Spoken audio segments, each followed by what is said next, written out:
esimerkiksi toimiviin verkkoyhteyksiin, laitteisiin ja alustoihin, jotta tämä oppiminen olisi mahdollisimman helposti lähestyttävää ja sujuvaa. Sen lisäksi EU:ssa halutaan luoda turvallista digimaailmaa, esimerkiksi EU-lainsäädännöllä ja direktiiveillä. Ja EU tukee jäsenmaita myös jäsenmaiden välissä yhteistyössä, esimerkiksi liittyen koulutushankkeisiin. Ja Suomikin tekee tosi paljon yhteistyötä muun muassa muiden Pohjoismaiden kanssa sekä Baltian maiden kanssa liittyen digitalisaatioon. No, samanaikaistahan vihreätä siirtymää ja digitalisaatiota kutsutaan kaksoissiirtymäksi. Ja Suomella on varmaan ihan hyvät edellytykset kumpaankin ja uusia investointeja tehdään koko ajan. Tulisiko Suomi sitten toimia esimerkkinä muille EU-maille ja miten se käytännössä tapahtuisi sun mielestä? Joo, ehdottomasti Suomella on tässä suunnannäyttäjän paikka. Meillä on tosi paljon asiantuntijaosaamista ja todella teknologiamyönteinen yhteiskunta. Mutta meillä on tiedossa datatalouteen liittyvää EU-lainsäädäntöä ja direktiiviä aika paljon tulevina vuosina. Ja jos me halutaan olla edelläkävijöitä, niin Suomen täytyy osata ennakoida näitä aloitteita sekä olla mukana määrittelemässä niiden sisältöä. Ja Suomella onkin käytössä nyt tällainen kansallinen digikompassi, jolla luodaan sit visiota EU-digikompassin mukaisesti. Ja yhtenä tavoitteena on esimerkiksi viedä tämä datatalous sinne Euroopan kärkeen, ja se vaatii todella paljon investointeja sekä esimerkiksi eri toimialan rajoja ylittäviä käytänteitä. Tule mukaan keskustelemaan ja kuuntelemaan näitä aiheita Eurooppa-foorumiin tänne Turkuun joko paikan päälle tai sitten virtuaaliselle tapahtuma-alustalle elo-syyskuun vaihteessa.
Eurooppa on muutoksessa.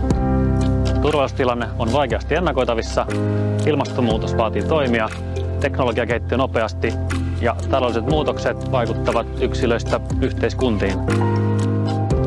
Eurooppa pyrkii kuitenkin aktiivisesti keksimään ratkaisuja erilaisiin haasteisiin ja kehittymään yhä kestävämmäksi ja turvallisemmaksi. EU tukee jäsenmaitaan kohti vihreää siirtymää. Turku valittiin mukaan EUn 100 hiilineutraalin kaupungin missioon. Missio valittujen kaupunkien tulee olla hiilineutraali vuoteen 2030 mennessä ja toimia esimerkkinä muille. Miten tämä näkyy tai tulee näkymään Turun kaupungin toiminnassa? No, tämä missio on meille ihan loistava mahdollisuus. Tässä on koottu yhteen 100 jo vahvaa ilmastotyötä tekevää kaupunkia, kuten Turku, ja me voidaan oppia toisiltamme hyvin paljon. Erityispiirre tässä missiossa on se, että hiilineutraaliutta tehdään vahvasti yhdessä yritysten, kansalaisten, yhteisöjen, koko kansalaisyhteiskunnan kanssa, mukaan lukien tietysti korkeakoulut ja innovaatiotoimijat. Ja tämä tulee vauhdittaa meidän vihreätä siirtymää entisestään. Meillä on tällä hetkellä jo toista 100 yritystä ja yhteisöjä ilmastotyössä mukana omilla teoillaan, ja tämä vahvistaa pohjaa entisestään. Me pystytään myös yhdessä vahvistamaan panoksia ja investointeja kaikkiin vihreän siirtymän osa-alueisiin, erityisesti niihin, joissa Turku on vahva ja jotka on meidän kärkialoja. Energiakriisi osoitti, että vihreä siirtymä on välttämätön Euroopan energiaomavaraisuudelle. Miten EU saa jäsenmaat toimimaan vihreän siirtymän mukaisesti? No tässähän on paljon muutosta jo tehty ja se tehtiin nyt pakon edessä. On nopeutettu siirtymää pois fossiilisesta energiajärjestelmästä, vahvistetaan EUn strategista autonomiaa. Kaupunkien näkökulmasta esimerkiksi 100 hiilineutraalin kaupungin missio on tällainen toimenpide. Energian käänne fossiilisesta uusiutuvaan energiaan on eurooppalaisissa kaupungeissa ja useissa maissa jo pitkällä ja on koko EUlle erinomainen tilaisuus ottaa loikkaa eteenpäin sinne puhtaaseen kestävämpään toimintatapaan ja ympäristöön, mitä me tarvitaan koko maailmassa. Suomi on liittynyt huhtikuussa Naton jäseneksi monen muun EU-maan tapaan. Miten tämä liittyminen vaikuttaa sitten Suomen strategiseen rooliin kansainvälisessä yhteisössä? Suomi on strategisesti tärkeässä sijainnissa ja NATO-jäsenyys vahvistaa meidän puolustus- sekä kriisinsietokykyä Itämeren alueella. Myös Ruotsin liittyen NATOon se nostaa sitä kynnystä käyttää sotilaallista voimaa Itämeren alueella, joka parantaa alueemme pitkäaikaista vakautta. NATO-jäsenenä olemme myös artikla 5 eli turvatakuupiirin suojamana, joka vahvistaa meidän puolustuskykyä sekä ennaltaehkäisevää puolustusta. Suomi myös osallistuu Naton yhteiseen päätöksentekoon, jolla on valtava poliittinen painoarvo globaalisessa yhteisössä. Sä, Janne, mainitsitkin nämä turvatakuut, niin mikä merkitys niillä on, jos suurin osa EU-jäsenmaista sitten kuuluu NATOon kuitenkin? Euroopan unionin turvallisuuspolitiikka on rakennettu alun perinkin hieman erilaiseksi, johtuen juuri siitä, että suurin osa unionin maista on alusta asti ollut NATO-jäseniä. Eli unionin turvallisuus keskittyy rauhanturvaamiseen ja unioni toimii tämmöisenä demokraattisena mallina, joka pyrkii sitten levittämään demokratiaa ja sen myötä myös rauhaa tänne lähialueille. Ja samalla logiikalla turvatakuita ei ole rakennettu päällekkäiseksi Naton kanssa, vaan niiden avulla on tarkoitus osoittaa, että kukaan unionin maa ei jää yksin tänne ja antaa hieman erilaista tukea kuin mihin Naton turvatakuut pystyy, esimerkiksi taloudellisen avun muodossa.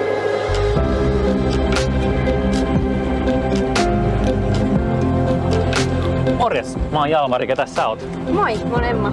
On muuten tosi hyvää jäätelöä täällä Turussa.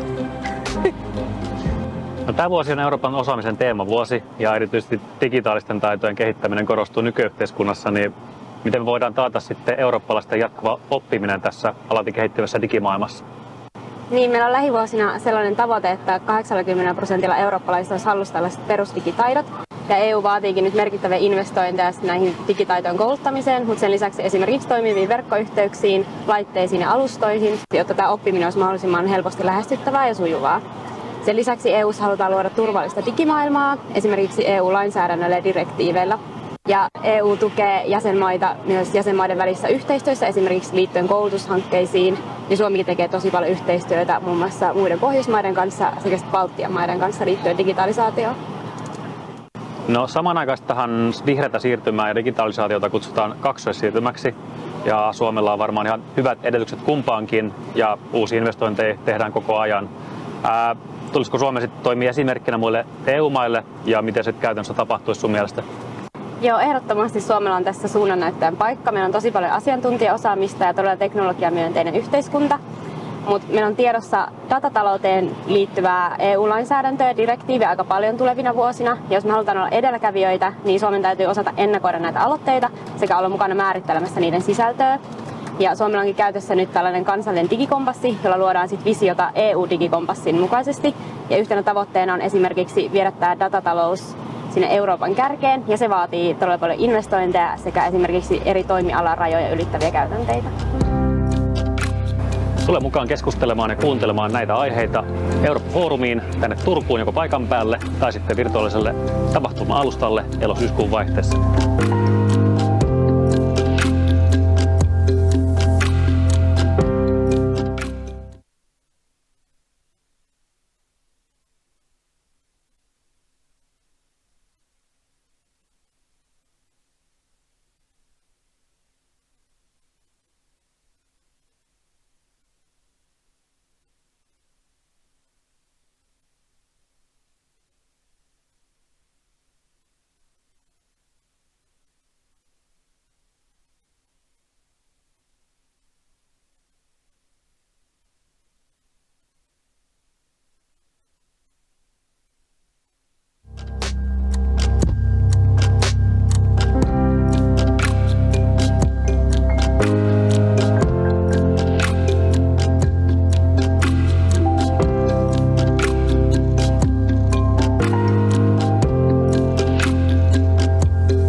Eurooppa on muutoksessa.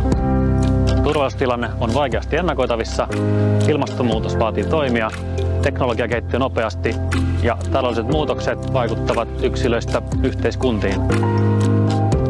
Eurooppa pyrkii kuitenkin aktiivisesti keksimään ratkaisuja erilaisiin haasteisiin ja kehittymään yhä kestävämmäksi ja turvallisemmaksi.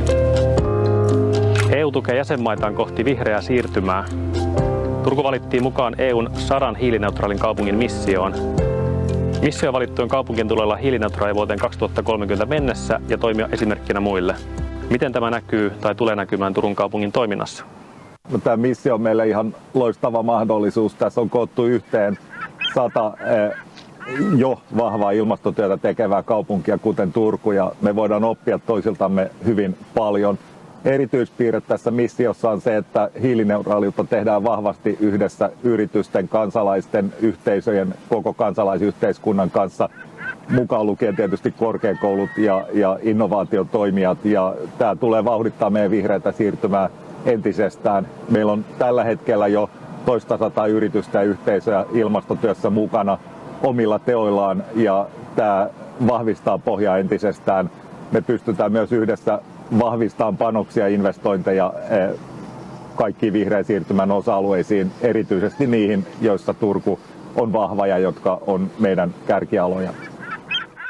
Energiakriisi osoitti, että vihreä siirtymä on välttämätön Euroopan energiaomavaraisuudelle. Miten EU saa jäsenmaat toimimaan vihreän siirtymän mukaisesti? No, tässähän on paljon muutosta jo tehty, ja se tehtiin nyt pakon edessä. On nopeutettu siirtymää pois fossiilisesta energiajärjestelmästä, vahvistetaan EUn strategista autonomiaa. Kaupunkien näkökulmasta esimerkiksi 100 hiilineutraalin kaupungin missio on tällainen toimenpide. Energian käänne fossiilisesta uusiutuvaan energiaan on eurooppalaisissa kaupungeissa ja useissa maissa jo pitkällä, ja on koko EUlle erinomainen tilaisuus ottaa loikkaa eteenpäin sinne puhtaaseen, kestävämpään toimintatapaan ja ympäristöön, mitä me tarvitaan koko maailmassa. Suomi on liittynyt huhtikuussa Naton jäseneksi monen muun EU-maan tapaan. Miten tämä liittyminen vaikuttaa sitten Suomen strategiseen rooliin kansainvälisessä yhteisössä? Suomi on strategisesti tärkeässä sijainnissa ja NATO-jäsenyys vahvistaa meidän puolustus- sekä kriisinsietokykyä Itämeren alueella. Myös Ruotsin liittyen NATOon se nostaa sitä kynnystä käyttää sotilaallista voimaa Itämeren alueella, joka parantaa alueemme pitkäaikaista vakautta. NATO-jäsenenä olemme myös artikla 5 eli turvatakuupiirin suojamana, joka vahvistaa meidän puolustuskykyä sekä ennaltaehkäisevää puolustusta. Suomi myös osallistuu Naton yhteiseen päätöksentekoon, jolla on valtava poliittinen painoarvo globaalisessa yhteisössä. Sä, Janne, mainitsitkin nämä turvatakuut, niin mikä merkitys niillä on, jos suurin osa EU-jäsenmaista sitten kuuluu NATOon kuitenkin? Euroopan unionin turvallisuuspolitiikka on rakennettu alun perinkin hieman erilaiseksi, johtuen juuri siitä, että suurin osa unionin maista on alusta asti ollut NATO-jäseniä.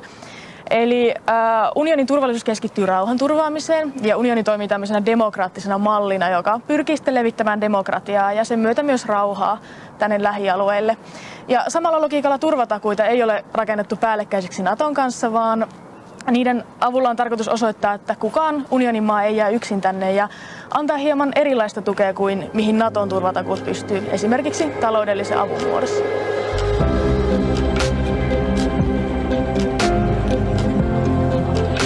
Morjes, mä oon Jalmari, ketä sä oot? Moi, mä oon Emma. On muuten tosi hyvää jäätelöä täällä Turussa.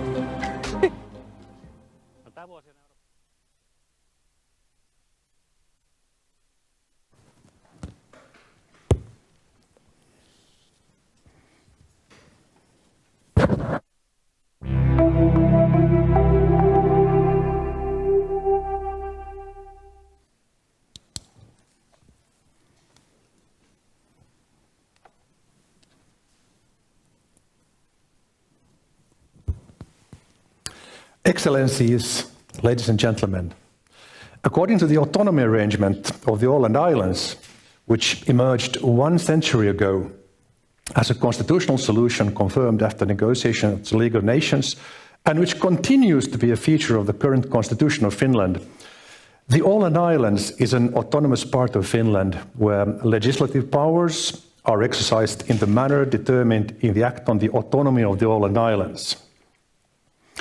In a similar vein, according to the 1996 Constitution of Ukraine, as amended, the Autonomous Republic of Crimea is an inseparable constituent part of Ukraine and decides on the issues ascribed to it according to its competence within the limits of authority determined by the Constitution of Ukraine.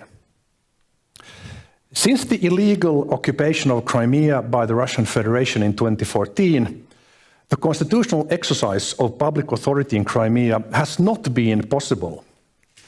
And with the Russian war on Ukraine, the situation has grown even worse. However, the hope is that Ukrainian constitutional authority will be restored in Crimea at the point when the war ends. With a view to such a future situation, I welcome you all to this panel regarding the autonomy in the Åland Islands and Crimea, governing a particular population, or rather in plural, populations, in a national context. With a view to such a future situation where Crimea again is a free part of Ukraine, issues such as the position of the populations in the territory and the extent of the powers of the autonomous territory are topical. How should the autonomy of Crimea be restored after the war? And what kind of options for the development of autonomy could be offered by other autonomies in Europe, such as the Åland Islands? Ladies and gentlemen, welcome to this panel. Today, the panelists are three. We are very happy to welcome Ms. Maria Tomak from Ukraine. She is head of the Crimea Platform Department at the mission of the President of Ukraine in the Autonomous Republic of Crimea. Very much welcome to you, Maria. And Thank you so much. Today we also have with us Professor Siia Spiliopoulou-Åkermark, new professor of law at Åbo Academy in the area of self-government and autonomy. Siia is also, until now, director of the Peace Institute of the Åland Islands. And then we have also with us today Professor Henry Vogt from the University of Turku, where he is professor of international politics. Welcome also to all the panelists. I give the floor first to Maria Tomak. Please, Maria, the floor is yours. Thank you so much again, and thank you for having me today at this important event with this distinguished panelist and moderator. As you have said already, I represent the state institution, which is called Mission of the President of Ukraine in the Autonomous Republic of Crimea. It's one of those state bodies that moved after the beginning of the occupation of Crimea in 2014 from Crimea basically to mainland Ukraine in order to execute the powers of this institution outside Crimea as for now, but still we're dealing a lot with Crimea, obviously. And before starting my key, talking about my key points, I would like to say a few words about myself. Unfortunately, I cannot draw the parallels between Finnish autonomous islands, right, and the Ukrainian ones, because I'm not so much aware of the situation in Finland, but I believe that colleagues from academia will do that. But I will talk rather as practitioner.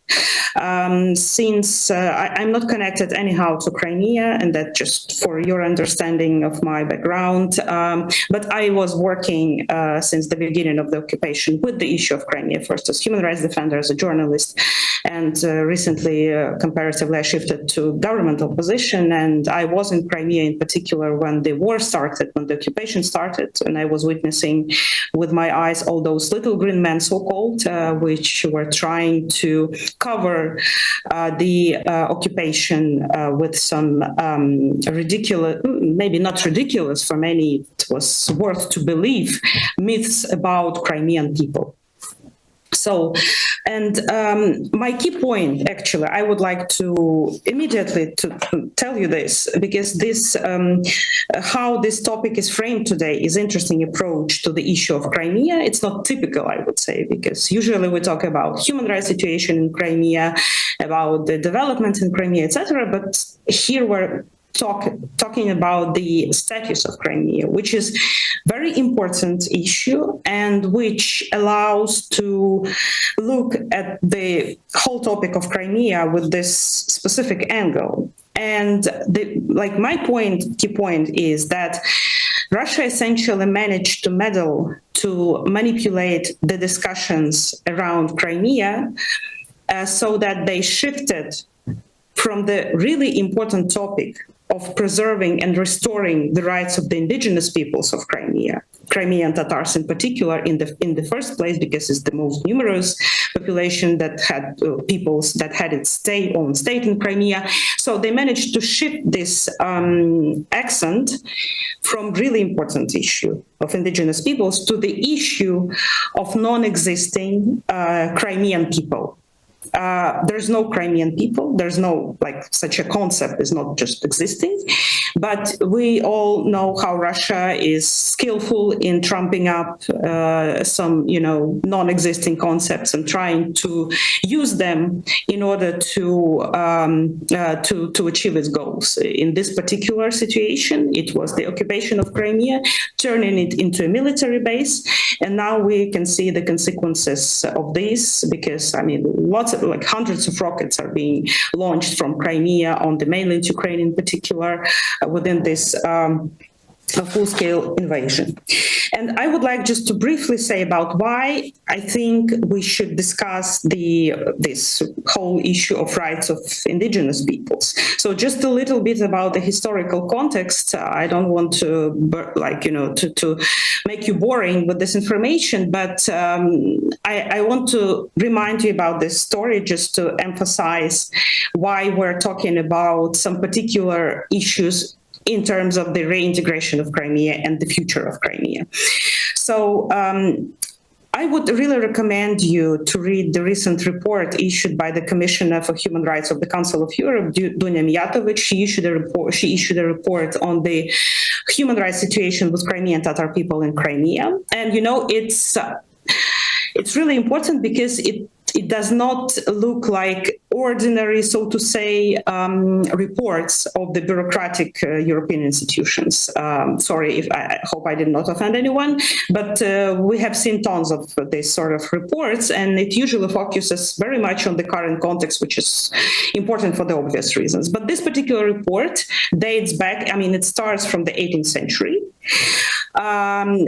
At the point where the statehood of Crimean Tatar people was dismissed by Moscow, by the colonial power in the region, by the empire. And that was the point when there was 90% of Crimean Tatars in Crimea. And this percentage of Crimean Tatars started to gradually drop. It dropped within the Russian Empire, and then probably you know about that, but during the Soviet times, the number of Crimean Tatars in Crimea dropped to literally zero because they were deported by the Soviet regime, by Stalin, to the Central Asia, and that's perceived to be and recognized as a genocide by Ukraine. So, and when Crimean Tatars started to go back to Crimea, it happened during the independence of Ukraine, before the collapse of the Soviet Union, and Ukraine was gaining independence, and that was the backdrop for this return. So now, after they started to live their life in their homeland, so they again now have to flee because of the Russian occupation, because the Crimean Tatars are those people who are the most targeted by the Russian occupying policies in Crimea. Just to bring you some examples, 123 political prisoners out of 186 are Crimean Tatars. The Mejlis of the Crimean Tatar people, the self-governing body, is banned in Russia and consequently in the occupied territories and recognized as extremists. And then leaders of the Mejlis are either imprisoned or they had to flee Crimea, and the cultural heritage is being destroyed, and I can go on and on and on and on. So, my point here is that that's why we should discuss in the first place what is going to happen and what is happening now to Crimean Tatar people, and what is happening with them is absolutely a part of this story of Russian control over Crimea, which has always been related to violence, to exodus of the population, to genocide, and et cetera, to all the political persecutions, etc. So, and instead of that, Russia tries to push for this, especially international community, because it does not affect so much discussions within Ukraine and especially in Crimea, to talk about this concept of Crimean people, which there's no Crimean people. This is not existing identity. So, and I would like just to say briefly that with this understanding, Ukraine actually tries to develop our vision of the future of Crimea. So we as an institution are working upon some strategy of the reintegration of Crimea, but also, the key decisions, I think it would be fair to say like that the key decisions that were made in terms of legislation in the recent years have been related mostly to the restoration of the rights of the Crimean Tatar people. So Ukraine adopted the legislation on the indigenous peoples of Ukraine, and we have 3 indigenous peoples, and all of them are living in Crimea. These are Crimean Tatars, Karaims and Karaites and Krimchaks, so there are 3 indigenous peoples living there. Also, we have adopted the strategy of the development of the Crimean Tatar language that is currently being implemented. We developed, but it's not yet voted, the law on the status of the Crimean Tatar people specifically, in order to, develop and deepen this issue. And of course, within the strategies of the reintegration of Crimea, we are considering several options regarding the status of Crimea in the future.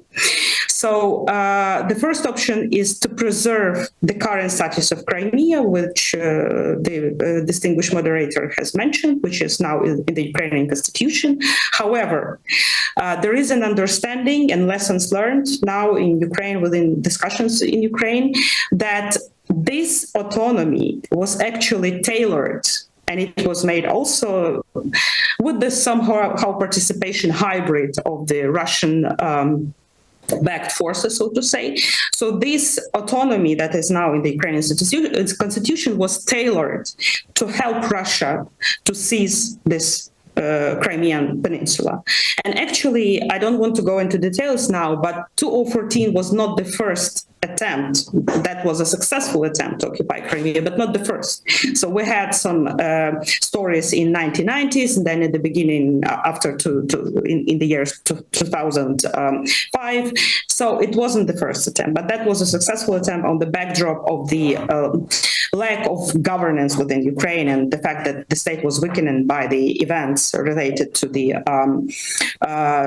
revolution. Basically, that was the objective reality that we had.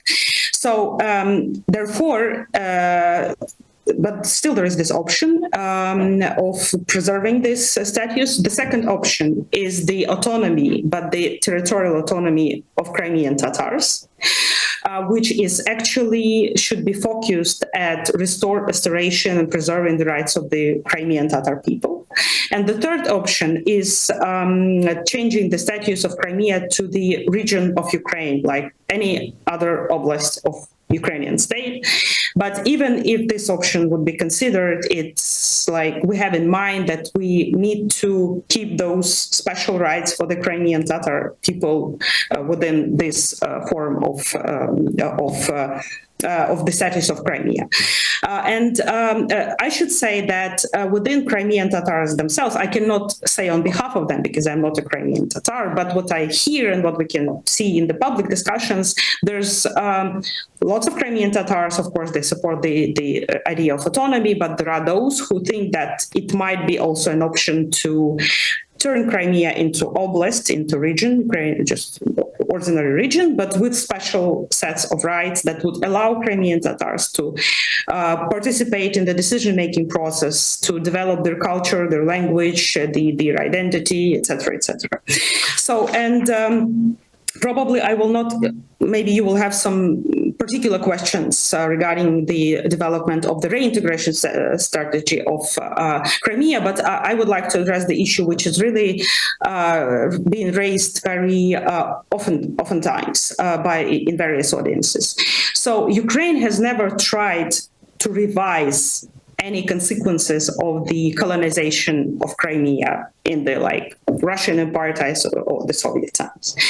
And in 2014, I mean, there were Ukrainian citizens living in Crimea. There were, Crimean Tatars, Ukrainian Russians, but these were people who were Ukrainian citizens and which supported, according to the polls available as 2013, the majority of which supported the territorial integrity of Ukraine. That's an important point. And Ukraine, of course, will not, Ukraine will, and Ukraine is considering Ukrainian citizens living in Crimea or those who had to flee Crimea to mainland Ukraine or to third countries as refugees. We perceive them as Ukrainian citizens. And that will not change, even though Russia issued those occupying passports. That will not change, no matter what the ethnicity. It's not a matter of a debate at all. Completely. But after the occupation of Crimea, those Russian citizens, I would like to underline this, who came to Crimea illegally after 2014 will have to leave Crimea. Those who would like to stay, there will be case-by-case review, right? If we're talking about some people that would like to stay for some reasons. But the general approach is the following, that those people have to leave Crimea because the fact that they are there is illegal. So probably I will stop here and I will be ready to answer your questions, if any. Thank you so much. Thank you very much, Maria. We'll take questions later on. I will now turn over the floor first to Sia and then to Henry, asking them to perhaps be briefer than they have planned. Yes, thank you very much. I shall try to be as brief as possible, even though Crimea was in Greek called the Tauris, which means the place of the bulls. So you have to take the bull by the horns. And the situation is, of course, very complicated for a long time. Crimea has been an autonomous region long before, or also in the early 20th century for a considerable period. So there is a kind of a precedence or an expectation of autonomy from this historical point of view.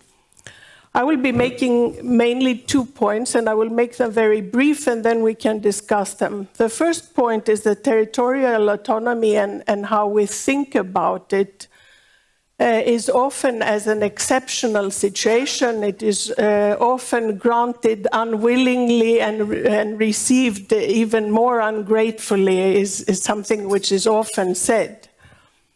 At the same time, we know that there are more than some 65 asymmetric territorial autonomies in the world, many of which function relatively smoothly and have a great variety. So autonomy is not a model or a fixed settlement that has to have certain absolute points. So this asymmetric idea doesn't either mean that we only think of it as illegitimate. Asymmetry doesn't mean illegitimacy or that it's unreasonable. I was very happy when you, Marko, changed the title a little bit, saying the populations, because of course both in Crimea and in Ukraine as a whole, there are a number of different languages and ethnic affiliations that have been discussed in Ukraine long before the 2014 illegal occupation and now the war. And so my first point is that territorial autonomy is not as unusual as we sometimes think if we come from the nation-state perspective. And secondly, that it is connected to the issue of the protection of national minorities and languages. And here, if we draw on the Finnish parallel somehow, we see how the bilingual constitution of Finland is a precondition for the autonomy system of the Åland Islands to function, and vice versa, that the autonomy status of the Åland Islands is a guarantee for the position of the Swedish language. So there is a mutual dependence, or if you want, a connection between the constitutional solutions and the status of the autonomy. And of course, issues about the languages and minorities have been complex in Ukraine for a very long time. I think there are a few countries where the Council of Europe Venice Commission has issued so many opinions as we have. And there are remaining issues that I think should be discussed in connection with whatever options will be chosen.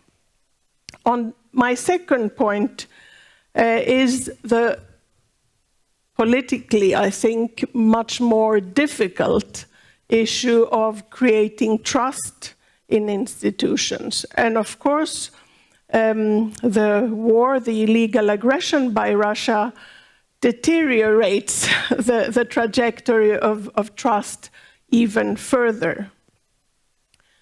But it is clear that there is an advantage in dividing competencies, for example, rather than sharing everything, because it is clearer what the autonomy responsibility is and what the state responsibility. And in addition to such institutional solutions, we have the question of contacts and communications. And many of you may have noted that the first ever Ålandic strategy was adopted by a Finnish government only last year. So even in a relatively smooth case, such projects take a long-term engagement.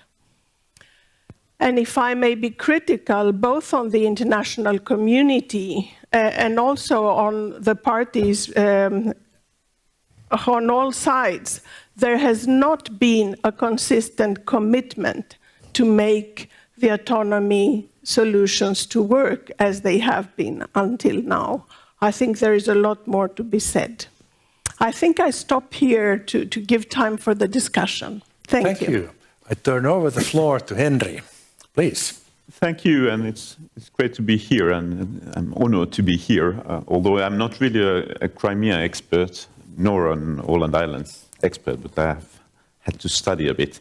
I'm an international relations scholar, and in that field we look at the world primarily through the lenses of power, political institutions, and identities. And all these lenses play a hugely important role when we think of the future of Crimea. That's obvious. Well, the Åland Islands was the kind of starting point here, and the success story that we can dream of at some point.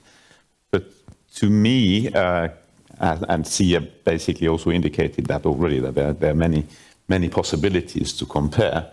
And for me, cases like Northern Ireland or Bosnia and Kosovo, even in newly independent states, may be important points of comparison when we think of the future of Crimea as well. But it's self-evident that Crimea will be one of the crucial issues when we, at some point, hopefully, negotiate over some sort of a peace deal between Ukraine and Russia. That may take years. Of course, we all hope that Ukraine will win the war as quickly as possible, but pessimists among us think that it may take years, and we have some sort of a frozen conflict at some point, and then hopefully negotiations will take place at some point.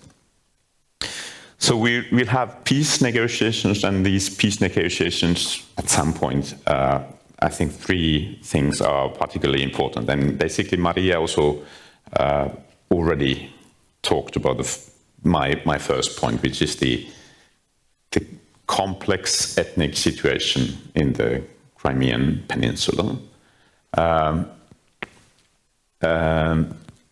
So these original inhabitants of Crimea, Tatars, they now compose between 10 and 15% of the population of Crimea, which is 2-point-something million.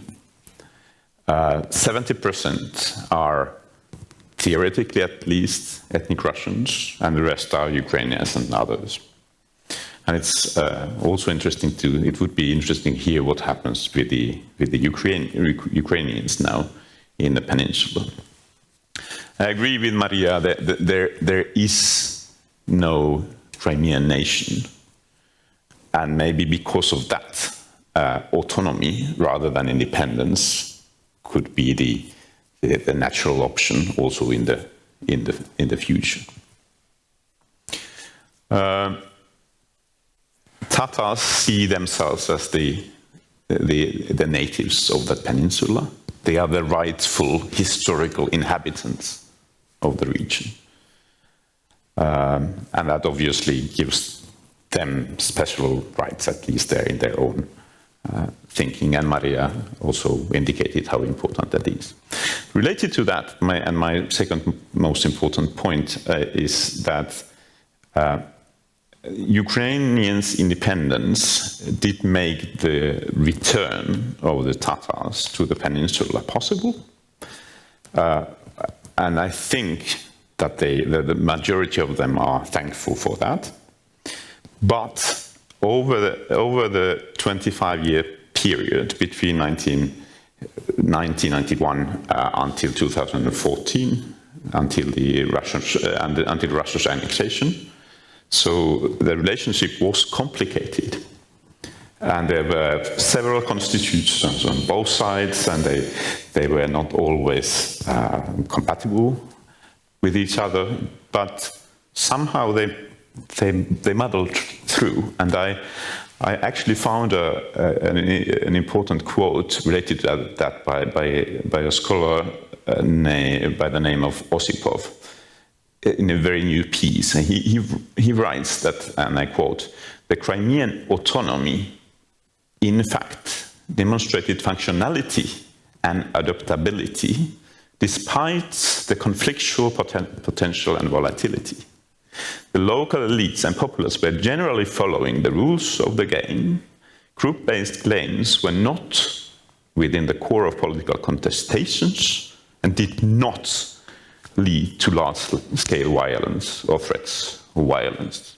And that's something that we, unquote, this is something that we should bear in mind, that it did function to an extent, and that's what you actually see already indicated as well.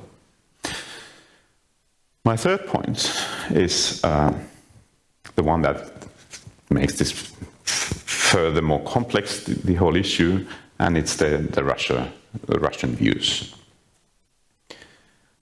In some respects, Crimea's role for Russian identity and geopolitical interests, it's possibly more important than, say, the role of Kiev.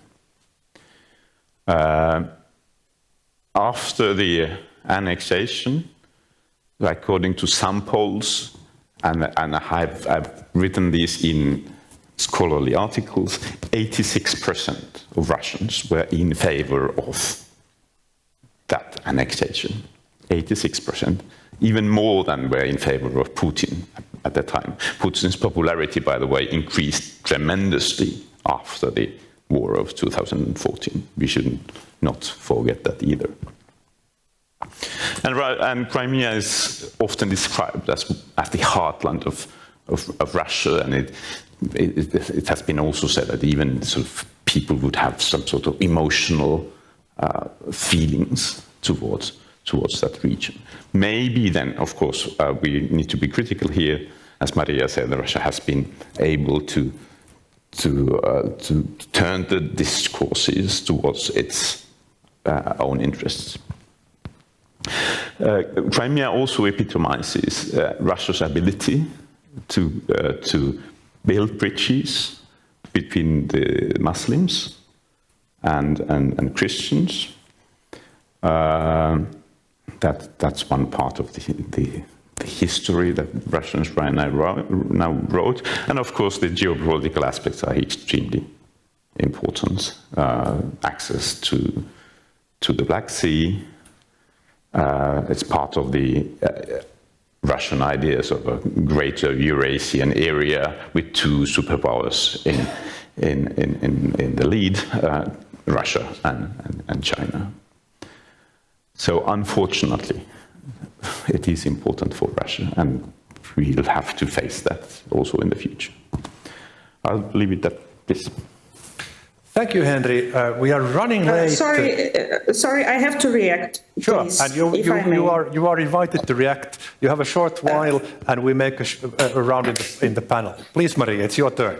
Yes, just a short reaction. I will not comment on everything, but the very last point that the colleague has made, I have to address it.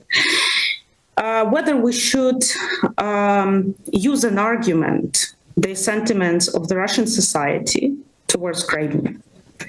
You know that now Russia is issuing new school books in which Zaporizhia region, Kherson region, Donetsk region, Luhansk region are a part of Russia, you know, because Russia decided that it's their lands and they included it also according to Russian constitution. So, and we're going to have a generation of Russians who will genuinely think that territories Ukrainian mainland are also part of Russia, and they will have this sentiment. So, and my question is whether we should perceive it as a legitimate thing, because Russian society thinks so. Russian society also has no objections towards the elimination of Crimean Tatar people, and Ukrainians, by the way, as well. So, my question is whether we can perceive it, you know, and to use it as an argument in order to question whether Crimea should be part of Ukraine or Russia. I'm not even mentioning here, UN Charter and all the legal stuff, because it's obviously that, it should be like this. But my question is, because I hear this argument all over the place, and I think it's absolutely false, absolutely 100%. And the second thing, two short points. Second point, I think it's also not fair to say that Crimea is a bridge for Russia to the Muslim world. Russia was eliminating Muslim population, Crimean Tatars. If you look at Russian narratives, it does not think that Crimea is a bridge. They think of Crimea as a Russian naval base, as their wartime glory peninsula, as a place where Russians are living, you know? So there's no room for Muslims, Crimean Tatars whatsoever. There's only place for people with Russian identity. That's it. So let's not make these fantasies that Russia is like acceptable or open towards this identity. As well as with Chechnya, we may say that Chechnya is a bridge with Muslims, but it's not a bridge because Chechnya was also subjected for elimination, basically. And the last point about Black Sea region, yes. Via Crimea, Russia tries to control Black Sea region, and not only. We have seen how the ships, for instance, from Crimea and military personnel was sent, for instance, to Syria in order to participate, to support the Assad regime and his fight against his own people. And last but not least, I absolutely agree with the point that Ukrainian policies after the independence towards Crimea, at least prior to 2014, where really there were lots of drawbacks, lots of mistakes. That's absolutely for sure. But, you know, I can also say that Ukrainian policies as a state towards all the population of Ukraine was false. That's why I was a part of the Revolution of Dignity, for instance, in 2014, to throw away the president who was obviously pro-Russian and who ended up in being like in Russia as a refugee, you know. So, but I will leave it there. Sorry, maybe I'm too emotional after another sleepless night under the Russian rockets, but still I wanted to emphasize this. It's really important. Thank you. Thank you, Maria. That first-hand account is very important. Henry and Sia may want to comment. Just react immediately. I don't use that an argument, but I'm afraid that it is a fact that we need to take into consideration in the future at some point. It's an annoying fact, but that is how I see it at the moment. Thank you. Sia, any comments? Yes, short comments to leave the questions for the audience. The first point I would like to raise is that it is possible to think of an autonomy within an autonomy. So to ensure the Crimean Tatar functional or territorial autonomy as part of a solution for the Crimea as a whole. And the second point I would like to say is that I agree with Maria on the importance of human rights and humanitarian law respect in occupied territories and frozen conflicts. And I think here, Europe also, and I won't name particular institutions, have much more to do in designing and also allowing for the engagement, even with the Russian illegal occupiers, in order to ensure access, for example, for the Red Cross and so on. Thank you, Sia. I now want to open the floor also for the audience, both here and behind the screens. I have at least two persons who have requested the floor. Please, Allan Ruusas. Is there a microphone? There is one coming. Yes. It's on. It's on, yeah. Thank you very much, Allan Ruusas. I have a background in the two universities of Turku. I have a question to Maria Tomak. You mentioned two options thinking about the future of the Crimea as part of Ukraine, either at autonomy or then being, as you said, a region, an oblast, but with special rights. And I was wondering, this maybe relates also to Sia's comment that there are many different kinds of autonomies. So I was wondering, how do you see, what would be the crucial criteria for making this difference? What would be the difference between an oblast with special rights on the one hand and then autonomy on the other? Thank you so much for this question. So I was essentially mentioning three options that are being considered. You named two of them, and the third one is preserving the current status of Autonomous Republic of Crimea within the Ukrainian constitution. So, I mean, those particularities, currently it's hard for me to comment on them because it's not, this debate is not so detailed as of now. And the reason for that is because we have a martial law that makes impossible, as for now, to make any amendments to the Ukrainian constitution. And to be like very frank and honest with you, I think that that will be a complicated also issue for the Ukrainian society, you know, because many people convinced that this approach of autonomy, existing autonomy in Crimea, is false in any ways. And my point as a citizen of Ukraine in this respect is that the autonomy which is now in the constitution of Ukraine and the autonomy, Crimean Tatar territorial autonomy, is absolutely different, slightly different approaches which could exist.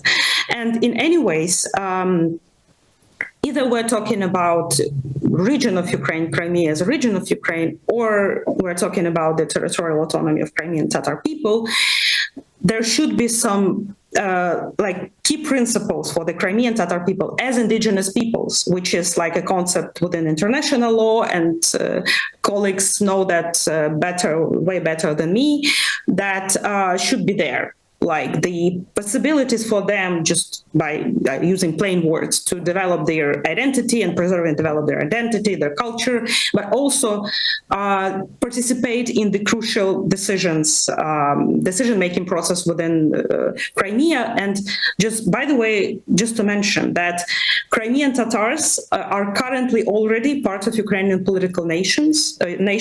You can see them participating in the decision-making process, not only regarding Crimea. Crimean Tatars are occupying like some of the important positions within the Ukrainian state, like the first deputy minister of foreign affairs of Ukraine, the head of the fund of the state property of Ukraine. They're within members of the parliament of Ukraine, and their voice is really something that is heard. But I mean, sorry for this long answer, but that maybe does not answer your question. But there are no discussion on these very particular things. There's only this general understanding that the participation in the decision-making process in the first place should be provided. And it's whether it can be done within the oblast composition or within the autonomy, it's a matter of discussion. Thank you very much. Next question goes to Mrs. Ambassador. Hello, I'm Olga Dibrova, Ambassador of Ukraine to Finland. And it is needless to say in this audience that Russia's goal is to erase Ukrainians as a nation and to deprive Ukrainians of own history. That is why Russia targets deeply rooted statehood traditions of Ukraine. And Crimea has direct relation to this matter, because Crimea has been inseparable part of Ukraine for centuries. And Ukrainian statehood tradition dates back to more than 1,000 years ago, to medieval times, 10th to 13th centuries, when on the territory of Ukraine, with the center of Kiev, there existed a very prosperous, developed state under the name Rus. It is believed that the founder of the Rus state, Prince Volodymyr, or ruler Volodymyr, was baptized in Crimea. So for many Ukrainians, majority of Ukrainians, there is also a spiritual link between Crimea and Kiev. And the fact that Russia makes Crimea its own is another example of Russia's false vision of history, which was, as you all know, the pretext for Russia to invade Ukraine, parts of Ukraine in 2014, and to launch the full-scale war against Ukraine in 2022. So I think we have to think wider, and it is sacred for Ukrainian people that Crimea is inseparable part of our country, and these are Ukrainian people, the citizens of Ukraine, with all their phases of Ukrainian history that has taken place on our territory, have the sentiment towards Crimea. Thank you. Thank you very much, Mrs. Ambassador. Before we end the streaming, I want to thank everybody already. I will pass on the floor to the next speaker, but I thank everybody for attending this occasion, and I thank all those who have watched the streamed version of this very much for their presence here.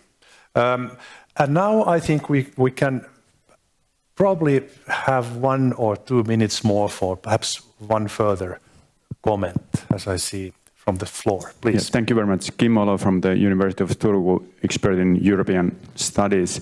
I totally agree with Henry with this, that there are certain facts, as unfortunate they might be, we need to recognize and understand in this current situation. That doesn't mean that we need to accept them, but I think we need to understand those also as part of this conflict in order to get out of this stalemate we are currently in. My question is, coming back to the title of this panel, is there any lessons learned from the long history of Åland Islands we could apply to this conflict? Thank you. Thank you very much. Do you want to make a quick comment on? Do you want to start and I can continue? Related, sort of just a general comment, in fact, at this stage. The autonomy of Crimea in 2014 has been described as still a fairly light autonomy.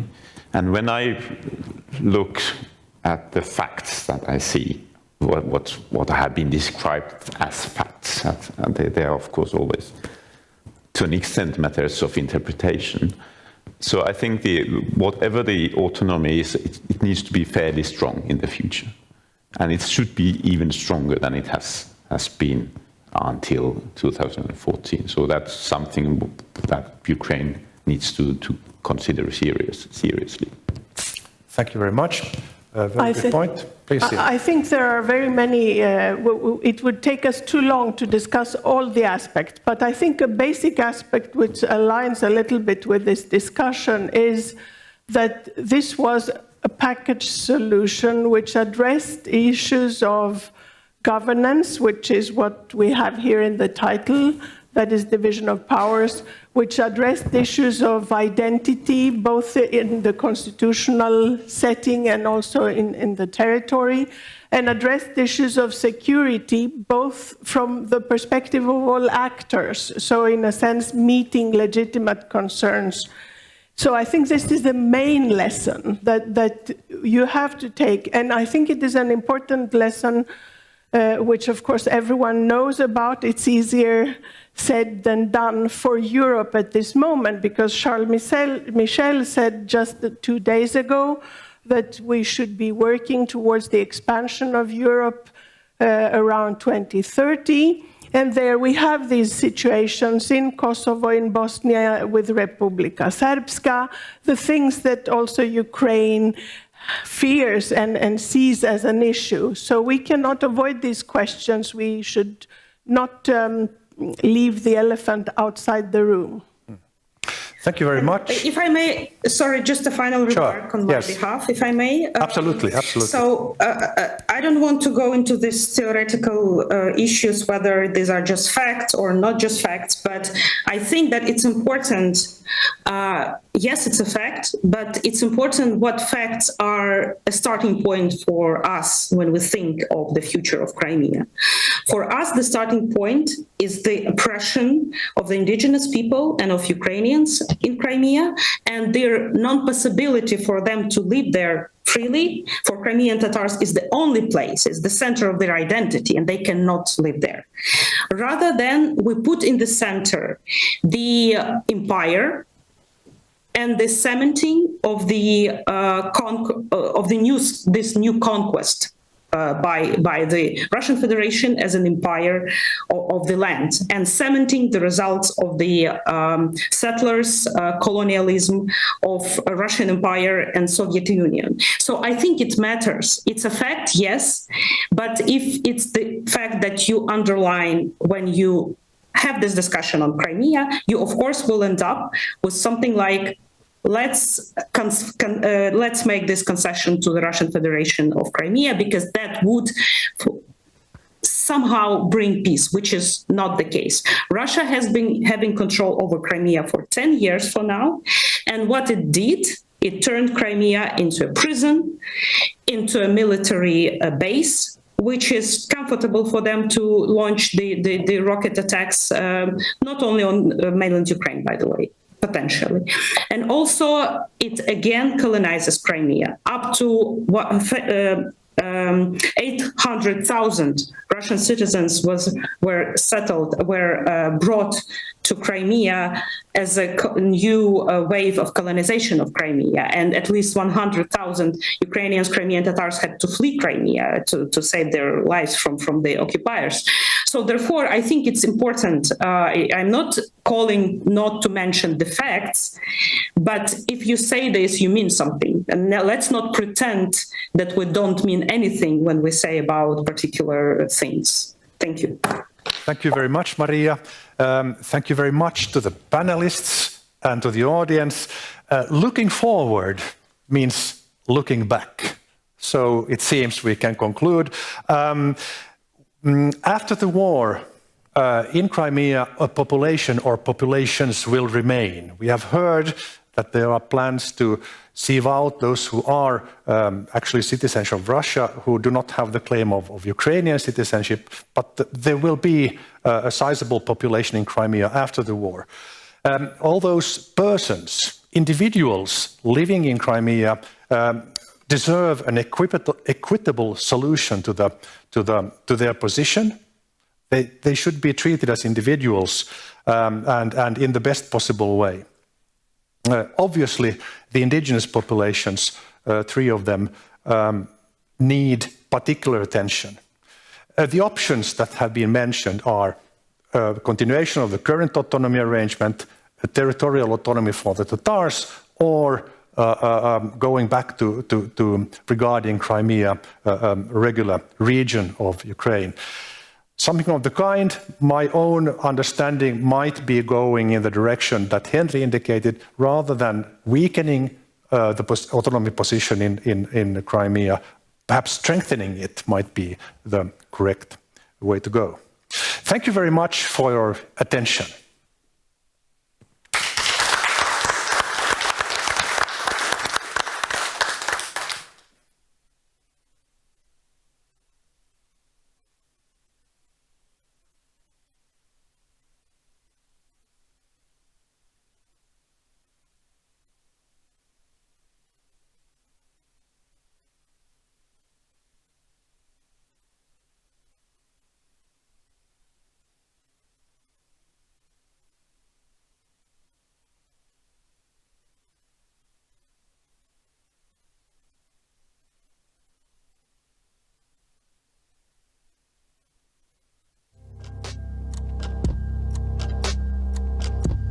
Eurooppa on muutoksessa. Turvallisuustilanne on vaikeasti ennakoitavissa, ilmastonmuutos vaatii toimia, teknologia kehittyy nopeasti ja taloudelliset muutokset vaikuttavat yksilöistä yhteiskuntiin. Eurooppa pyrkii kuitenkin aktiivisesti keksimään ratkaisuja erilaisiin haasteisiin ja kehittymään yhä kestävämmäksi ja turvallisemmaksi. EU tukee jäsenmaitaan kohti vihreää siirtymää. Turku valittiin mukaan EUn 100 hiilineutraalin kaupungin missioon. Missio valittujen kaupunkien tulee olla hiilineutraali vuoteen 2030 mennessä ja toimia esimerkkinä muille. Miten tämä näkyy tai tulee näkymään Turun kaupungin toiminnassa? No, tämä missio on meille ihan loistava mahdollisuus. Tässä on koottu yhteen 100 jo vahvaa ilmastotyötä tekevää kaupunkia, kuten Turku, ja me voidaan oppia toisiltamme hyvin paljon. Erityispiirre tässä missiossa on se, että hiilineutraaliutta tehdään vahvasti yhdessä yritysten, kansalaisten, yhteisöjen, koko kansalaisyhteiskunnan kanssa, mukaan lukien tietysti korkeakoulut ja innovaatiotoimijat. Ja tämä tulee vauhdittaa meidän vihreätä siirtymää entisestään. Meillä on tällä hetkellä jo toista 100 yritystä ja yhteisöjä ilmastotyössä mukana omilla teoillaan, ja tämä vahvistaa pohjaa entisestään. Me pystytään myös yhdessä vahvistamaan panoksia ja investointeja kaikkiin vihreän siirtymän osa-alueisiin, erityisesti niihin, joissa Turku on vahva ja jotka on meidän kärkialoja. Energiakriisi osoitti, että vihreä siirtymä on välttämätön Euroopan energiaomavaraisuudelle. Miten EU saa jäsenmaat toimimaan vihreän siirtymän mukaisesti? No tässähän on paljon muutosta jo tehty ja se tehtiin nyt pakon edessä. On nopeutettu siirtymää pois fossiilisesta energiajärjestelmästä. Vahvistetaan EUn strategista autonomiaa. Kaupunkien näkökulmasta esimerkiksi 100 hiilineutraalin kaupungin missio on tällainen toimenpide. Energian käänne fossiilisesta uusiutuvaan energiaan on eurooppalaisissa kaupungeissa ja useissa maissa jo pitkällä ja on koko EUlle erinomainen tilaisuus ottaa loikkaa eteenpäin sinne puhtaaseen, kestävämpään toimintatapaan ja ympäristöön, mitä me tarvitaan koko maailmassa. Suomi on liittynyt huhtikuussa Naton jäseneksi monen muun EU-maan tapaan. Miten tämä liittyminen vaikuttaa sitten Suomen strategiseen rooliin kansainvälisessä yhteisössä? Suomi on strategisesti tärkeässä sijainnissa ja NATO-jäsenyys vahvistaa meidän puolustus- sekä kriisinsietokykyä Itämeren alueella. Myös Ruotsin liittyen NATOon se nostaa sitä kynnystä käyttää sotilaallista voimaa Itämeren alueella, joka parantaa alueemme pitkäaikaista vakautta. NATO-jäsenenä olemme myös artikla 5 eli turvatakuupiirin suojamana, joka vahvistaa meidän puolustuskykyä sekä ennaltaehkäisevää puolustusta. Suomi myös osallistuu Naton yhteiseen päätöksentekoon, jolla on valtava poliittinen painoarvo globaalisessa yhteisössä. Sä, Janne, mainitsitkin nämä turvatakuut, niin mikä merkitys niillä on, jos suurin osa EU-jäsenmaista sitten kuuluu NATOon kuitenkin?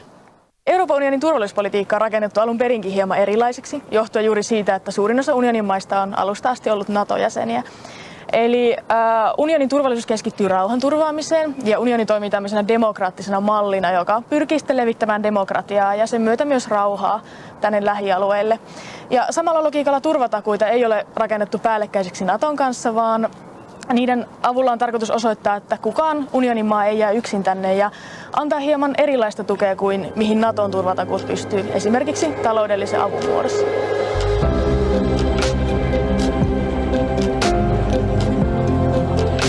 Morjes, mä oon Jalmari, ketä sä oot? Moi, mä oon Emma. On muuten tosi hyvää jäätelöä täällä Turussa. No, tämä vuosi on Euroopan osaamisen teemavuosi ja erityisesti digitaalisten taitojen kehittäminen korostuu nykyyhteiskunnassa, niin miten me voidaan taata sitten eurooppalaisten jatkuva oppiminen tässä alati kehittyvässä digimaailmassa? Niin, meillä on lähivuosina sellainen tavoite, että 80% eurooppalaisilla olisi hallussa tällaiset perusdigitaidot. Ja EU vaatiikin nyt merkittäviä investointeja näihin digitaitojen kouluttamiseen, mutta sen lisäksi esimerkiksi toimiviin verkkoyhteyksiin, laitteisiin ja alustoihin, jotta tämä oppiminen olisi mahdollisimman helposti lähestyttävää ja sujuvaa. Sen lisäksi EU:ssa halutaan luoda turvallista digimaailmaa, esimerkiksi EU-lainsäädännöllä ja direktiiveillä. Ja EU tukee jäsenmaita myös jäsenmaiden välissä yhteistyössä, esimerkiksi liittyen koulutushankkeisiin. Ja Suomikin tekee tosi paljon yhteistyötä muun muassa muiden Pohjoismaiden kanssa sekä Baltian maiden kanssa liittyen digitalisaatioon. No, samanaikaistahan vihreätä siirtymää ja digitalisaatiota kutsutaan kaksoissiirtymäksi. Ja Suomella on varmaan ihan hyvät edellytykset kumpaankin ja uusia investointeja tehdään koko ajan.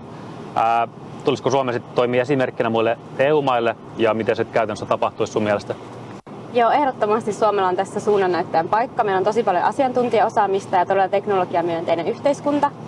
Mutta meillä on tiedossa datatalouteen liittyvää EU-lainsäädäntöä ja direktiiviä aika paljon tulevina vuosina. Ja jos me halutaan olla edelläkävijöitä, niin Suomen täytyy osata ennakoida näitä aloitteita sekä olla mukana määrittelemässä niiden sisältöä.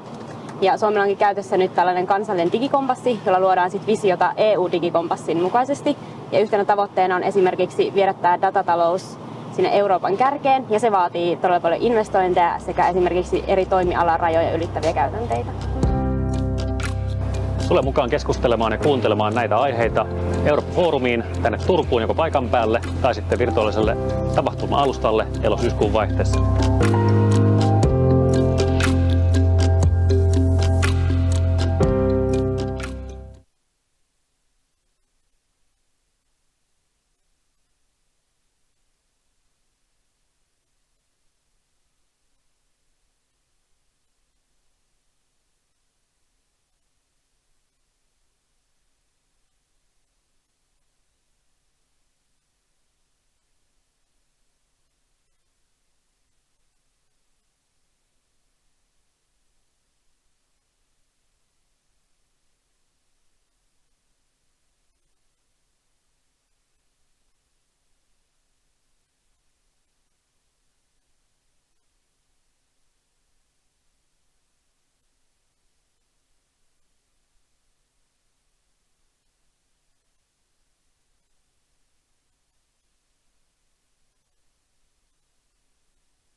Eurooppa on muutoksessa.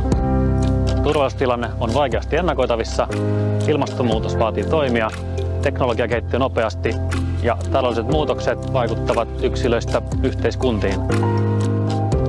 Eurooppa pyrkii kuitenkin aktiivisesti keksimään ratkaisuja erilaisiin haasteisiin ja kehittymään yhä kestävämmäksi ja turvallisemmaksi. EU tukee jäsenmaitaan kohti vihreää siirtymää.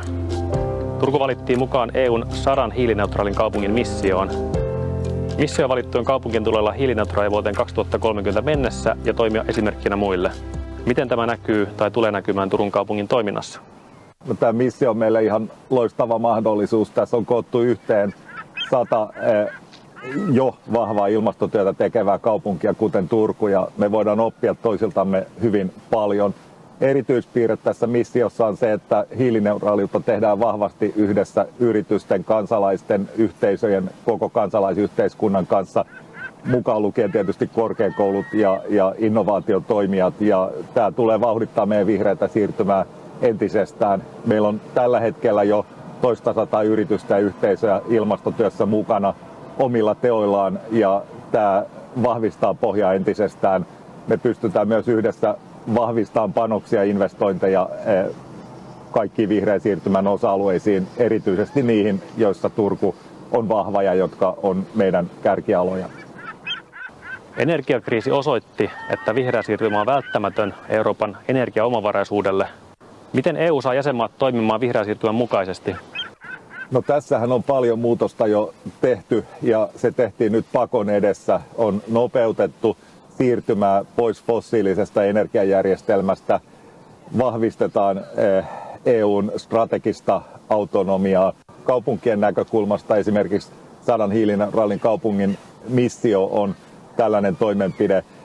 Energian käänne fossiilisesta uusiutuvaan energiaan on eurooppalaisissa kaupungeissa ja useissa maissa jo pitkällä, ja on koko EUlle erinomainen tilaisuus ottaa loikkaa eteenpäin sinne puhtaaseen, kestävämpään toimintatapaan ja ympäristöön, mitä me tarvitaan koko maailmassa. Suomi on liittynyt huhtikuussa Naton jäseneksi monen muun EU-maan tapaan. Miten tämä liittyminen vaikuttaa sitten Suomen strategiseen rooliin kansainvälisessä yhteisössä? Suomi on strategisesti tärkeässä sijainnissa ja NATO-jäsenyys vahvistaa meidän puolustus- sekä kriisinsietokykyä Itämeren alueella. Myös Ruotsin liittyen NATOon se nostaa sitä kynnystä käyttää sotilaallista voimaa Itämeren alueella, joka parantaa alueemme pitkäaikaista vakautta. NATO-jäsenenä olemme myös artikla 5 eli turvatakuupiirin suojamana, joka vahvistaa meidän puolustuskykyä sekä ennaltaehkäisevää puolustusta. Suomi myös osallistuu Naton yhteiseen päätöksentekoon, jolla on valtava poliittinen painoarvo globaalisessa yhteisössä. Sä, Janne, mainitsitkin nämä turvatakuut, niin mikä merkitys niillä on, jos suurin osa EU-jäsenmaista sitten kuuluu NATOon kuitenkin? Euroopan unionin turvallisuuspolitiikka on rakennettu alun perinkin hieman erilaiseksi, johtuen juuri siitä, että suurin osa unionin maista on alusta asti ollut NATO-jäseniä. Eli unionin turvallisuus keskittyy rauhanturvaamiseen ja unioni toimii tämmöisenä demokraattisena mallina, joka pyrkii sitten levittämään demokratiaa ja sen myötä myös rauhaa tänne lähialueille. Ja samalla logiikalla turvatakuita ei ole rakennettu päällekkäiseksi Naton kanssa, vaan niiden avulla on tarkoitus osoittaa, että kukaan unionin maa ei jää yksin tänne ja antaa hieman erilaista tukea kuin mihin Naton turvatakuut pystyy, esimerkiksi taloudellisen avun muodossa.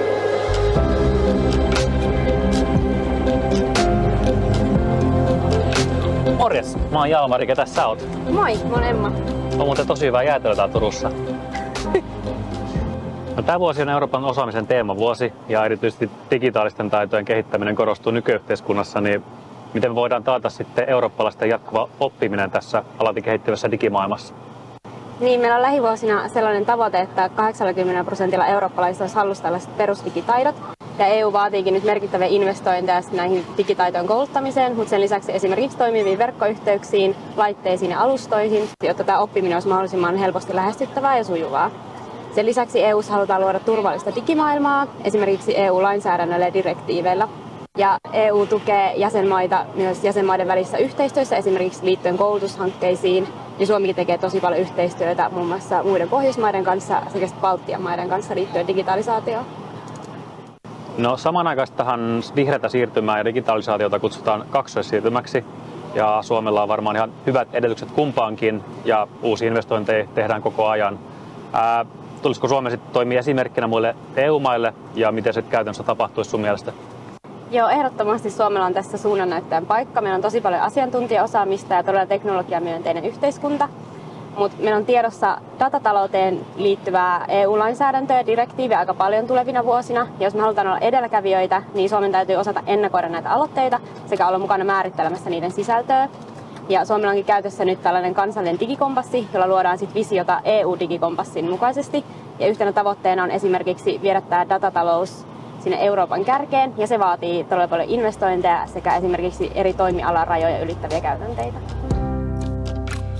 Tule mukaan keskustelemaan ja kuuntelemaan näitä aiheita Eurooppa-foorumiin tänne Turkuun joko paikan päälle tai sitten virtuaaliselle tapahtuma-alustalle elo-syyskuun vaihteessa.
Eurooppa on muutoksessa.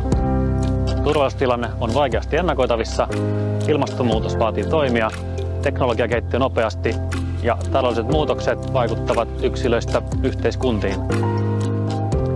Eurooppa pyrkii kuitenkin aktiivisesti keksimään ratkaisuja erilaisiin haasteisiin ja kehittymään yhä kestävämmäksi ja turvallisemmaksi. EU tukee jäsenmaitaan kohti vihreää siirtymää. Turku valittiin mukaan EUn 100 hiilineutraalin kaupungin missioon. Missio valittujen kaupunkien tulee olla hiilineutraali vuoteen 2030 mennessä ja toimia esimerkkinä muille. Miten tämä näkyy tai tulee näkymään Turun kaupungin toiminnassa? No, tämä missio on meille ihan loistava mahdollisuus. Tässä on koottu yhteen 100 jo vahvaa ilmastotyötä tekevää kaupunkia, kuten Turku, ja me voidaan oppia toisiltamme hyvin paljon. Erityispiirre tässä missiossa on se, että hiilineutraaliutta tehdään vahvasti yhdessä yritysten, kansalaisten, yhteisöjen, koko kansalaisyhteiskunnan kanssa, mukaan lukien tietysti korkeakoulut ja innovaatiotoimijat. Ja tämä tulee vauhdittaa meidän vihreätä siirtymää entisestään. Meillä on tällä hetkellä jo toista 100 yritystä ja yhteisöä ilmastotyössä mukana omilla teoillaan, ja tämä vahvistaa pohjaa entisestään. Me pystytään myös yhdessä vahvistamaan panoksia ja investointeja kaikkiin vihreän siirtymän osa-alueisiin, erityisesti niihin, joissa Turku on vahva ja jotka on meidän kärkialoja. Energiakriisi osoitti, että vihreä siirtymä on välttämätön Euroopan energiaomavaraisuudelle. Miten EU saa jäsenmaat toimimaan vihreän siirtymän mukaisesti? No, tässähän on paljon muutosta jo tehty, ja se tehtiin nyt pakon edessä. On nopeutettu siirtymää pois fossiilisesta energiajärjestelmästä, vahvistetaan EUn strategista autonomiaa. Kaupunkien näkökulmasta esimerkiksi 100 hiilineutraalin kaupungin missio on tällainen toimenpide. Energian käänne fossiilisesta uusiutuvaan energiaan on eurooppalaisissa kaupungeissa ja useissa maissa jo pitkällä, ja on koko EUlle erinomainen tilaisuus ottaa loikkaa eteenpäin sinne puhtaaseen, kestävämpään toimintatapaan ja ympäristöön, mitä me tarvitaan koko maailmassa. Suomihan on liittynyt huhtikuussa Naton jäseneksi monen muun EU-maan tapaan. Miten tämä liittyminen vaikuttaa sitten Suomen strategiseen rooliin kansainvälisessä yhteisössä? Suomi on strategisesti tärkeässä sijainnissa ja NATO-jäsenyys vahvistaa meidän puolustus- sekä kriisinsietokykyä Itämeren alueella. Myös Ruotsin liittyen NATOon se nostaa sitä kynnystä käyttää sotilaallista voimaa Itämeren alueella, joka parantaa alueemme pitkäaikaista vakautta. NATO-jäsenenä olemme myös artikla 5 eli turvatakuupiirin suojamana, joka vahvistaa meidän puolustuskykyä sekä ennaltaehkäisevää puolustusta. Suomi myös osallistuu Naton yhteiseen päätöksentekoon, jolla on valtava poliittinen painoarvo globaalisessa yhteisössä. Sä, Janne, mainitsitkin nämä turvatakuut, niin mikä merkitys niillä on, jos suurin osa EU-jäsenmaista sitten kuuluu NATOon kuitenkin? Euroopan unionin turvallisuuspolitiikka on rakennettu alun perinkin hieman erilaiseksi, johtuen juuri siitä, että suurin osa unionin maista on alusta asti ollut NATO-jäseniä. Eli unionin turvallisuus keskittyy rauhanturvaamiseen ja unioni toimii tämmöisenä demokraattisena mallina, joka pyrkii sitten levittämään demokratiaa ja sen myötä myös rauhaa tänne lähialueille. Ja samalla logiikalla turvatakuita ei ole rakennettu päällekkäisiksi Naton kanssa, vaan niiden avulla on tarkoitus osoittaa, että kukaan unionin maa ei jää yksin tänne ja antaa hieman erilaista tukea kuin mihin Naton turvatakuut pystyy, esimerkiksi taloudellisen avun muodossa.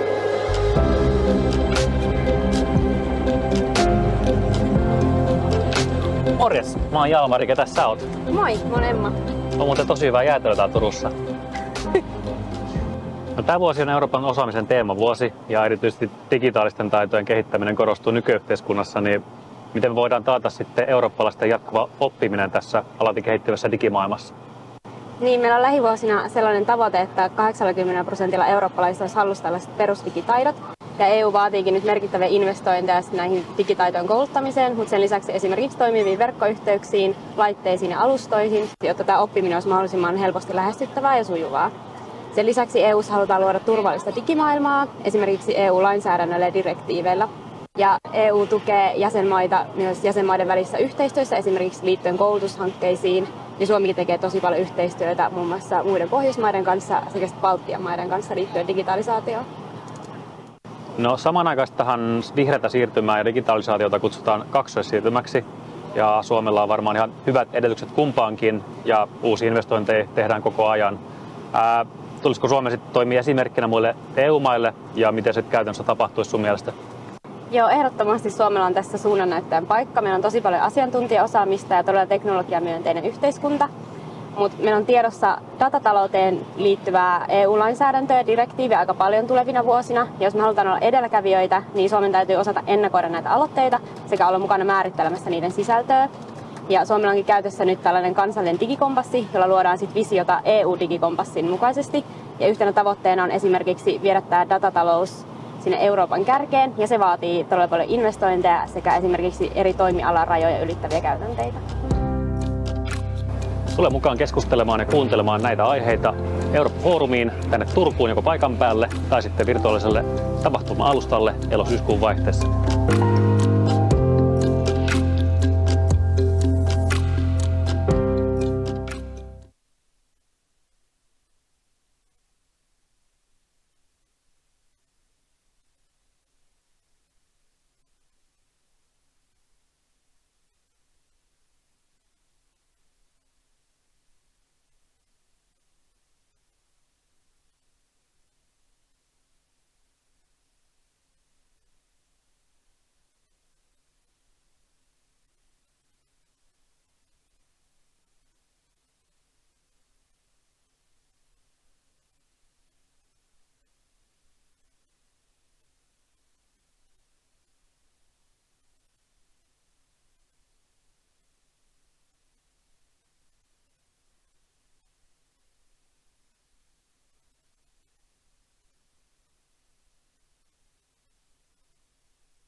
Eurooppa on muutoksessa. Turvallisuustilanne on vaikeasti ennakoitavissa, ilmastonmuutos vaatii toimia, teknologia kehittyy nopeasti ja taloudelliset muutokset vaikuttavat yksilöistä yhteiskuntiin. Eurooppa pyrkii kuitenkin aktiivisesti keksimään ratkaisuja erilaisiin haasteisiin ja kehittymään yhä kestävämmäksi ja turvallisemmaksi. EU tukee jäsenmaitaan kohti vihreää siirtymää. Turku valittiin mukaan EUn 100 hiilineutraalin kaupungin missioon. Mission valittujen kaupunkien tulee olla hiilineutraali vuoteen 2030 mennessä ja toimia esimerkkinä muille. Miten tämä näkyy tai tulee näkymään Turun kaupungin toiminnassa? No, tämä missio on meille ihan loistava mahdollisuus. Tässä on koottu yhteen 100 jo vahvaa ilmastotyötä tekevää kaupunkia, kuten Turku, ja me voidaan oppia toisiltamme hyvin paljon. Erityispiirre tässä missiossa on se, että hiilineutraaliutta tehdään vahvasti yhdessä yritysten, kansalaisten, yhteisöjen, koko kansalaisyhteiskunnan kanssa, mukaan lukien tietysti korkeakoulut ja innovaatiotoimijat. Ja tämä tulee vauhdittaa meidän vihreätä siirtymää entisestään. Meillä on tällä hetkellä jo toista 100 yritystä ja yhteisöjä ilmastotyössä mukana omilla teoillaan, ja tämä vahvistaa pohjaa entisestään.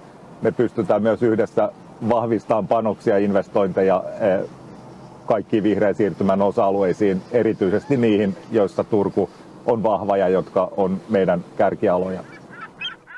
Energiakriisi osoitti, että vihreä siirtymä on välttämätön Euroopan energiaomavaraisuudelle. Miten EU saa jäsenmaat toimimaan vihreän siirtymän mukaisesti? No, tässähän on paljon muutosta jo tehty, ja se tehtiin nyt pakon edessä. On nopeutettu siirtymää pois fossiilisesta energiajärjestelmästä, vahvistetaan EUn strategista autonomiaa. Kaupunkien näkökulmasta esimerkiksi 100 hiilineutraalin kaupungin missio on tällainen toimenpide. Energian käänne fossiilisesta uusiutuvaan energiaan on eurooppalaisissa kaupungeissa ja useissa maissa jo pitkällä, ja on koko EUlle erinomainen tilaisuus ottaa loikkaa eteenpäin sinne puhtaaseen, kestävämpään toimintatapaan ja ympäristöön, mitä me tarvitaan koko maailmassa. Suomi on liittynyt huhtikuussa Naton jäseneksi monen muun EU-maan tapaan. Miten tämä liittyminen vaikuttaa sitten Suomen strategiseen rooliin kansainvälisessä yhteisössä? Suomi on strategisesti tärkeässä sijainnissa ja NATO-jäsenyys vahvistaa meidän puolustus- sekä kriisinsietokykyä Itämeren alueella. Myös Ruotsin liittyen NATOon se nostaa sitä kynnystä käyttää sotilaallista voimaa Itämeren alueella, joka parantaa alueemme pitkäaikaista vakautta. NATO-jäsenenä olemme myös artikla 5 eli turvatakuupiirin suojamana, joka vahvistaa meidän puolustuskykyä sekä ennaltaehkäisevää puolustusta. Suomi myös osallistuu Naton yhteiseen päätöksentekoon, jolla on valtava poliittinen painoarvo globaalisessa yhteisössä. Sä, Janne, mainitsitkin nämä turvatakuut, niin mikä merkitys niillä on, jos suurin osa EU-jäsenmaista sitten kuuluu NATOon kuitenkin? Euroopan unionin turvallisuuspolitiikka on rakennettu alun perinkin hieman erilaiseksi, johtuen juuri siitä, että suurin osa unionin maista on alusta asti ollut NATO-jäseniä. Eli unionin turvallisuus keskittyy rauhanturvaamiseen ja unioni toimii tämmöisenä demokraattisena mallina, joka pyrkii sitten levittämään demokratiaa ja sen myötä myös rauhaa tänne lähialueille. Ja samalla logiikalla turvatakuita ei ole rakennettu päällekkäiseksi Naton kanssa, vaan niiden avulla on tarkoitus osoittaa, että kukaan unionin maa ei jää yksin tänne ja antaa hieman erilaista tukea kuin mihin Naton turvatakuut pystyy, esimerkiksi taloudellisen avun muodossa.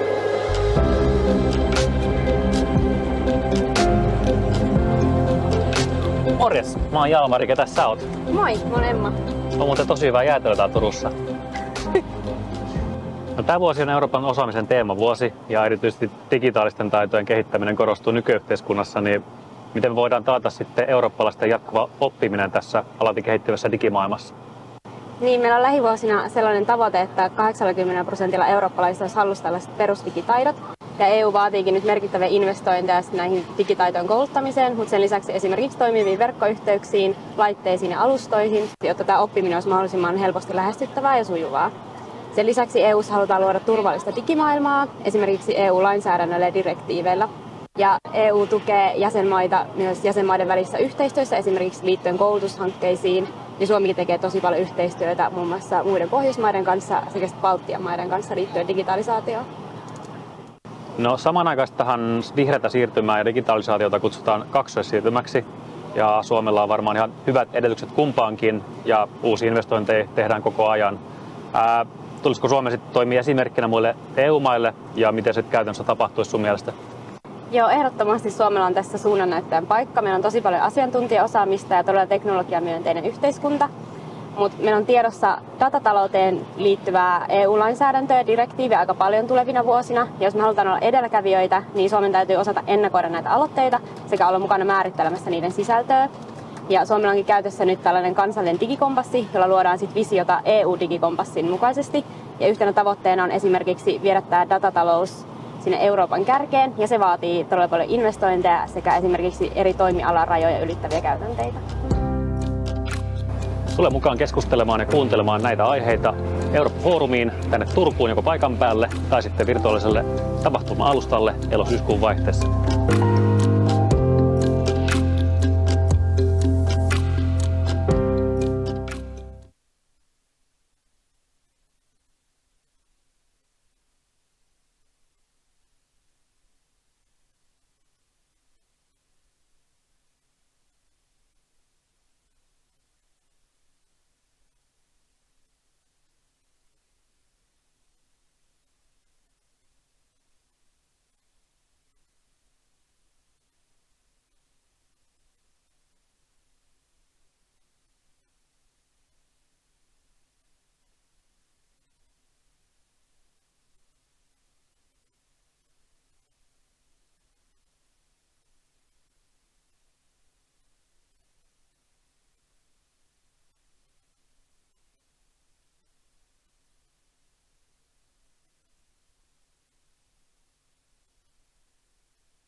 Turvallisuustilanne on vaikea.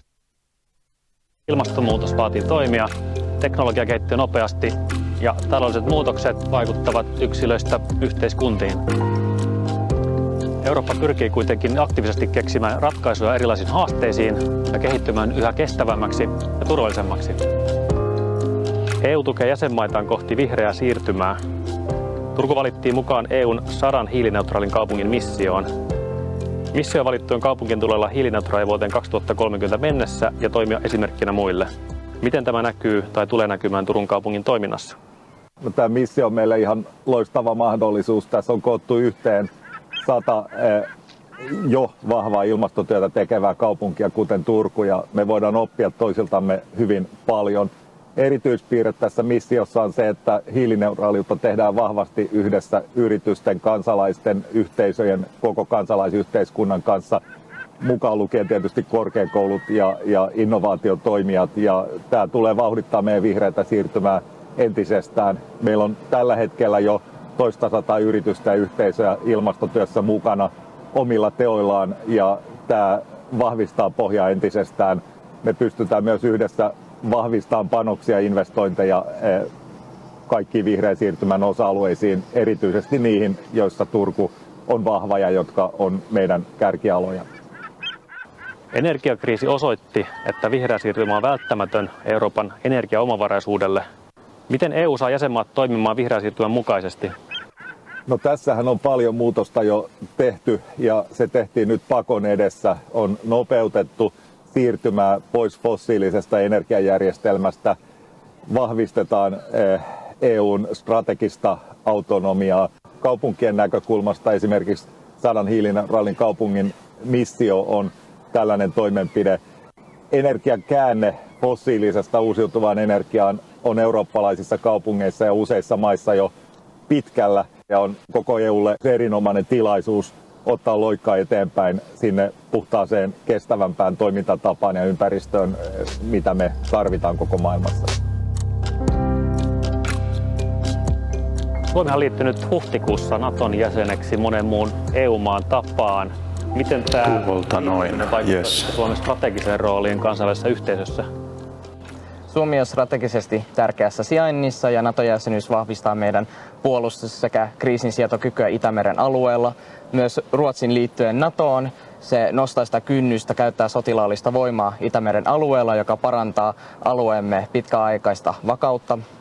NATO-jäsenenä olemme myös artikla 5 eli turvatakuupiirin suojamana, joka vahvistaa meidän puolustuskykyä sekä ennaltaehkäisevää puolustusta. Suomi myös osallistuu Naton yhteiseen päätöksentekoon, jolla on valtava poliittinen painoarvo globaalisessa yhteisössä. Sä, Janne, mainitsitkin nämä turvatakuut, niin mikä merkitys niillä on, jos suurin osa EU-jäsenmaista sitten kuuluu NATOon kuitenkin? Euroopan unionin turvallisuuspolitiikka on rakennettu alun perinkin hieman erilaiseksi, johtuen juuri siitä, että suurin osa unionin maista on alusta asti ollut NATO-jäseniä. Eli unionin turvallisuus keskittyy rauhanturvaamiseen ja unioni toimii tämmöisenä demokraattisena mallina, joka pyrkii sitten levittämään demokratiaa ja sen myötä myös rauhaa tänne lähialueille.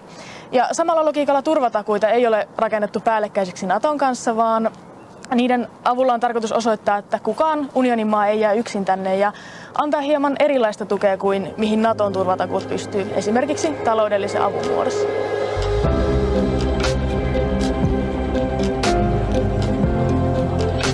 Morjes, mä oon Jalmari, ketä sä oot? Moi, mä oon Emma.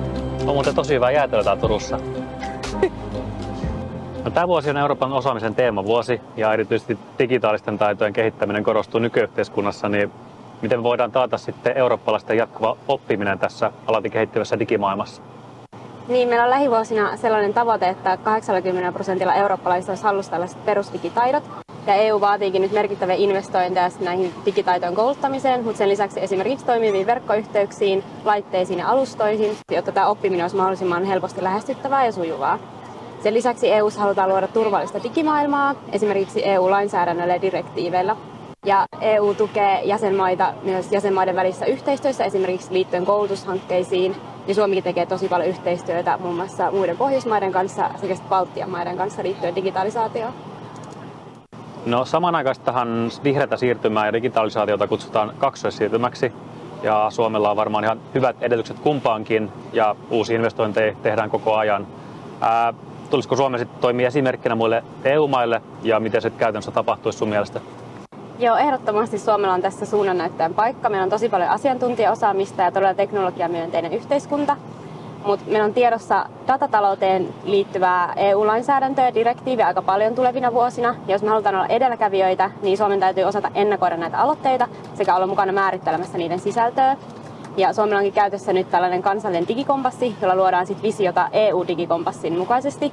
Ja yhtenä tavoitteena on esimerkiksi viedä tämä datatalous sinne Euroopan kärkeen, ja se vaatii todella paljon investointeja sekä esimerkiksi eri toimialan rajoja ylittäviä käytänteitä. Tule mukaan keskustelemaan ja kuuntelemaan näitä aiheita Eurooppa-foorumiin tänne Turkuun joko paikan päälle tai sitten virtuaaliselle tapahtuma-alustalle elo-syyskuun vaihteessa.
tästä syystä.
Vahvaa ilmastotyötä Ja niin, sitten se on sillä tavalla.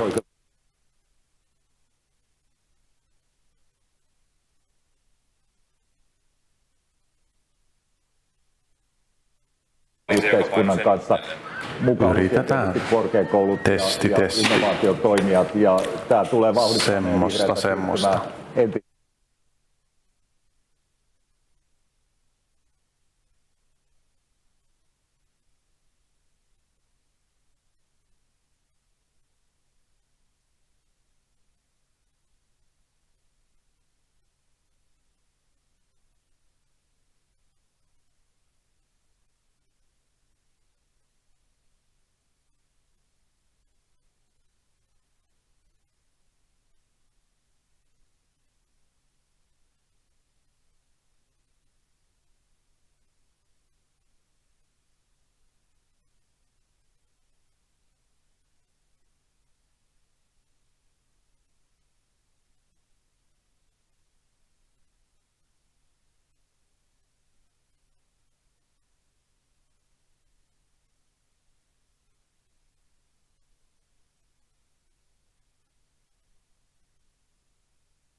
täytyy osata ennakoida näitä aloitteita sekä olla mukana määrittelemässä niiden sisältöä.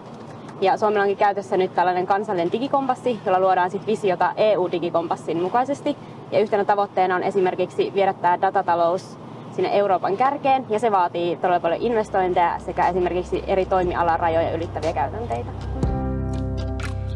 Tule mukaan keskustelemaan ja kuuntelemaan näitä aiheita Eurooppa-foorumiin tänne Turkuun joko paikan päälle tai sitten virtuaaliselle tapahtuma-alustalle elo-syyskuun vaihteessa.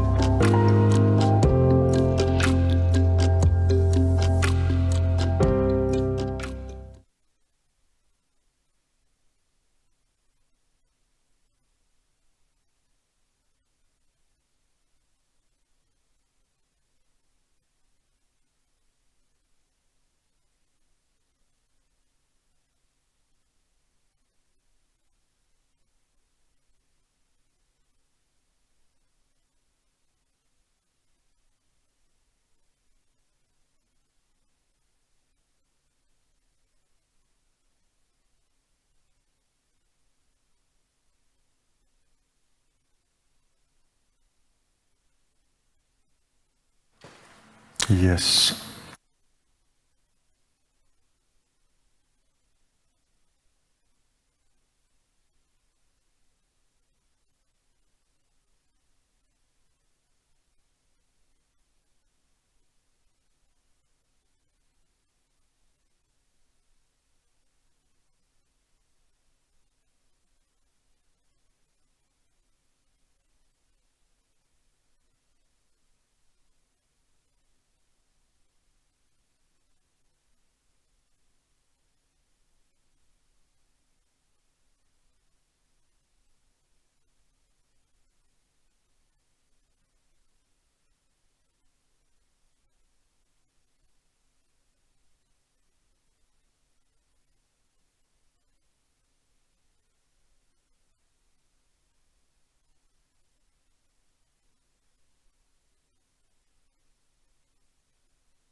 Eurooppa on muutoksessa.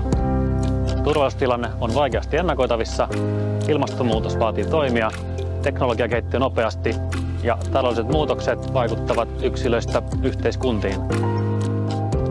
Eurooppa pyrkii kuitenkin aktiivisesti keksimään ratkaisuja erilaisiin haasteisiin ja kehittymään yhä kestävämmäksi ja turvallisemmaksi. EU tukee jäsenmaitaan kohti vihreää siirtymää. Turku valittiin mukaan EUn 100 hiilineutraalin kaupungin missioon. Missio valittujen kaupunkien tulee olla hiilineutraali vuoteen 2030 mennessä ja toimia esimerkkinä muille.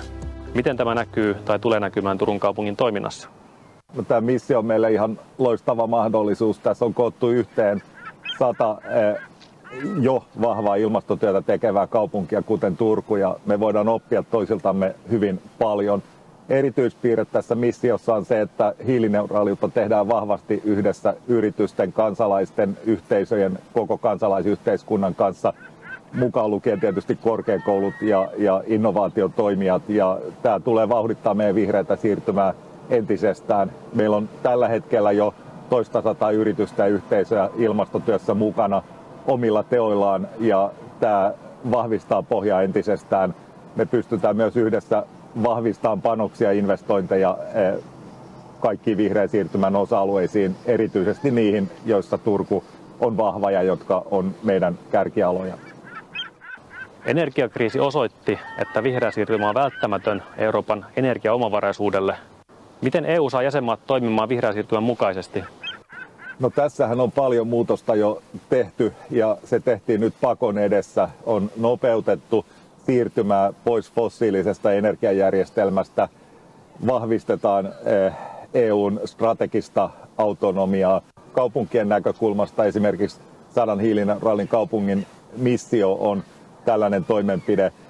Energian käänne fossiilisesta uusiutuvaan energiaan on eurooppalaisissa kaupungeissa ja useissa maissa jo pitkällä, ja on koko EUlle erinomainen tilaisuus ottaa loikkaa eteenpäin sinne puhtaaseen, kestävämpään toimintatapaan ja ympäristöön, mitä me tarvitaan koko maailmassa.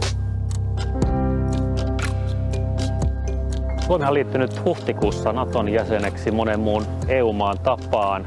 Miten tämä liittyminen vaikuttaa sitten Suomen strategiseen rooliin kansainvälisessä yhteisössä?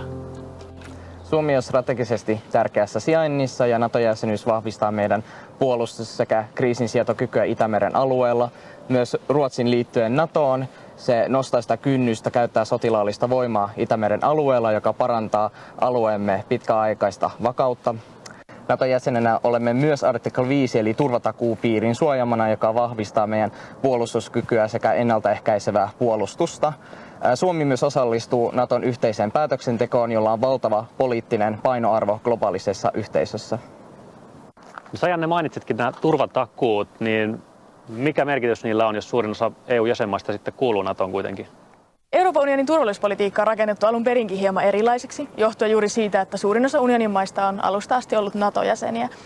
Eli unionin turvallisuus keskittyy rauhanturvaamiseen ja unioni toimii tämmöisenä demokraattisena mallina, joka pyrkii sitten levittämään demokratiaa ja sen myötä myös rauhaa tänne lähialueille.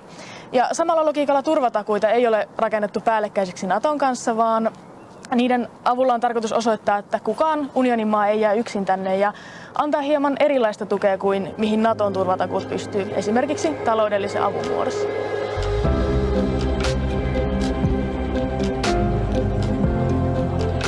Morjes, mä oon Jalmari, ketä sä oot? Moi, mä oon Emma. On muuten tosi hyvää jäätelöä täällä Turussa.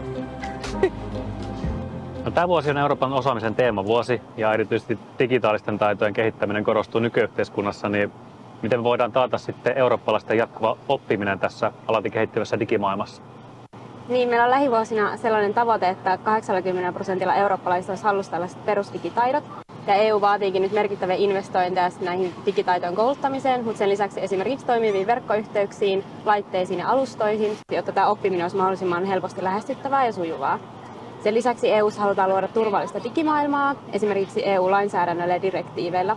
Ja EU tukee jäsenmaita myös jäsenmaiden välissä yhteistyössä, esimerkiksi liittyen koulutushankkeisiin. Ja Suomikin tekee tosi paljon yhteistyötä muun muassa muiden Pohjoismaiden kanssa sekä Baltian maiden kanssa liittyen digitalisaatioon. No, samanaikaistahan vihreätä siirtymää ja digitalisaatiota kutsutaan kaksoissiirtymäksi. Ja Suomella on varmaan ihan hyvät edellytykset kumpaankin ja uusia investointeja tehdään koko ajan. Tulisiko Suomi sitten toimia esimerkkinä muille EU-maille ja miten se käytännössä tapahtuisi sun mielestä? Joo, ehdottomasti Suomella on tässä suunnannäyttäjän paikka. Meillä on tosi paljon asiantuntijaosaamista ja todella teknologiamyönteinen yhteiskunta. Mutta meillä on tiedossa datatalouteen liittyvää EU-lainsäädäntöä ja direktiiviä aika paljon tulevina vuosina. Ja jos me halutaan olla edelläkävijöitä, niin Suomen täytyy osata ennakoida näitä aloitteita sekä olla mukana määrittelemässä niiden sisältöä. Ja Suomella onkin käytössä nyt tällainen kansallinen digikompassi, jolla luodaan sit visiota EU-digikompassin mukaisesti. Ja yhtenä tavoitteena on esimerkiksi viedä tämä datatalous sinne Euroopan kärkeen, ja se vaatii todella paljon investointeja sekä esimerkiksi eri toimialan rajoja ylittäviä käytänteitä. Tule mukaan keskustelemaan ja kuuntelemaan näitä aiheita Eurooppa-foorumiin tänne Turkuun joko paikan päälle tai sitten virtuaaliselle tapahtuma-alustalle elo-syyskuun vaihteessa.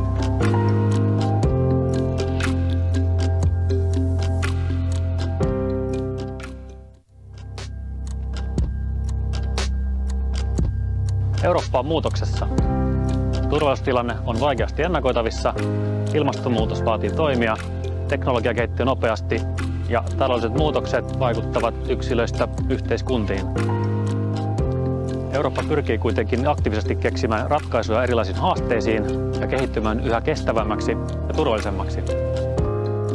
EU tukee jäsenmaitaan kohti vihreää siirtymää. Turku valittiin mukaan EUn 100 hiilineutraalin kaupungin missioon. Missio valittujen kaupunkien tulee olla hiilineutraali vuoteen 2030 mennessä ja toimia esimerkkinä muille. Miten tämä näkyy tai tulee näkymään Turun kaupungin toiminnassa? No, tämä missio on meille ihan loistava mahdollisuus. Tässä on koottu yhteen 100 jo vahvaa ilmastotyötä tekevää kaupunkia, kuten Turku, ja me voidaan oppia toisiltamme hyvin paljon. Erityispiirre tässä missiossa on se, että hiilineutraaliutta tehdään vahvasti yhdessä yritysten, kansalaisten, yhteisöjen, koko kansalaisyhteiskunnan kanssa, mukaan lukien tietysti korkeakoulut ja innovaatiotoimijat. Ja tämä tulee vauhdittaa meidän vihreätä siirtymää entisestään. Meillä on tällä hetkellä jo toista 100 yritystä ja yhteisöjä ilmastotyössä mukana omilla teoillaan, ja tämä vahvistaa pohjaa entisestään. Me pystytään myös yhdessä vahvistamaan panoksia ja investointeja kaikkiin vihreän siirtymän osa-alueisiin, erityisesti niihin, joissa Turku on vahva ja jotka on meidän kärkialoja. Energiakriisi osoitti, että vihreä siirtymä on välttämätön Euroopan energiaomavaraisuudelle. Miten EU saa jäsenmaat toimimaan vihreän siirtymän mukaisesti? No, tässähän on paljon muutosta jo tehty, ja se tehtiin nyt pakon edessä. On nopeutettu siirtymää pois fossiilisesta energiajärjestelmästä, vahvistetaan EUn strategista autonomiaa. Kaupunkien näkökulmasta esimerkiksi 100 hiilineutraalin kaupungin missio on tällainen toimenpide. Energian käänne fossiilisesta uusiutuvaan energiaan on eurooppalaisissa kaupungeissa ja useissa maissa jo pitkällä, ja on koko EUlle erinomainen tilaisuus ottaa loikkaa eteenpäin sinne puhtaaseen, kestävämpään toimintatapaan ja ympäristöön, mitä me tarvitaan koko maailmassa. Suomi on liittynyt huhtikuussa Naton jäseneksi monen muun EU-maan tapaan. Miten tämä liittyminen vaikuttaa sitten Suomen strategiseen rooliin kansainvälisessä yhteisössä? Suomi on strategisesti tärkeässä sijainnissa ja NATO-jäsenyys vahvistaa meidän puolustus- sekä kriisinsietokykyä Itämeren alueella. Myös Ruotsin liittyen NATOon se nostaa sitä kynnystä käyttää sotilaallista voimaa Itämeren alueella, joka parantaa alueemme pitkäaikaista vakautta. NATO-jäsenenä olemme myös artikla 5 eli turvatakuupiirin suojamana, joka vahvistaa meidän puolustuskykyä sekä ennaltaehkäisevää puolustusta. Suomi myös osallistuu NATOn yhteiseen päätöksentekoon, jolla on valtava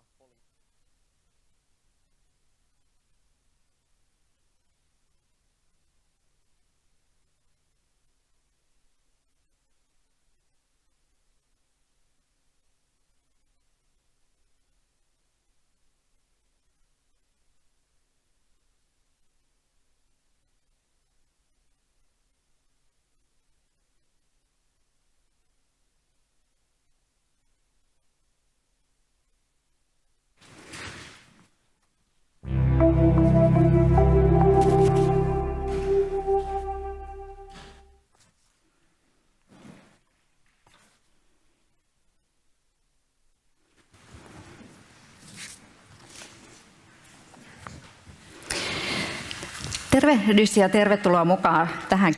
Welcome to join the next discussion here and hear about EU's Baltic Sea strategy and how it can support Ukraine in Russia's war of aggression.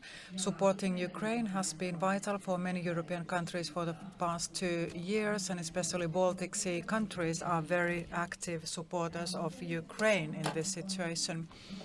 Also, Ukraine has other connections to the Baltic Sea, as we will hear shortly.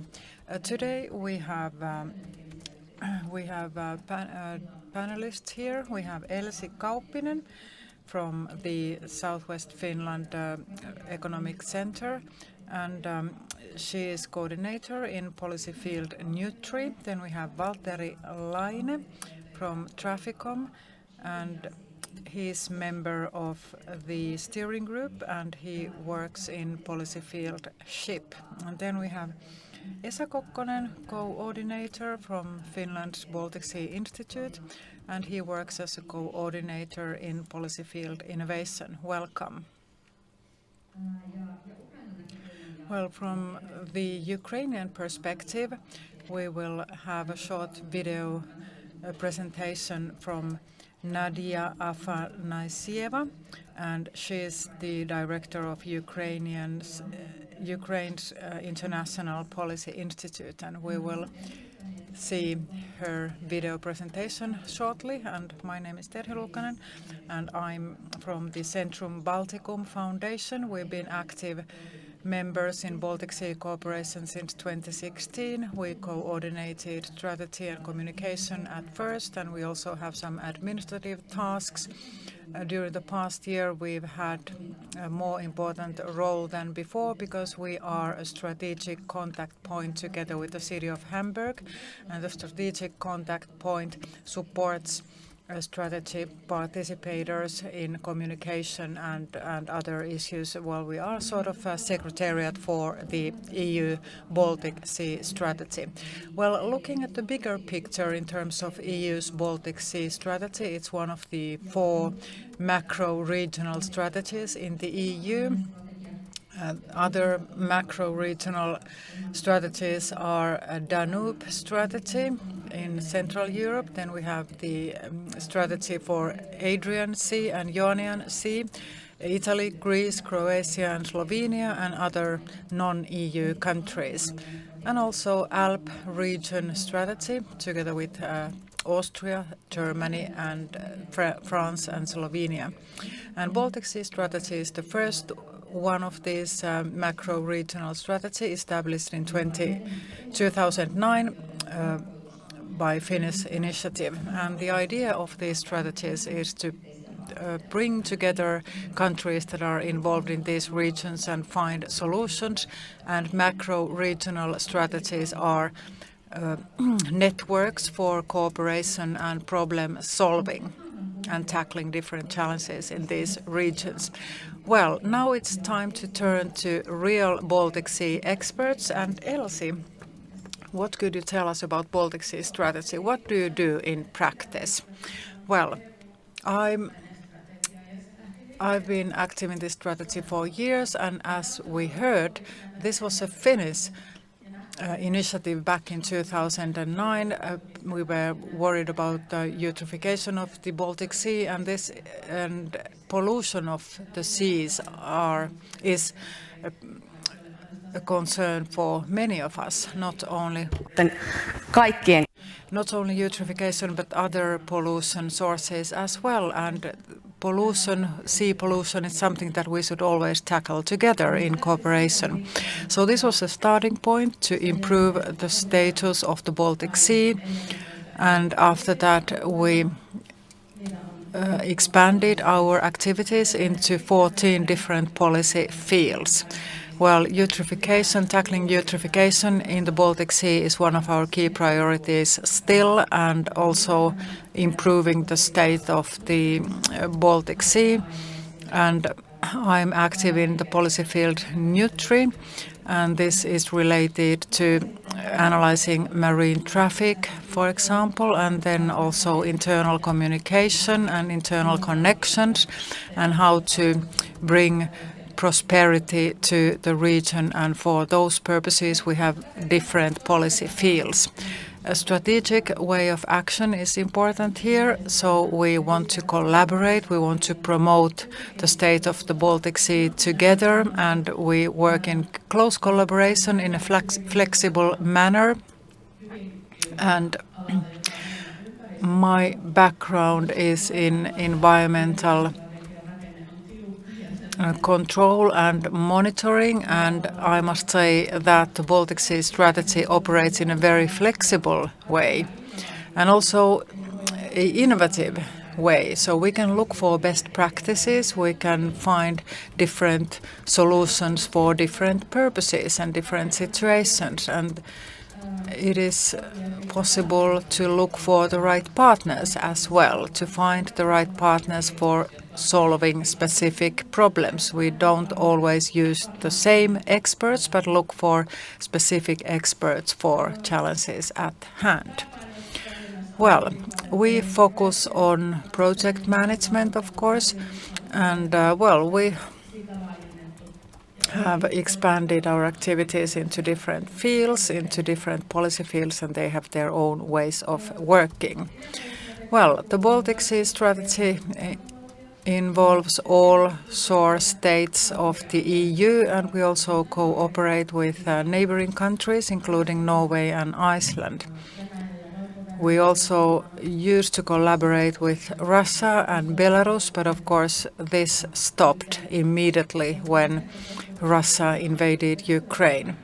And now we also collaborate with Ukraine, and all the resources that we've used to collaboration with Russia and Belarus are now directed towards cooperation with Ukraine.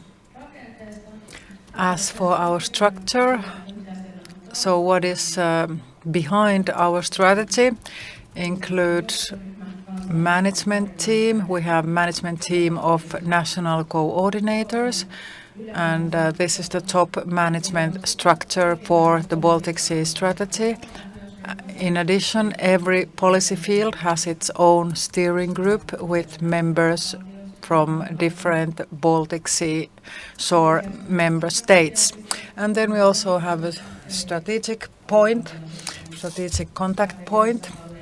Terhi represents that point, and it provides support in strategy management and communication. All sectors in society can participate in these activities at state level, regional level, and local level as well. We also have civic activities in our program, and the European Commission steers this program along with other macro-regional strategies, and this is part of cohesion policy of the EU to bring all regions in Europe to a level playing field. And of course, together we can find better solutions, more efficient solutions, and take everybody's perspective into account. And this has been a very good way to find best practices. Thank you, Elsie. That was a very good piece of information in a nutshell. What do you do and how does the organization work? Okay, well, let's turn our eyes to Ukraine now. Ukraine is part of the Danube strategy as a non-EU member country, and Nadia Afanasieva is the formal representative of Ukraine in Danube macro-regional strategy. So she's experienced in conducting macro-regional strategies. And now we listen to Nadia from Kiev. Dear colleagues, dear friends, first of all, let me express all our gratitude for the idea of organizing an event of supporting Ukraine in the EU strategy for the Baltic Sea region, and for all openness of the Baltic Sea countries to improve and urge the communication with Ukraine. We all knew the importance of the cooperation in the Northeast Axis before the invasion, and now it became obvious. We were talking a lot about it and even had some results, some projects. Now it's the time to make the cooperation happen and to involve all actors from all countries. We have the biggest challenge to empower ourselves in face of the danger.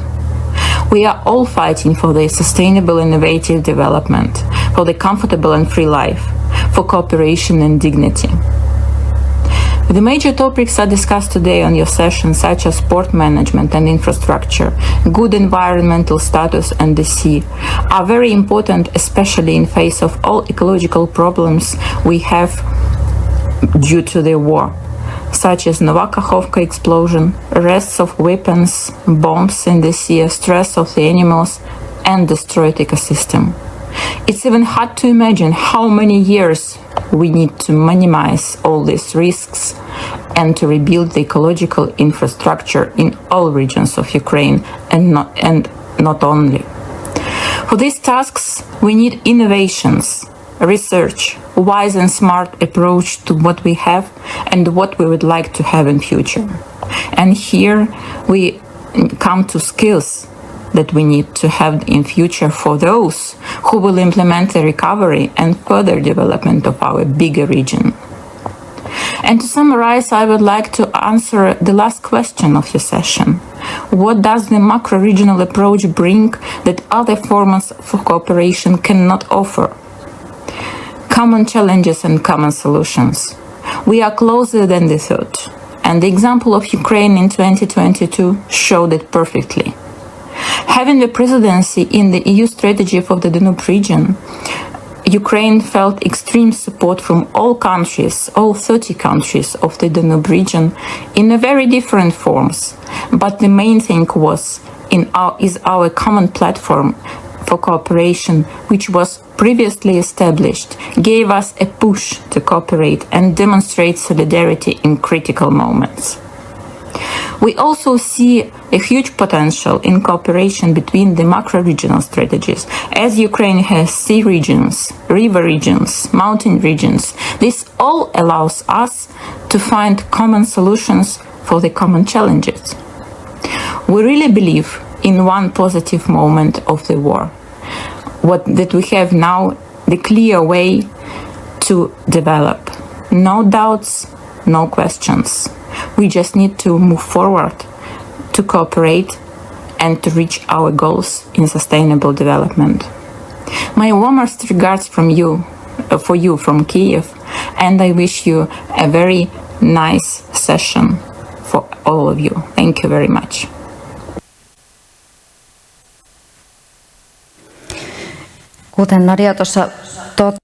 As we heard from Nadia, Ukraine has a lot of reconstruction to be done when the war ends, hopefully soon. So I'm sure that Ukraine needs all the support we can give, all the collaboration that we can give to it.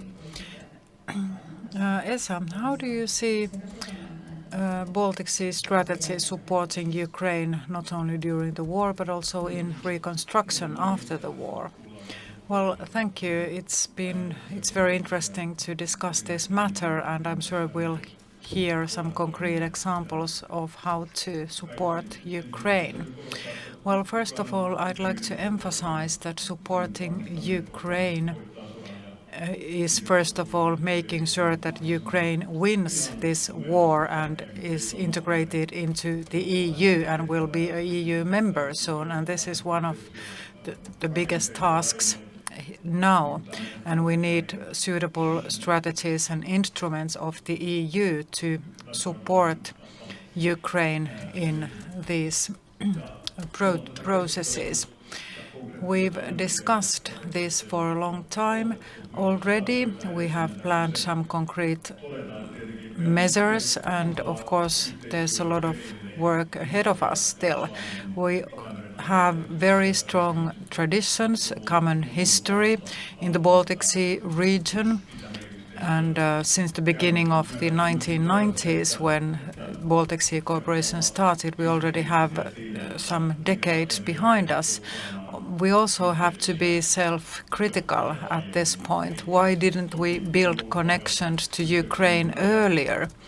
Of course, we've had some connections, as Nadia said, but taking into account the fact that Ukraine is a big European state, very critical, it's close to the Baltic Sea, why didn't we take it on board earlier?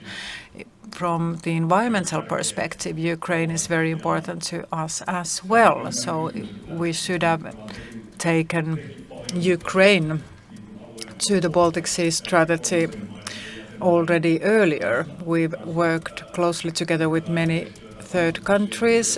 We have invested in collaboration with different countries, so that is a good thing, but still we have a lot of work to be done, not only at national level but also regional and local levels.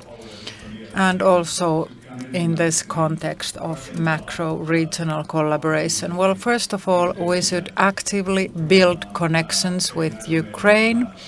We have different policy fields in place in the EU Baltic Sea strategy at different levels, in cities, in universities, in ministries, in NGOs. All these actors should now actively build connections with Ukraine. We have structures in place, and we have a lot of experience in building connections to different directions, and we have a lot of experience in strengthening EU policies, strengthening cross-border policies and operations. We also have recent experience in Finland-Sweden collaboration, for example, and also Baltic Sea countries. Baltic countries have only recently joined the EU, and they have a lot of experience in how to support Ukraine in this situation at this moment, and how to build connections between countries and find funding not only from the EU but also from other sources.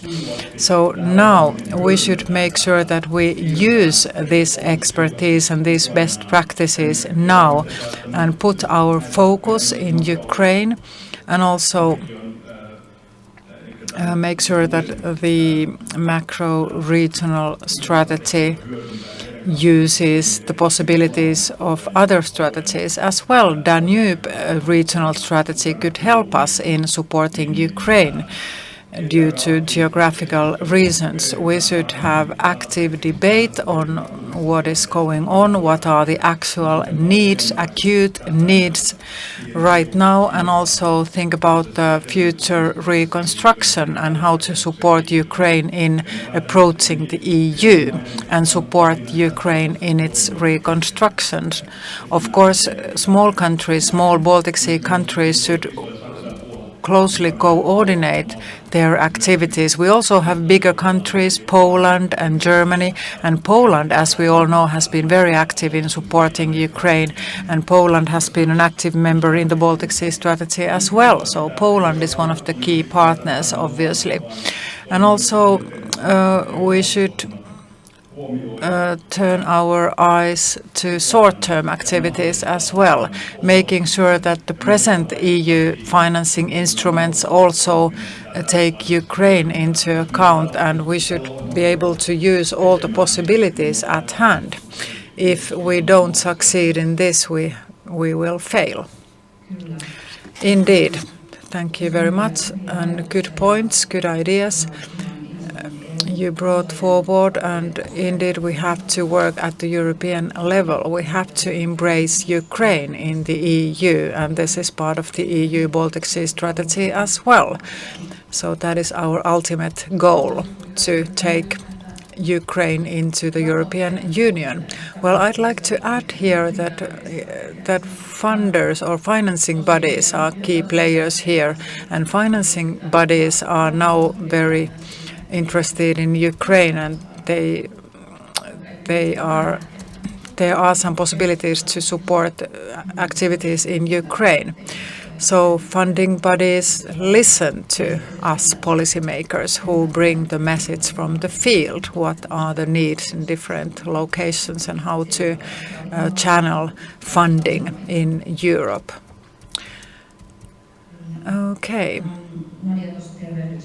Nadia also said that now we need more collaboration, we need all possible help that Ukraine can get, we need innovation, we need expertise to help Ukraine. And the policy fields SAFE and SHIP have already collaborated closely during the war. Valtteri, could you tell us some more? Thank you very much, Terhi.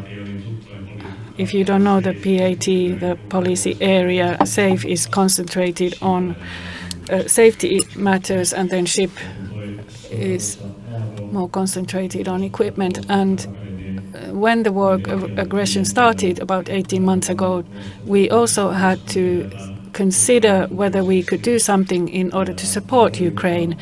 And these macro-region strategies are a very good tool in order to find contacts.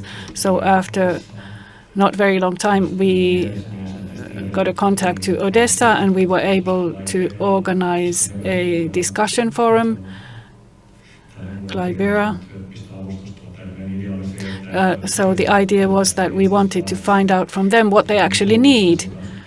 And training was something that we would be able to provide. And then we organized the workshop, and some of the participants were there on the spot, also some Ukrainians, and also remotely they participated, so we were able to find out what concrete needs they have, where we could help them. And 3 items resulted from this. First of all, because of the war, many maritime students were not able to finalize their studies. In other countries, we have training institutes where they could come and finalize their studies. And then many workers, seamen, maritime workers, have problems in continuing their work, maintaining their professional skills. So this is also something where we can support them. And then thirdly, some additional training. We talk about maritime sector. There are many different types of employment, also offshore activity. So in Turku, we can offer these so-called DB ship courses, and this training was very interesting for them. And so this is the way we were able to find out what they actually need concretely in order to be able to organize training, how to get the students from there over to Turku. And another thing to support us is a consulting operator which has then developed this project idea further. Funding possibilities have been investigated, and to see what partnerships we could make use of here. Odessa and Kherson as cities are interested in becoming partners here. And since we are talking about a country at war, then we need to remember that some of the students are actually soldiers. They are fighting the war, so it's not always easy to contact them to get required documentation. And then female students, they might have already left Ukraine. They are in different parts of Europe, and it takes some time to find their contacts and get them information on this project. So it's not so easy. In any case, towards the end of the year, we'll be sending our funding applications, and as we heard already from my colleague, there are certain challenges to get funding because the funding mechanisms are actually designed for these sort of normal situations, not for a situation where a country is at war. Mainly we will apply for funding from Erasmus+. They have a specific fund for Ukraine. I was able to get more information on this from a Ukrainian colleague, so I'm sure that we will be organizing some kickoff meetings next month with the potential partners and funders. So hopefully we will get things going very quickly, and we can then start welcoming Ukrainian students to different training institutes in the Baltic Sea. I've met some students who study maritime work in Klaipėda, and they were very interested in coming here and participating in training. Many of their family members and friends have actually experienced very serious and horrific matters due to the war. So it's not only their professional training that they only need other types of support, and also linguistic support. So preparatory training is needed before they can actually get into the maritime business. In a similar way as Ukrainian soldiers are trained by various NATO countries. So first they receive some language training, English training, before they can participate in the training itself. We, of course, hope that the war will come to an end as soon as possible with Ukrainian terms. Many of the schools and institute buildings have been destroyed during the war. Equipment has been stolen, taken away, and also maritime infrastructure, ports, and other infrastructure have suffered a lot during the war because of attacks. Hopefully, Mariupol will later on again be part of Ukraine. That's what we hope. And we will try to support matters as well as we can. Right, any other questions? I'd be interested to hear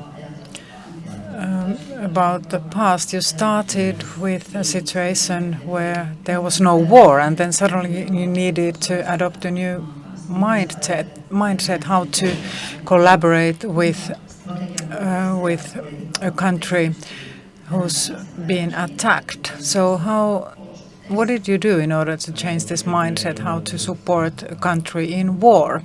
Well, of course, we have our policy program, and of course it's been drafted to normal conditions, not to war conditions. And of course war was not taken into account, but we have different policy fields, and this safety and security, it can be interpreted in a way that we can support the country in war.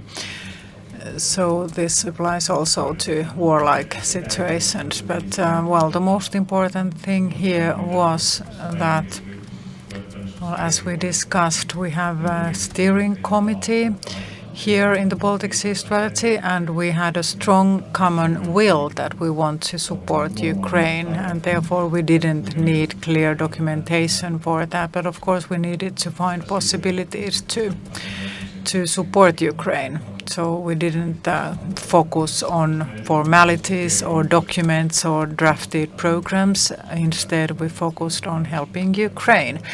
And this is, of course, key now. And also Ministry of Foreign Affairs has supported us and told us that if we need something, they will help us. So please do not focus on bureaucracy, they also said. And also funding programs, they also adapted very quickly. In the beginning, it was a bit difficult, of course, because funding programs have been drafted to normal conditions, peace conditions, and they didn't have maybe articles for war conditions, but still bureaucracy was not an obstacle. Well, that's good to hear. So if there's a strong will, everything is possible. That is very relieving indeed. And Nadia also said that the war has caused serious environmental problems, and environmental infrastructure has been largely destructed. So Elsi, what about the policy field Nutri? Can you help Ukraine in these massive challenges? Well, Nutri has launched collaboration with Ukraine, well, from a more selfish perspective, perhaps. As Esa said, a part of Ukraine is very close to the Baltic Sea, actually. It's connected by water.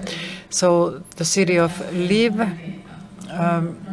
has some rivers that are connected to the Baltic Sea. And the city of Lviv is one of the hotspots in the Baltic Sea region because there's a lot of pollution coming from urban areas to the Baltic Sea. Well, the city of Lviv is a big actor, and they have a lot of resources to build wastewater management facilities and other facilities, but smaller municipalities in the region do not have these resources, and maybe they don't even have old facilities for wastewater management. And many municipalities actually discharge their wastewaters directly into the Baltic Sea. And reconstructing wastewater management, for example, is one of the most important projects to be completed if Ukraine joins the EU. So we should already provide them with expertise in these matters, so that Ukrainian players could launch these projects to improve their wastewater management and how to channel investments in different municipalities and regions. Not to do the same mistakes as Poland did, for example.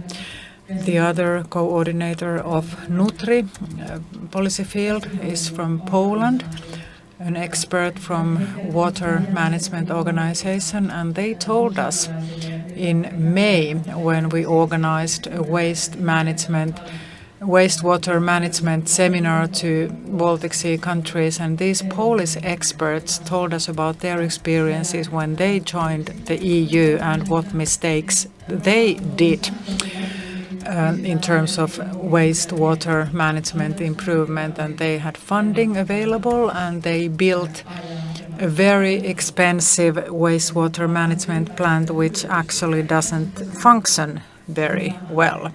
So the cost-benefit analysis was very poor in this case, because they built a massive establishment, very expensive, which actually wasn't that efficient in managing wastewater. So they have good experience on how to do things and how not to do things in terms of wastewater management.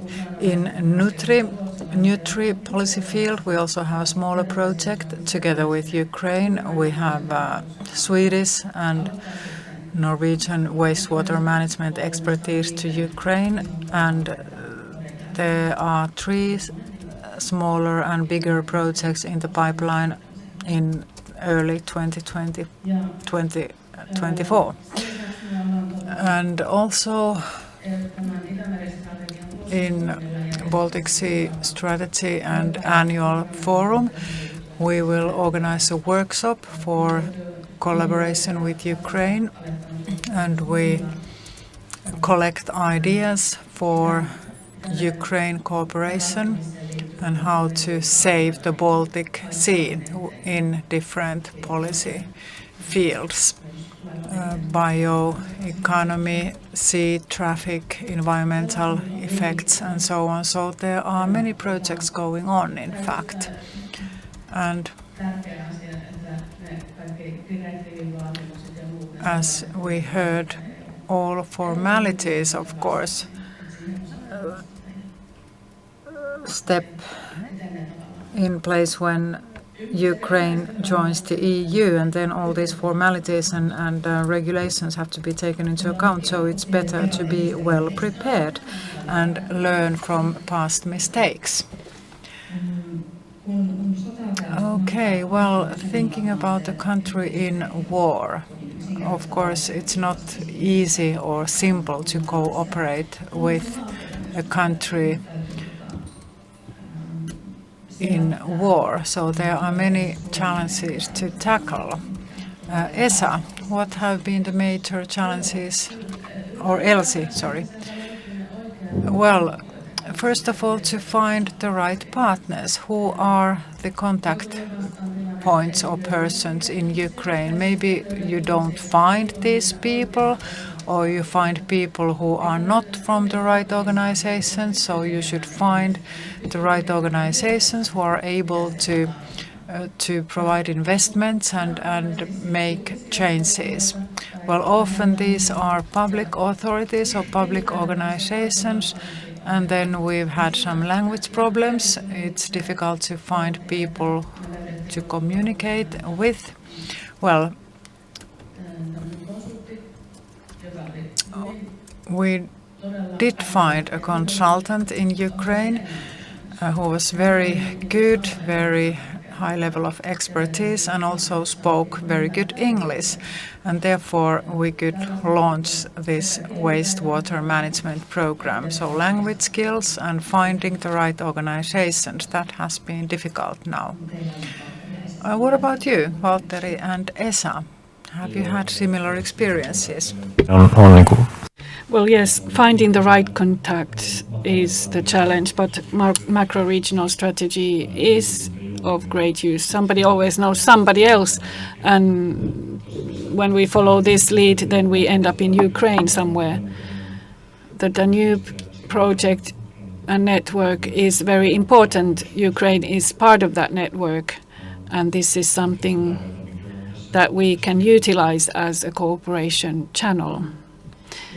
Yes, indeed, the macro-regional strategies have this benefit of already having certain available contacts there. And then the $1 billion question, how can then partners join in when there is a will or a wish? Is this already an established club, or how does it work? Esa, can you give some advice on that? Well, of course, we operate through EU funding instruments, and we want to promote their more efficient and more impactful use. And then, of course,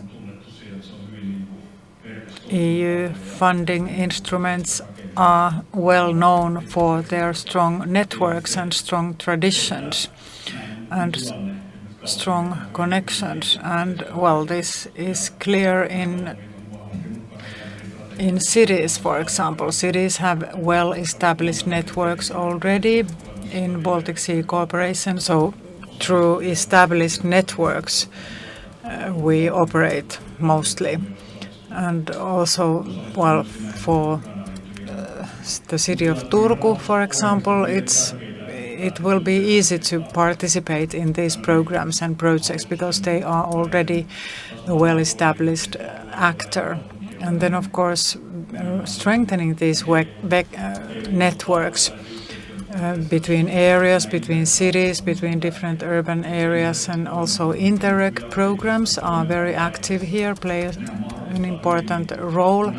Interreg programs are being implemented right now, and they enable many partners to participate. So from that perspective, the Baltic Sea strategy has been very successful because the different programs and different actors work in close collaboration and in established networks, and everything works fairly well. Of course, Baltic Sea is a very popular theme at the moment, and we have already in the beginning of our programming period now we have maybe already 15 projects going on at this very moment, and the strategy enables projects which are international in nature. Now, for example, we have a project going on with Poland, focusing on Ukrainian refugees, especially women, how to provide them with entrepreneurial training, how to provide them with training and provide possibilities for networking. Poland is the leading country in this project, but there are other countries involved as well, and we have a funding program for this, and in this way we can retrain Ukrainian refugees to become entrepreneurs. And this is one concrete example, and how to redraft programs and projects in a way that also Ukrainians benefit from them. And also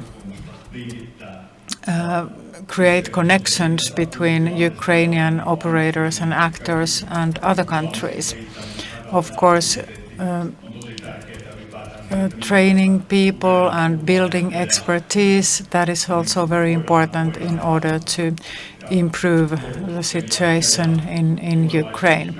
How to prepare Ukrainians for the future. This is something that we can always do, and the new funding period is coming up, and I hope that we can find new projects to participate in this. And then the second Interreg program, Interreg Europe program, European-wide program, it's been extended into Ukraine now. So Ukraine is part of Interreg Europe program now, and I hope that together with our partners in Danube region, we can put our forces together and apply for funding, and in this way support also other projects where Ukraine is involved. So we are focusing in innovations here, and then also a third project, Central Baltic program, led by Southwest Finland, and also in this program we can have smaller projects that focus on Ukraine or Ukrainians resident in other countries at the moment. So these are smaller projects where all participants, all organizations can participate. So if you have good ideas, good initiatives, please contact us. We are available. We have our steering group, and we have different ministries and their contact persons from different Baltic Sea countries, so they will give us strong support. And of course we are now in Turku, a strong climate action city, and also Tampere. We have climate mission programs and how to intensify collaboration in terms of climate change in the Baltic Sea region. And this is also something that Kiev is involved in. So how to promote climate work in Baltic Sea region and also involve Kiev in this work, and maybe other cooperation cities as well. So there are a lot of possibilities. We are only in the beginning. We have a lot to learn. We need to do some hard networking, how to network our projects and ongoing programs and so on. And of course, all these are very interesting from the Ukrainian perspective. Maybe within a year we have more to tell to you. Next year, I'm sure that we have some good news. So, of course, our most important task now is to support Ukraine. I also hope that we can receive some good news next year from these activities. Well, time is up. Maybe we still have one question from the audience, one possibility for one question from the audience. If you have something to ask, please.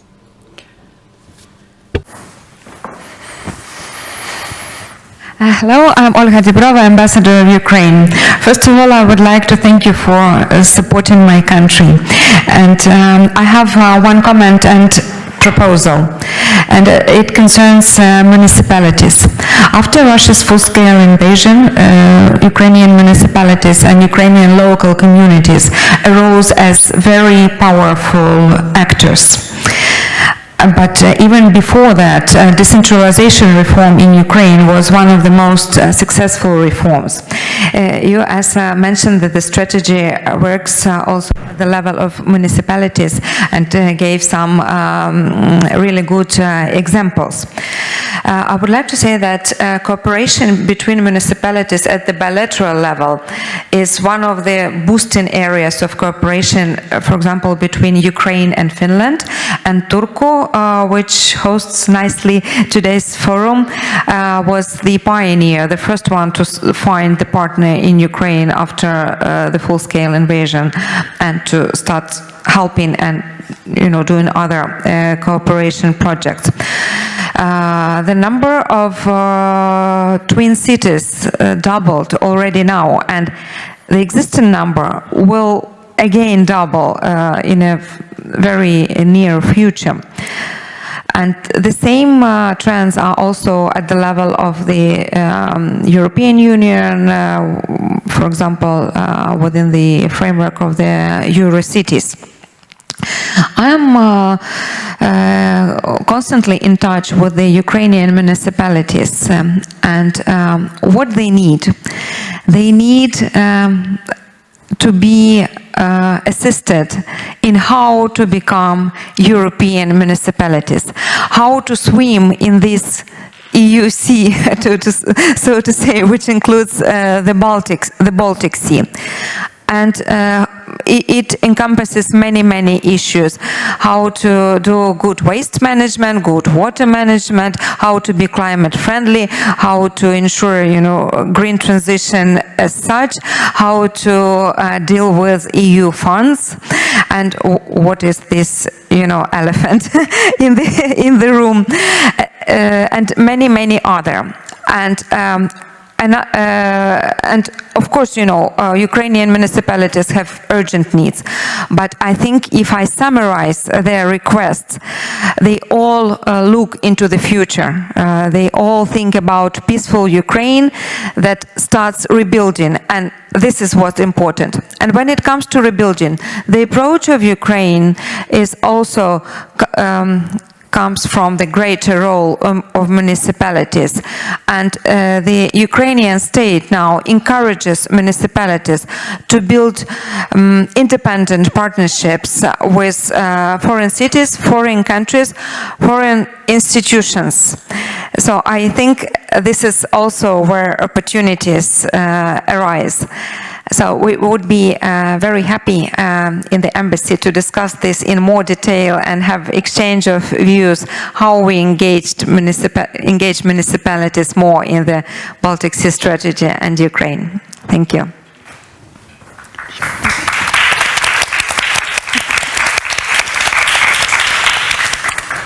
Thank you, Mrs. Ambassador. Kiitos. Very concrete cooperation proposal already. Thank you for that. Hienoa, että saatiin. Well, as I said in English, thank you for giving us a concrete proposal for cooperation. So this was very good idea to listen to Baltic Sea strategy latest news. Now we have 3 very approachable persons here, so please come and talk to them during the break. And you can also find our contact information in the EU Baltic Sea strategy website, EU SBSR, and you can find all contact details there. I'd like to thank our audience. Thank you to our panelists, and let's hope that we can discuss this next year again. Thank you.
voidaan aloitella.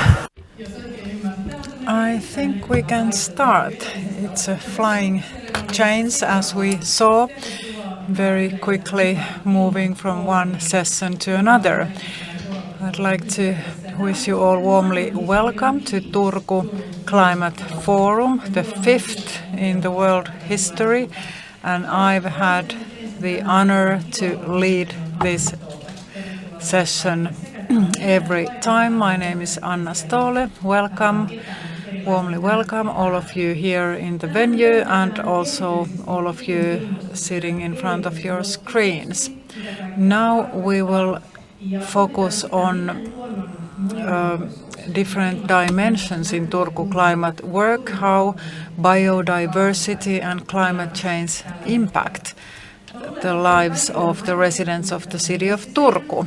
I'm sure you're familiar with our message board that we use in this session as well. So for those of you who are following us online, you have the message board on your screen. Messages is the title, and anytime you can put your questions there to be presented to our panelists here on the podium.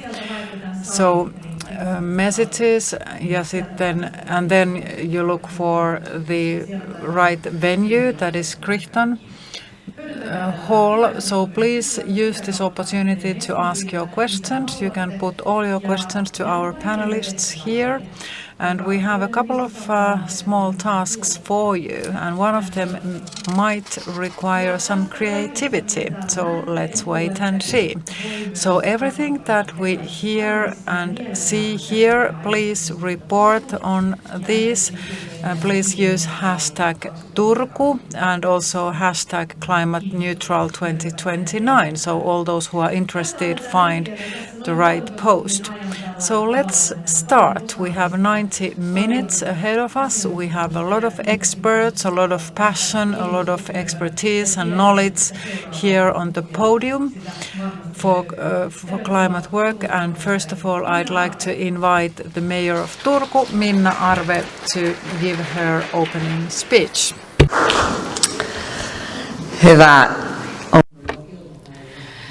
Right, good afternoon. Dear participants in the climate forum, I think the sound is circling. There is interference here a bit, but I'm sure the technical staff know what they're doing. Excellent. A very warm welcome to the climate forum. It's wonderful to see and hear all the expertise and interesting presentations that we are about to have. The Finnish summer has been very pleasant. I'm sure we all had the opportunity to enjoy our summer holidays, maybe at the summer cottage or on one of the islands. I did that too. And I have to it has been quite pleasant. However, at the same time, we've been able to follow what takes place in other parts of Europe, very severe drought in southern Europe and even over here, but then after that, heavy flooding after heavy rainfall, heat over plus 40 degrees Celsius. This is something which for the human body is quite difficult, even if you're in good health, let alone if you are in poorer health. Animals, insects, flora and fauna also suffer from this kind of severe heat.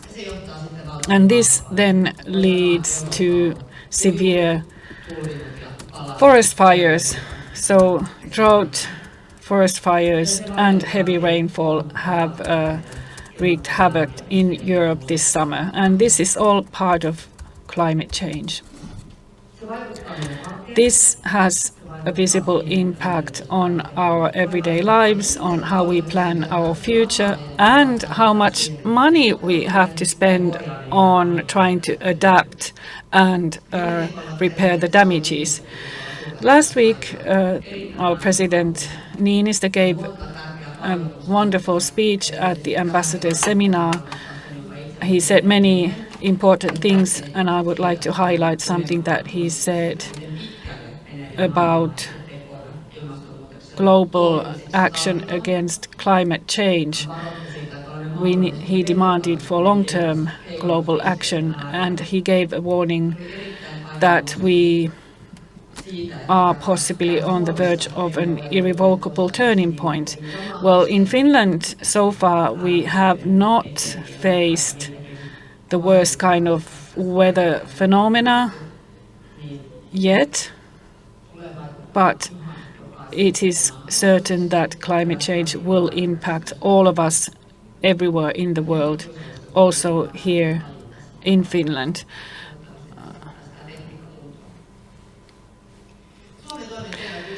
So it is not enough to act on a national level. We need activities nationally and globally, adaptation measures, and these have to be carried out immediately and with determination. And therefore, I'm proud to be able to state that Turku has done a lot.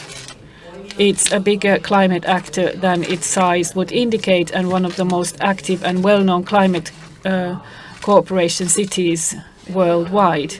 We operate actively in the ICLEI network. It's a network comprising of more than 2,000 cities and regions. And in addition, we participate in the UN Climate Conference and in many other significant international and European climate and sustainable development events and projects.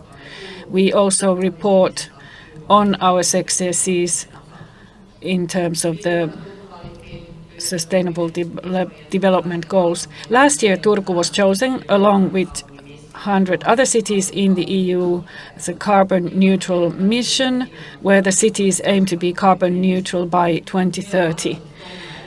We can operate as testing grounds and create examples of how cities can have an impact quite swiftly on climate work and for the EU to become climate neutral by 2030.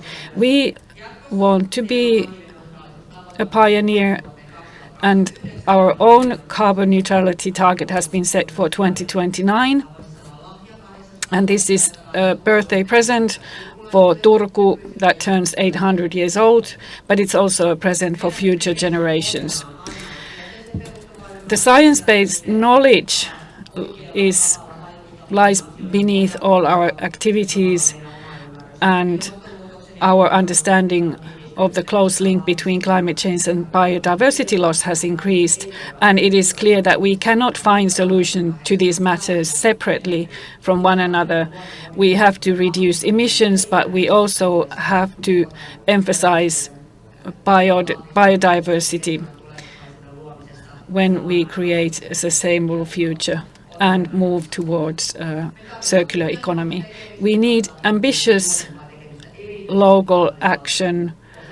We need strong national and global level activities, and therefore it is good that the EU has shown its role as a coordinator in these activities. And these have been quite a challenge to cities and regions, and I'm now talking about the restoration regulation.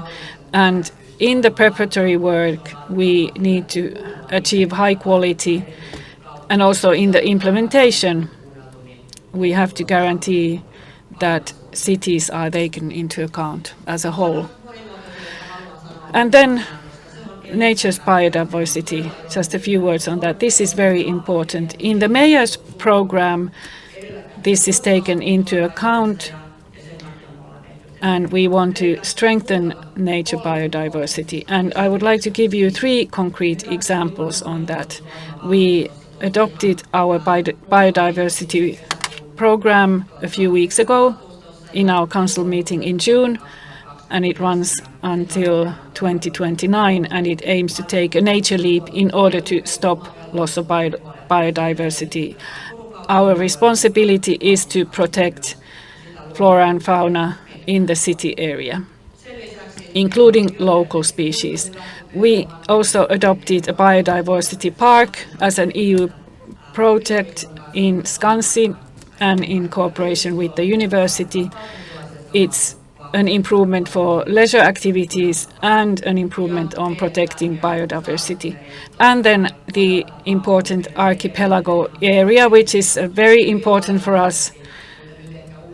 And as the latest example, I would like to mention the filtering experiment of rainwaters in the city area.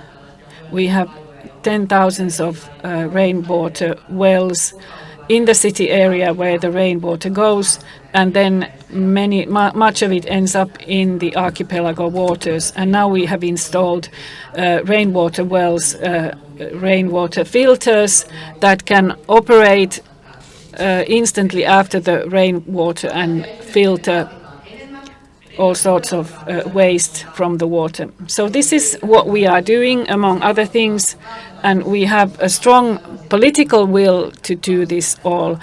And finally, I would like to say that this is what we need to do in Turku, in Finland, and globally, and we need to do more extensively and more swiftly. Thank you.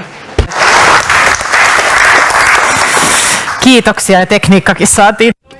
Thank you very much, and I think the technology works as well. One question, if you allow. So, as a mayor in this climate work, what brings you most joy and what frustrates you? Well, I'm very happy that we've achieved so much in energy solutions. We've taken some good decisions.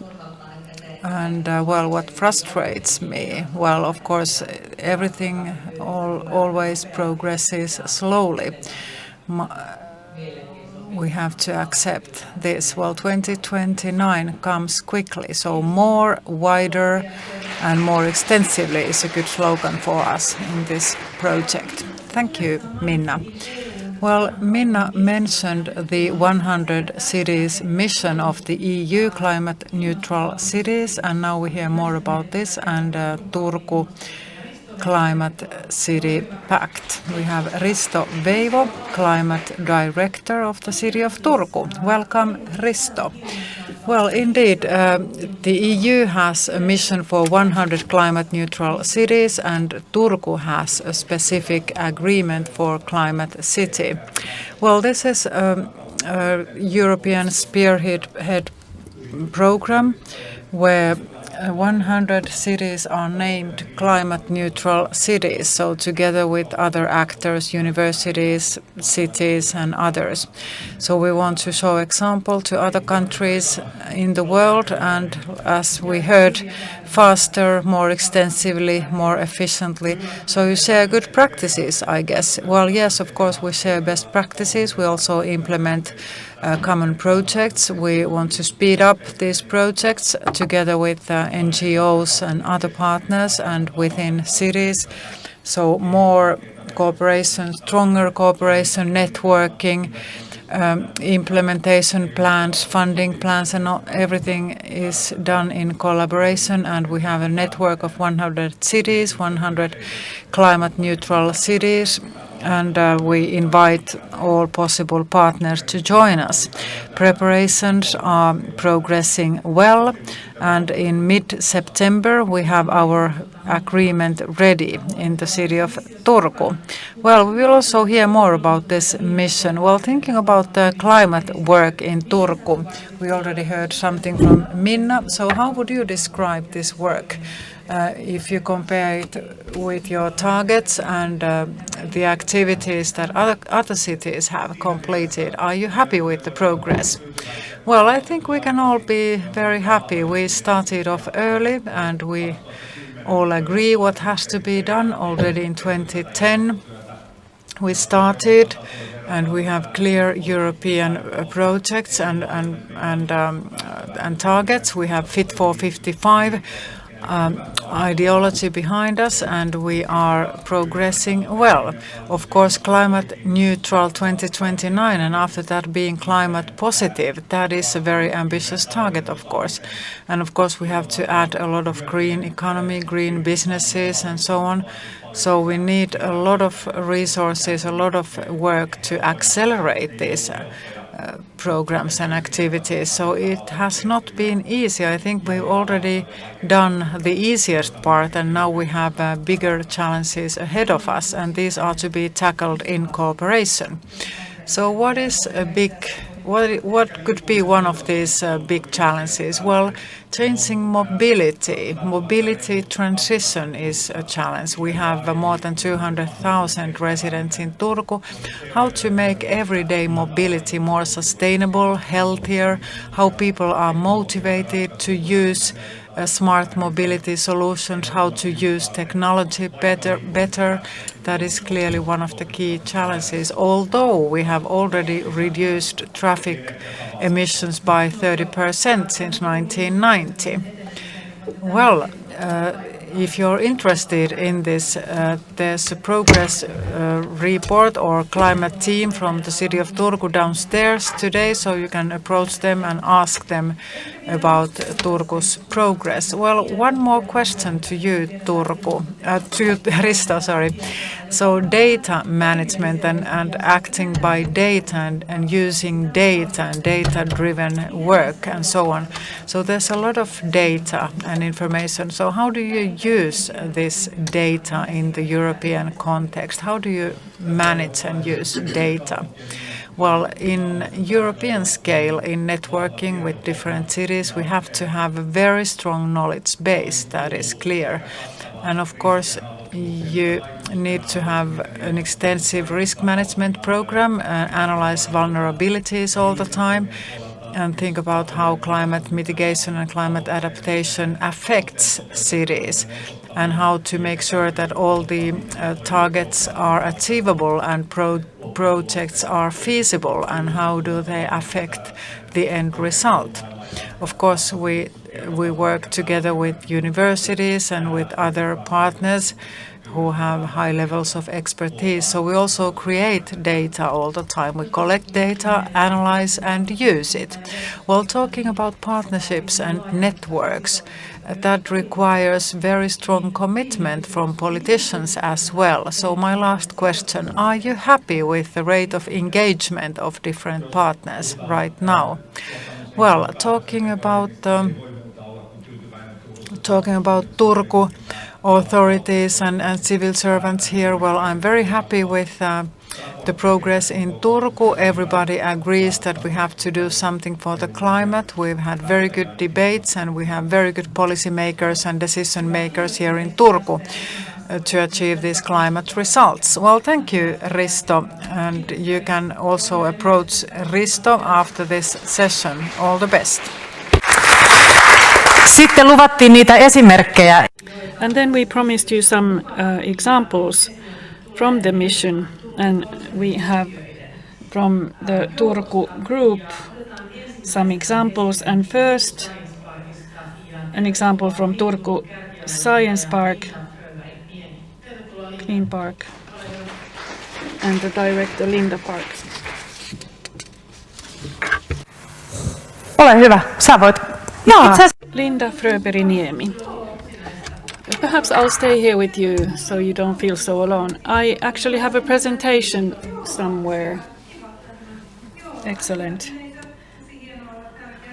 Dear participants, it's wonderful to be here to tell you what Turku Science Park is doing for climate action.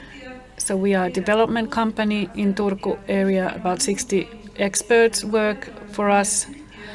If we look at our company and the climate work we carry out, well, we don't produce anything, and we cannot have an impact through that on reducing CO2 emissions. But the value base we have covers responsibility, and through that, climate change action. We are very strict about traveling and about applying for specific funding for projects so that strategies and objectives in those projects are carried out on a sustainable basis. Should I sit down? Yes.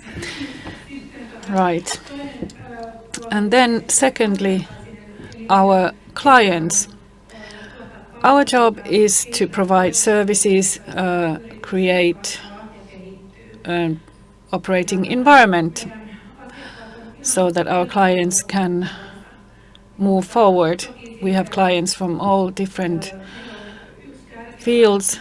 However, one clean field that we represent, about 20% of our companies, our clients represent that. So technology to allow green transition, circular economy. And these matters are something that we really support in terms of future. When the technology can be scaled to global markets, then the knowledge and expertise from Turku can be distributed worldwide. And mostly these originate from this region, from the universities, and this is something that we can produce and then benefit the whole society. Yes, I'm sure that our next speaker and their organization also share this vision.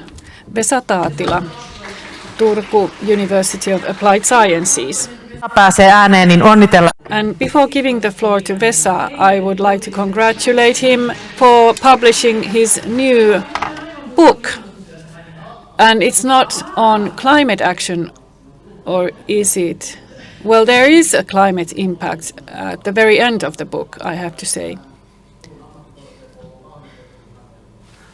Nyt puhujan ääni ei valitettavasti kuulu.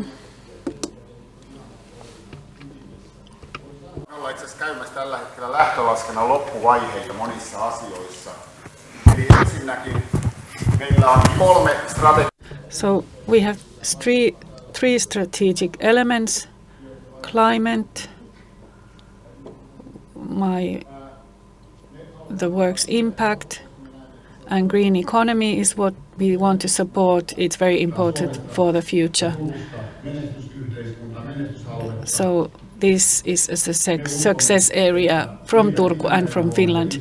And also Baltic Sea, it's a very important operating environment for the future. And also the well-being of our community is dependent on sustainable development and our climate work. And then secondly, we have two ways to operate. We cut down our carbon print.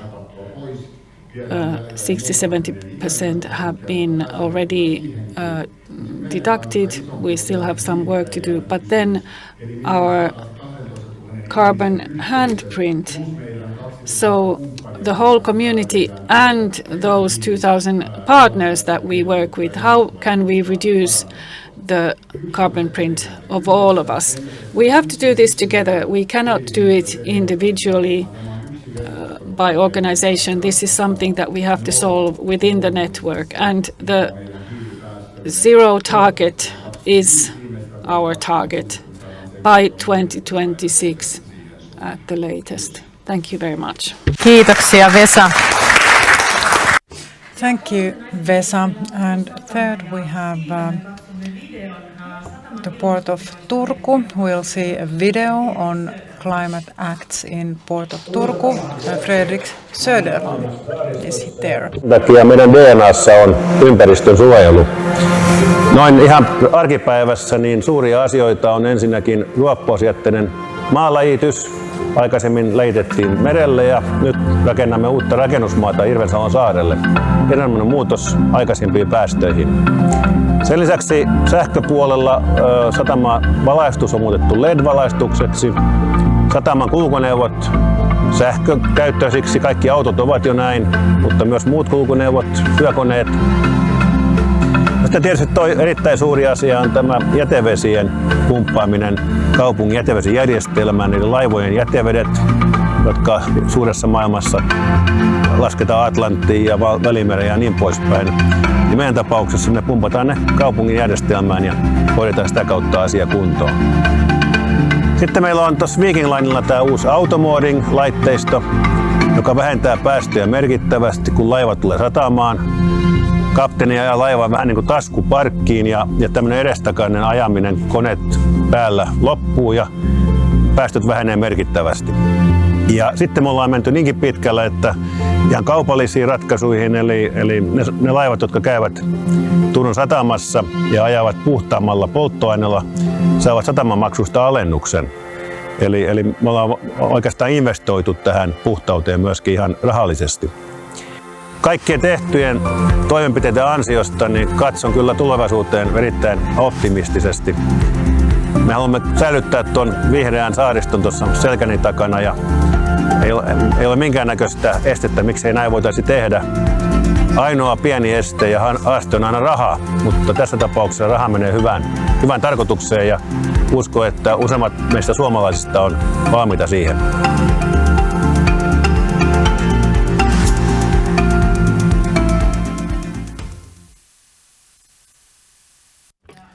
Thank you. Now we have representative from the Port of Turku here, Operational Director Antti Pekanheimo. Warmly welcome. Well, it's nice to have all of you here. Let's have a challenging discussion to start with. Maybe this helps us to better understand these projects and challenges. So what is the most difficult, most challenging element? Eric mentioned money. Well, money is always critical, of course. It's always an obstacle, whether we have enough money. But Antti, what would you say? What would you need? What would the city of Turku need the most to be even faster and more efficient, as Minna said? Well, first of all, we need not only for our own activities, but also we would like to show other ports in Europe how to participate in climate work. Very often people in ports think that there's nothing to be done, but actually there is. There are many devices and machines that can be converted to more environmentally friendly ones. And this process should be faster, so faster. That is one of the major challenges. What about you, Vesa? What are your stumbling stones? Well, we have to make sure that we have everybody on board, that everybody has a good quality of life, for example, that people don't have to give up their quality of life. At the same time, we want to progress towards a more environmentally friendly direction, and also take technological development on board and use it to our benefit. So we need a lot of research. That's why it's been not so fast. As Minna said, cleaning urban runoff waters is a critical problem. So what is the most effective way to treat urban runoffs? So this is something completely new and hasn't been done elsewhere. That's why it's so interesting. What about you, Linda? What sort of challenges have you experienced? Well, time span is a challenge. We should achieve so much in such a short time. So time is a critical resource, how to make sure that our work is effective. We have limited resources, but we have to achieve good results. We have to take strategic decisions and choose the right places to be and to act. It's difficult to anticipate sometimes, but of course we use data in our management. We are a very data-driven organization, and of course green transition and tackling climate change, mitigating climate impacts requires a lot. And well, of course we could put everyone in our organization to work in these projects, so extensive. They are extensive projects, and the scale of activities is a challenge. Well, one more question. Well, anybody can answer. Vesa talked about partners and partnerships. So if you extend your activities into partner networks and also supplier networks, so is it difficult to manage the entire chain to make sure that everybody shares the same objectives? What about you, Antti? Can you give us a concrete example? Well, first of all, attitude matters. It's very important that we share the same attitude, we share the same goals and principles. So, thinking about different norms and competition, when we are not talking about only money anymore, but also thinking about who's most effective. So we have to make choices all the time based on values. Well,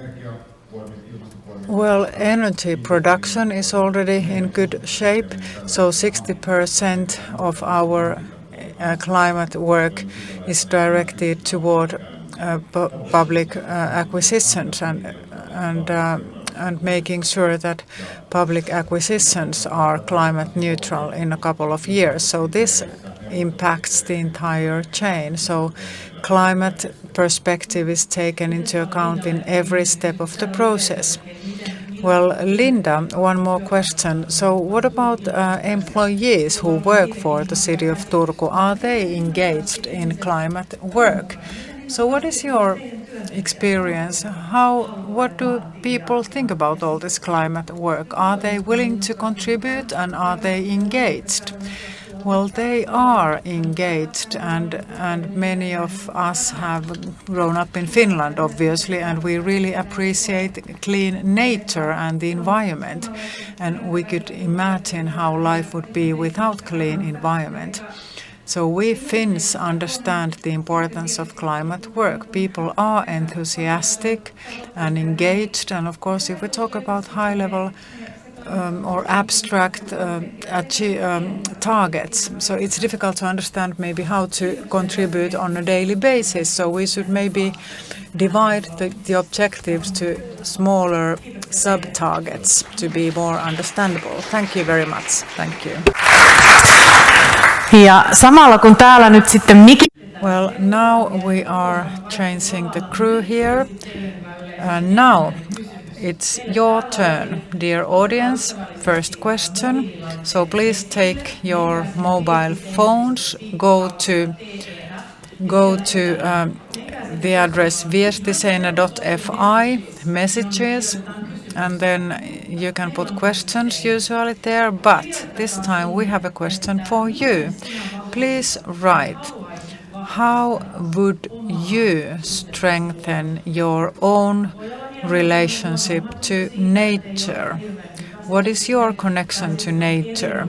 How to improve it? So you can also share best practices if you already have a very strong connection to nature. How would you strengthen your relationship to nature is my question. And maybe we could put some suitable music here while we work. Would it be possible? Thank you.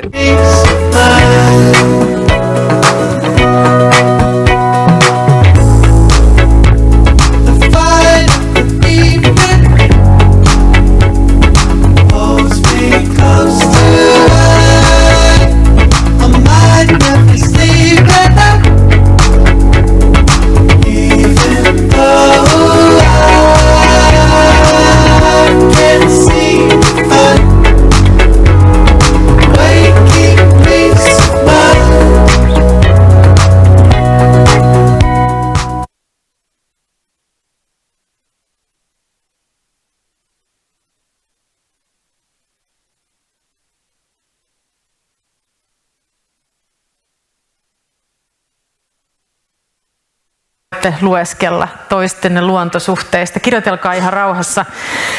Katsellaan niitä vastauksia hetken päästä. Mutta nyt me mennään seuraavaan teemaan. Eli Now let us move on to the next topic. Turku. as a nature city, and how the loss of biodiversity and climate change are visible in Turku and impact the inhabitants' well-being. And to discuss this, we have first of all Heli Nukki, Director of Services from Sitowise. You're welcome, Heli. Hyvä, kiitos.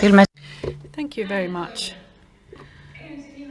First of all, I would like to thank all the organizers for allowing me to come to this City of Nature, Turku.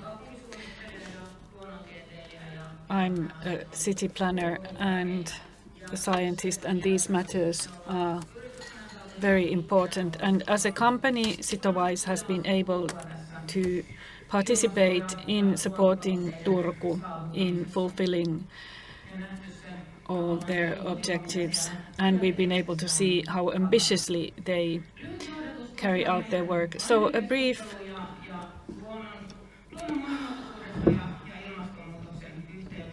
preparatory speech before our discussion. We have two themes here, loss of biodiversity and climate change, which are the biggest climate changes of our time.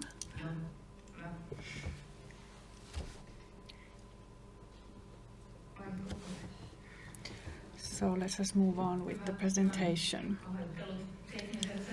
Yeah, there are some problems, technical problems here. So climate change is one of the major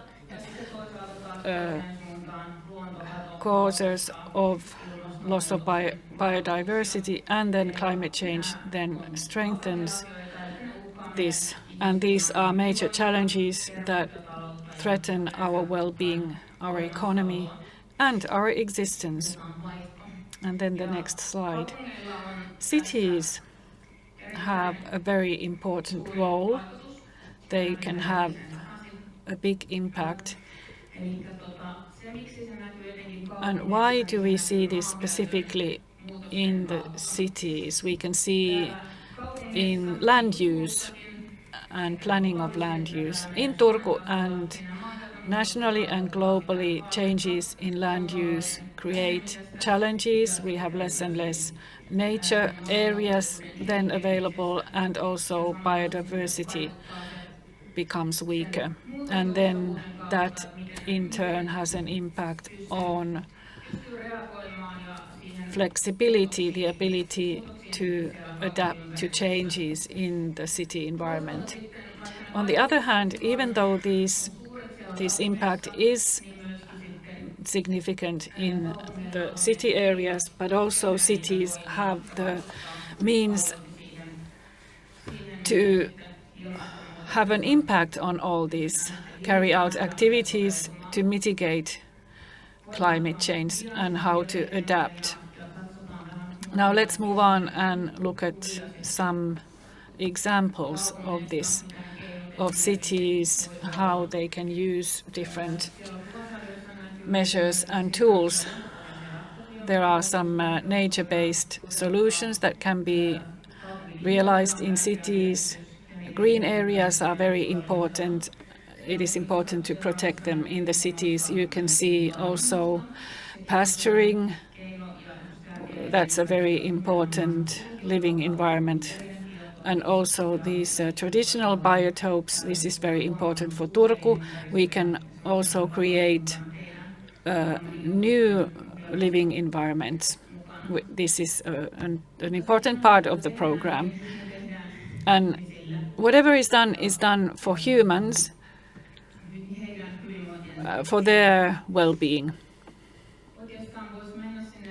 And then perhaps we go to the last slide. I would like to tell you about how climate and nature work is carried out in Finland. 2/3 of the municipalities in Finland have set their climate targets. And with Sitra, we have carried out a survey on this, how the municipalities operate. And then moving on, we have some background information on how to take forward these activities nationally and locally. There is a certain framework. In Turku, and in addition to what the city does, also inhabitants and companies have an important role. There is a national city park which is celebrating its anniversary, and it's a very resilient nature area combating climate change. And then biodiversity is here as on the list of examples as a new item.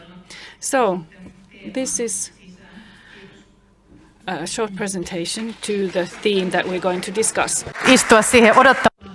Well, thank you very much, Heli. You can sit down there, and let's invite our next panelists, Professor Ilari Sääksjärvi from the Turku University Biodiversity Unit, and then also special expert of public health science from Turku University, Jussi Vahtera.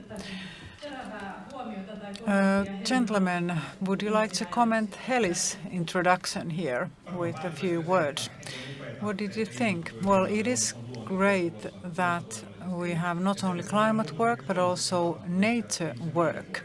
And this is something that we've been focusing on for the past years now, but it's very good to see that you combine nature and climate work. Well, I've seen this as well. So biodiversity is a very hot topic at the moment, and many organizations want to improve biodiversity. As a public health expert, it was important to hear that municipalities are so much involved. This is a public health risk as well.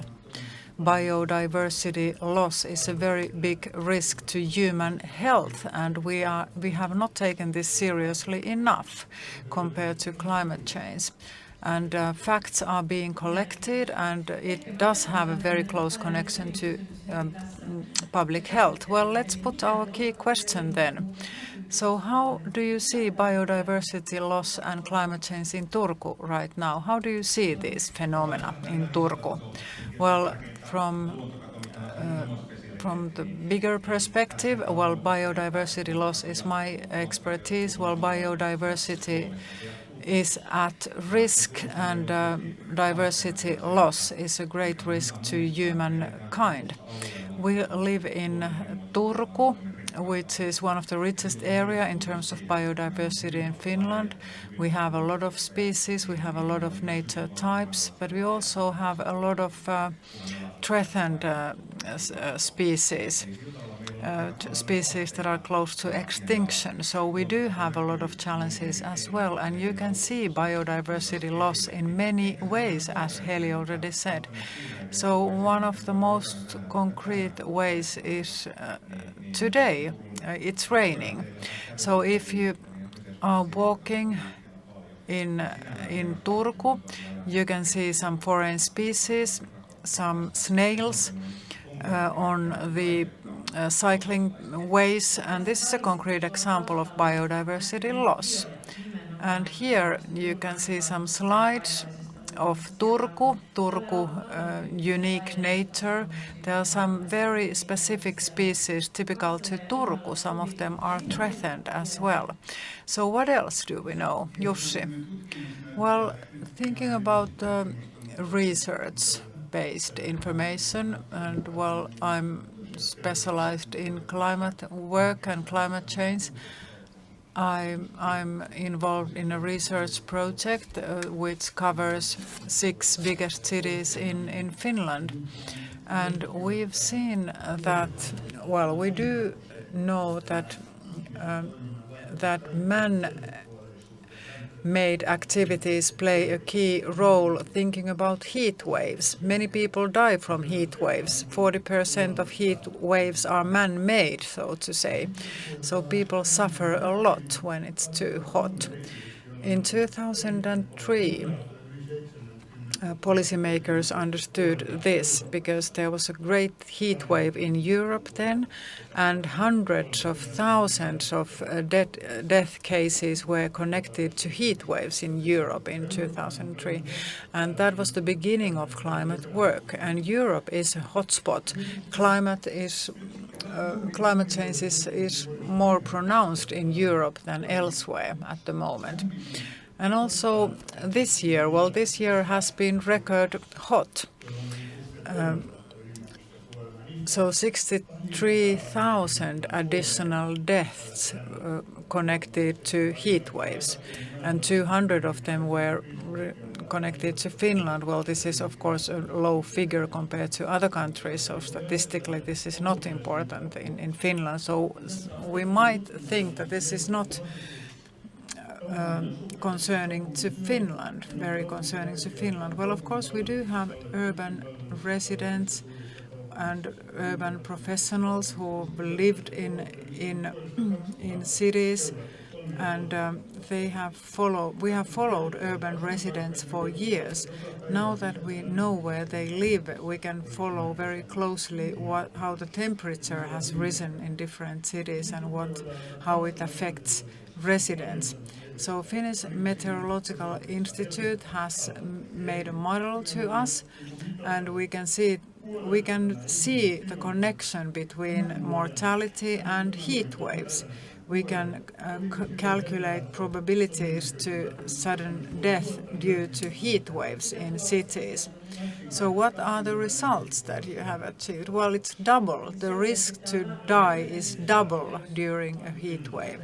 So there's a clear connection between heat waves and unexpected deaths. Indeed, it's about 20 to 30%. This is a very strong evidence for that. Heli, what concerns you in particular, thinking of cities and climate change impacts in cities? So what concerns you? Well, related to this, what Jussi said, well-being of people, how people feel, what is their health in cities and well-being status. I'd like to emphasize the importance of nature, not only endangered nature and sensitive areas, but a nature that is close to you, nature that is accessible. So diversity work should not be separate from other activities in the city. Diversity work should be mainstreamed in cities. What about the impact of nature to mental health or health in general? Well, nature has a tremendous impact in our health and mental and physical health, and also to our resistance. Well, we have a lot of evidence on this already, and we have big research projects going on. How does nature affect us? And how important it is, for example, to have green areas around children daycare facilities. And nature that is nearby is very important. There's more and more evidence coming up. A very important question. So we've researched or studied green areas a lot. And of course, this is a challenge to researcher. What about people are different? Those who lead active and healthy lifestyles, they usually go out in the woods, whereas those who are stressed and in poorer health, they stay in concrete cities. So it's difficult to understand what is the cause and effect relationship. Of course, green areas have great potential for better mental health. Those children who grow up in green environments demonstrate less mental health issues later in life. And those people who've grown up in environments that are not so green, and if they then move to greener areas, their mental health status improves. And they also have less risk for diabetes if they live in greener areas due to more physical activities, perhaps. Well, very interesting, really. What about your own connection to nature? Do you have a close relationship to nature? So who would like to start? Heli. Well, I'm very strongly connected to nature. Nature is part of my everyday life, my private and professional life. I'm very happy because I can use and I can benefit from nature on a daily basis. It has a great recovery effect. And I have a dog, so dog is a very good help here. My dog takes me into the woods every day. Well, I totally agree. Of course, when I work with nature every day, and it's difficult to draw the line between my private life and professional life, I walk around in forests a lot. I also have a dog, so my connection to nature is very strong as well. It has changed a lot compared to my youth. What about you, Jussi? Well, my connection to nature has suffered. I love running around in the woods, but now woods are in a very bad shape. It's more difficult to find a relaxing, peaceful forest nowadays. Well, that is sad, of course, but also, well, we accept all these answers, and please read the messages. How did you answer this question? Very good answers. Well, nobody says that there's no room for improvement. Quite the contrary. There's a list of very good tips for strengthening your connection to nature. So use nature near you, avoid excessive consumption, and go out in the woods and show example to children around you. It is very important to show good examples to children and walk in the nature on a daily basis. Use your summer house and learn to recognize different species in nature and so on. So very good answers. This really lifted my mood. So good tips for strengthening our connection to nature. Well, you mentioned that nature and green areas that are near you are very important. Well, from my perspective, I feel that you understand the importance of close nature only at the time when something negative happens. If you feel or if you see that something is happening to nature near you, you start to appreciate it, and then you understand how important it is. Well, you are right. We need personal experiences to understand the importance of nature around us. Well, we are very busy in our own lives, and we are used to living in environments that look natural, but they are not diverse. Urban nature is often not diverse enough. So one big challenge in urban natural areas and urban green areas is to make them more diverse, and we also have to make people understand that they need more diverse nature near them. Okay, so how do you motivate people to act in a different way? Well, maybe we should connect climate change here. Well, please do. Climate change is a global phenomenon, and what we can do is more adaptation. Thinking about research and what research shows us, well, thinking about Turku and Turku residents or residents in biggest cities in Finland, many people, many elderly people die already at 65, not 85, due to heat waves. That is a cause of concern. Now, we have more and more summer days that are very hot. So this means that in the near future, the mortality risk increases in cities due to heat waves. Well, we should choose the sustainability path. Then we could decrease the number of heat waves in Europe if we continue as we've always done.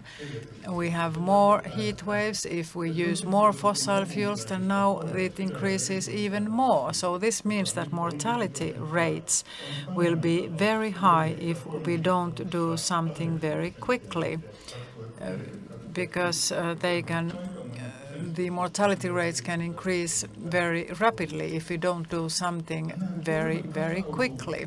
And of course, these death cases are concentrated in areas, in very densely populated urban areas, people in block houses, older women, people whose health habits are not so good, and so on. So we can affect this if we want to do so. And urban planning is also very important here. We should avoid the creation of urban heat isles, that heat is concentrated between high-rise buildings. So this is a massive risk to us in Turku, but also in other cities in Europe. Heli, this is interesting. What can we do? Should we move away from cities then? Well,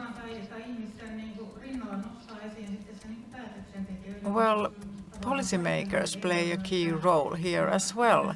Individuals cannot do a lot here, so we have to have structures in place, and everybody has to have a possibility to make choices, and also make sure that people can engage in nature work and climate change work.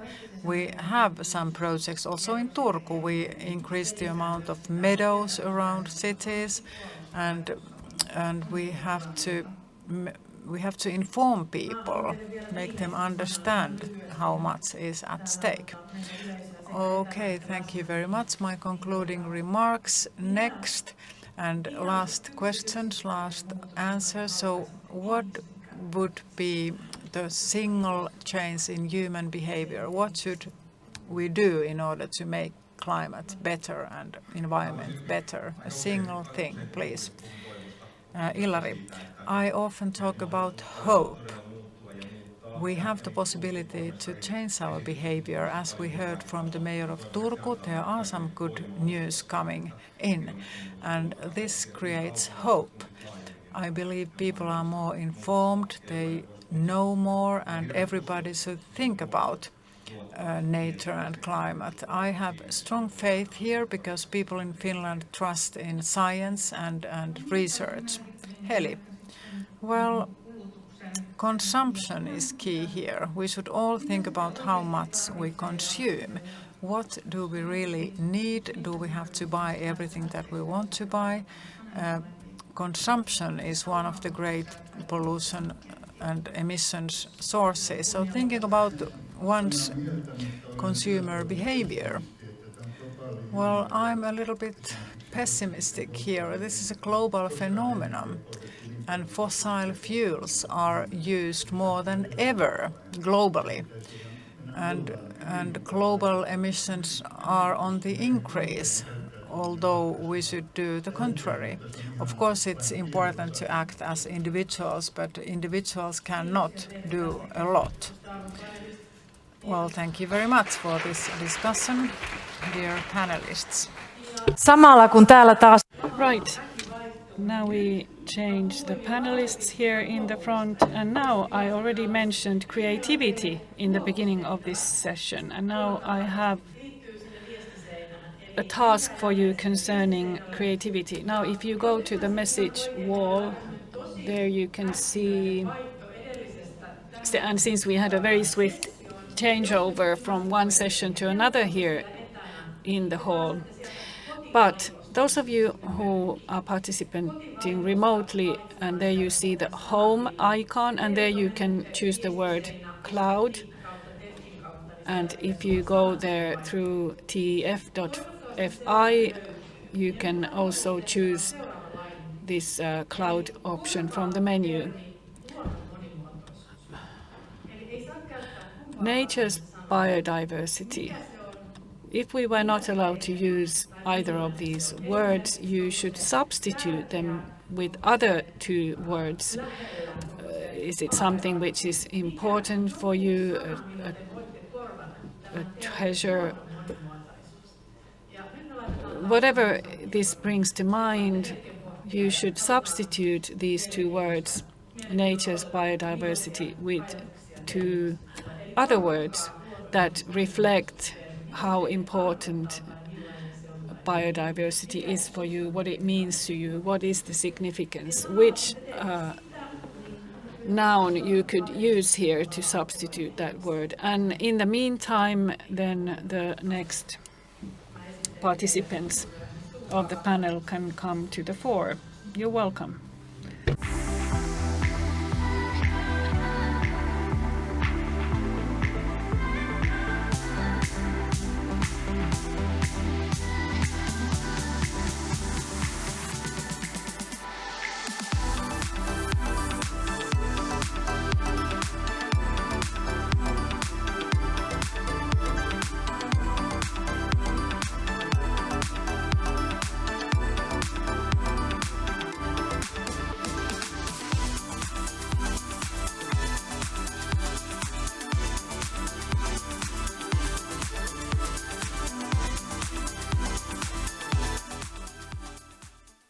No niin, jatkakaa vaan, jos...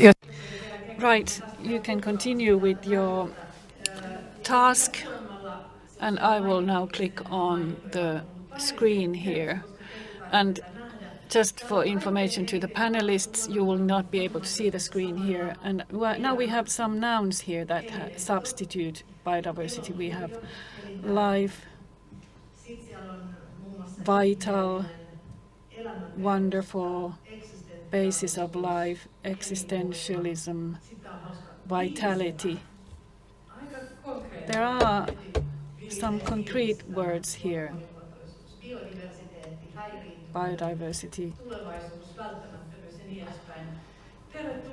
etc. Now, welcome to our next panelists to this discussion. Maier Turku, Environmental Director, Anna Vileen, and then Turku University, Sampo Ruoppila, Urban Research Director, and then Anna Lintunen, researcher from Helsinki University, and Niina Ruuska, special expert from the city of Turku. It's the same question to you. How would you describe nature biodiversity with one word? Well, I think this I would say beautiful. The same here. Vital is the word that comes to mind. And then from another perspective, happiness. Excellent. Me too, I was thinking about this vital condition of life. But then again, if I think of my own life, it is a source of joy and peace of mind. Yes, I'm sure peace of mind is something that we all can relate to. And then Niina. Well, first thing that comes to mind is darling, dear, and love. This is something that was mentioned as well. So nature's biodiversity and how to increase it, how to expand it. Let us start first with the question of why do you think this is essential?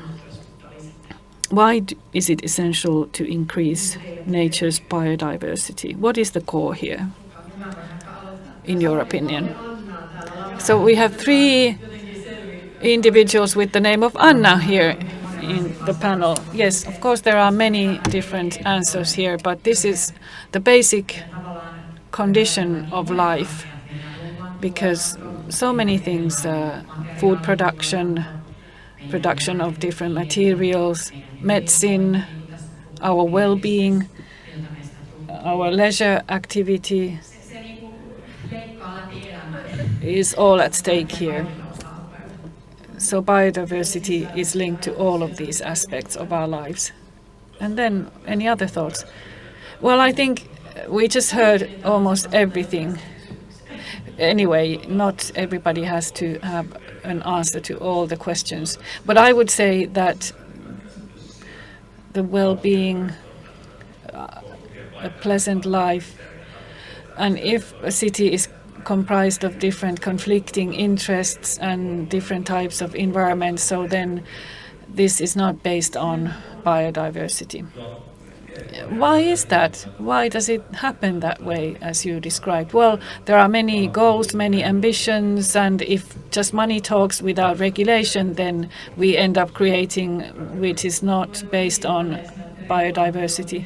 So are you saying that regulatory work is the basis for everything in cities? Yes, indeed. If we talk about cities, they are very densely built. And at the same time, we have to make sure that we respect nature's biodiversity.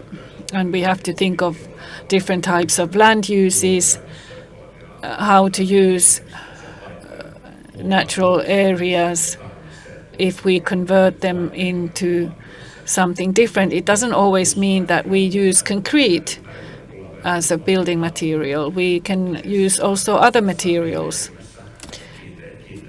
And in the property construction trends, we can see how very huge concrete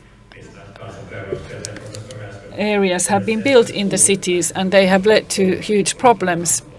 So now is high time to take a look at our planning in the cities and consider what type of living areas we actually want to create in order to take into account climate change and its impact, for instance, heavy rainfall, what impact that has, and at the same time we can create better living environments. Anna, did you want to add something to my question of why?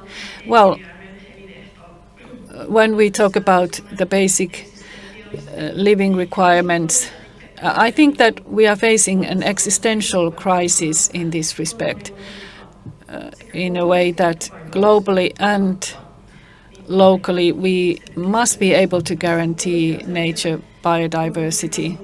It's at the grassroots level and at the level of city planning and in different organizations. We have to take this into account. This is a cross-sectoral question. I look at this from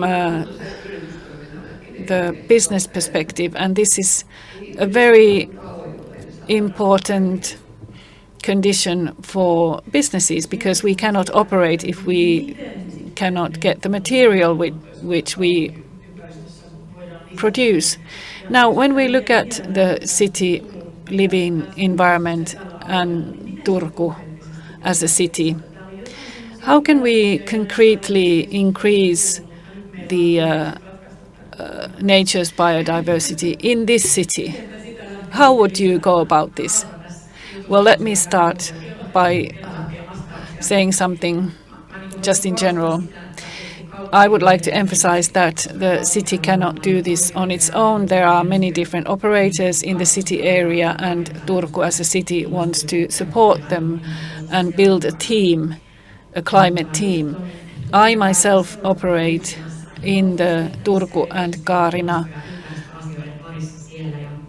parish association, and we have some concrete examples on what we've done in this area. One possibility is to improve burial grounds, to plant new trees, also different types of trees, different species, more specialized species. we have also improved the amount of multi-annual plants. We have planted a lot of multi-annual plants there. We have also established pasture areas in the close to churches, so we want to improve the soil in this way to have pastures, and this is very good, for instance, for pollinators. What about other activities, other actions that you've taken? We, as many others, are just in the beginning of this journey, actually, and there are some concrete actions that we've carried out, and we can thank the city of Turku for discovering an endangered flat rock pasture area, and now this year we then were able to install some beehives in that area.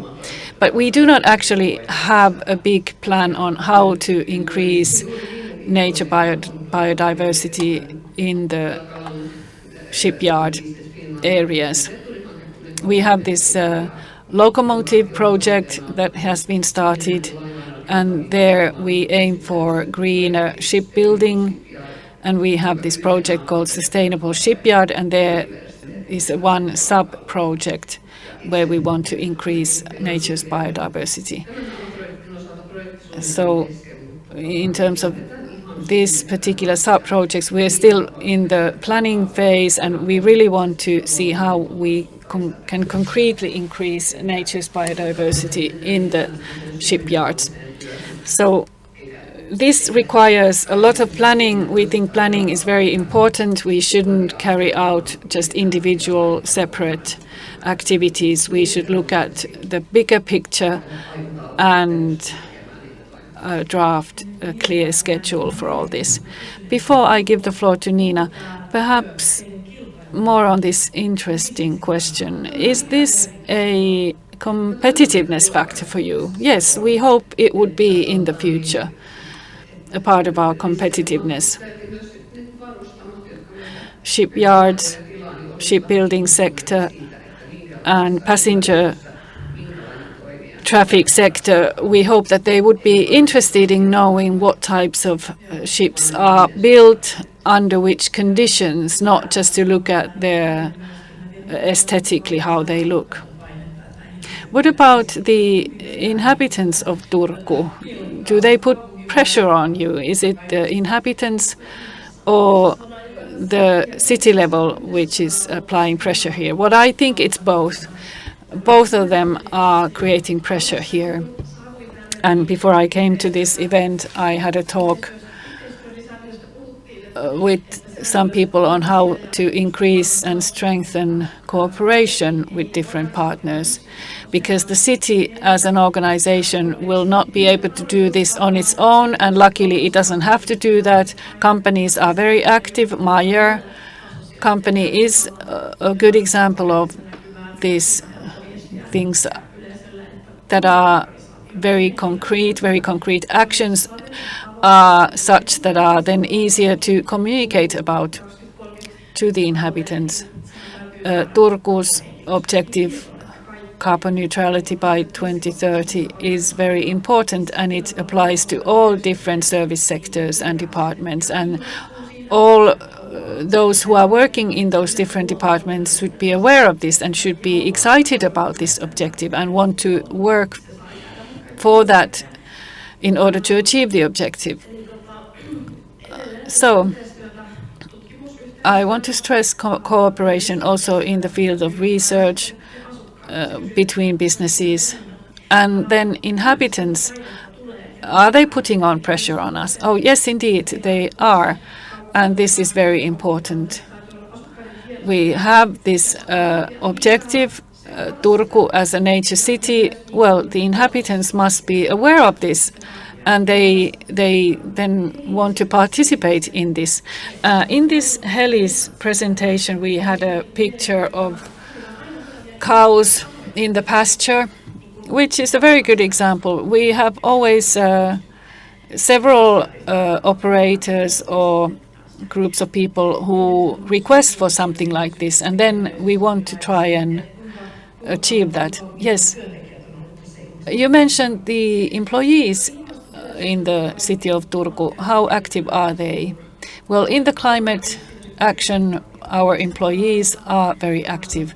This is a cross-sectoral matter.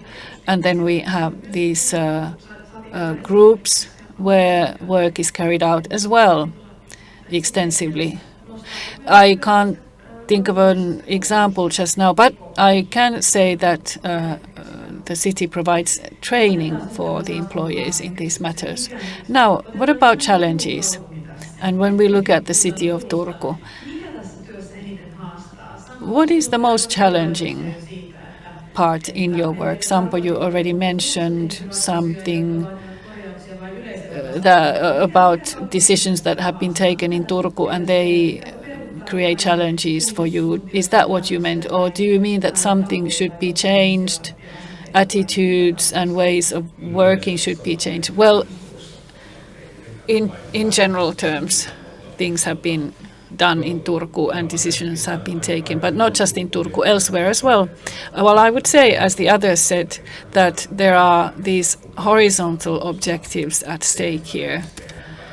When a decision is taken on a particular theme, then we always have to consider how this will impact nature's biodiversity and how will it impact on our adaptation to climate change, so that we shouldn't make decisions in isolation. We should always look at its impacts on biodiversity. And then linking to what you said before, how can this be achieved? Well, it depends on the case, and of course research information is key here. It's the basis of everything when we want to create concrete action or other action. So I think that academic research has an important role here in order to give us more information and knowledge. Now, when we look at this horizontal level and cooperation, which is required here, is there something you would like to see more, or would you like to take something out of this picture? How could it be developed? Well, as was said already before, biodiversity objectives, we are lagging behind when we compare this to climate change objectives. So we really need to think concretely what can still be done. And challenges, as you mentioned. In Finland, forests represent the most important habitats for flora and fauna. So therefore, forests have the most important role when we talk about biodiversity. And cities, of course, only own a part of those forests which are in the city area. So therefore, I believe that city-owned forests are a bit different than other forests in the city area. Privately owned forests should also be included in this activity in order to increase biodiversity. Yes, that's a very good comment. Nina, do you have a solution for this? Are you discussing this in the city of Turku? Yes, well, this is very challenging. It's difficult to find solutions, but as you said, we have to discuss this and distribute information. And then this so-called ecological compensation could be one way to go about this. Of course, we are talking about carbon sinks, and I'm sure that forest owners are interested in what will happen in this. So instead of forestry production, they might be interested in in doing other types of activities. So I'm sure there are many types of activities we can carry out. Now, do you have any wishes or requests? What should be done in the future? Have we been challenging enough? Well, I would like to add that it's not only the geographical situation of Turku. Nature does not recognize border, and municipality borders are not recognized in this sense. So this really requires strong cooperation with neighboring municipalities. So I think this should be strengthened. Yes, I think that the level of ambition should be generally higher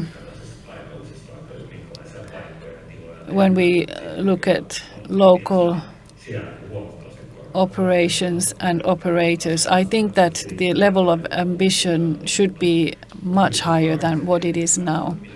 When we look at everyday environments and how they could be developed in the future. So in this sense, this requires more ambition from all the different operators and from lawmakers in order to support private action. Well, I do hope that this event does result in a very strong message on how to go about this. We've heard of very good examples and some solutions as well. And now I have a very sort of a private question. What is the biggest change you have done in your own life recently that has impacted your own life? Well, if we talk about the past 4 years, then I got my own garden, and this is significant. It has improved my well-being. Well, I think when you look at my physical appearance, my growing stomach, this is something which is a big game changer for myself. Well, I restricted my use of the mobile phone very strongly. That's a very good point. I've deleted the X app from my phone. Well, that's a difficult question. I think there are several smaller changes. I've reduced my working hours and spent more time at my summer cottage.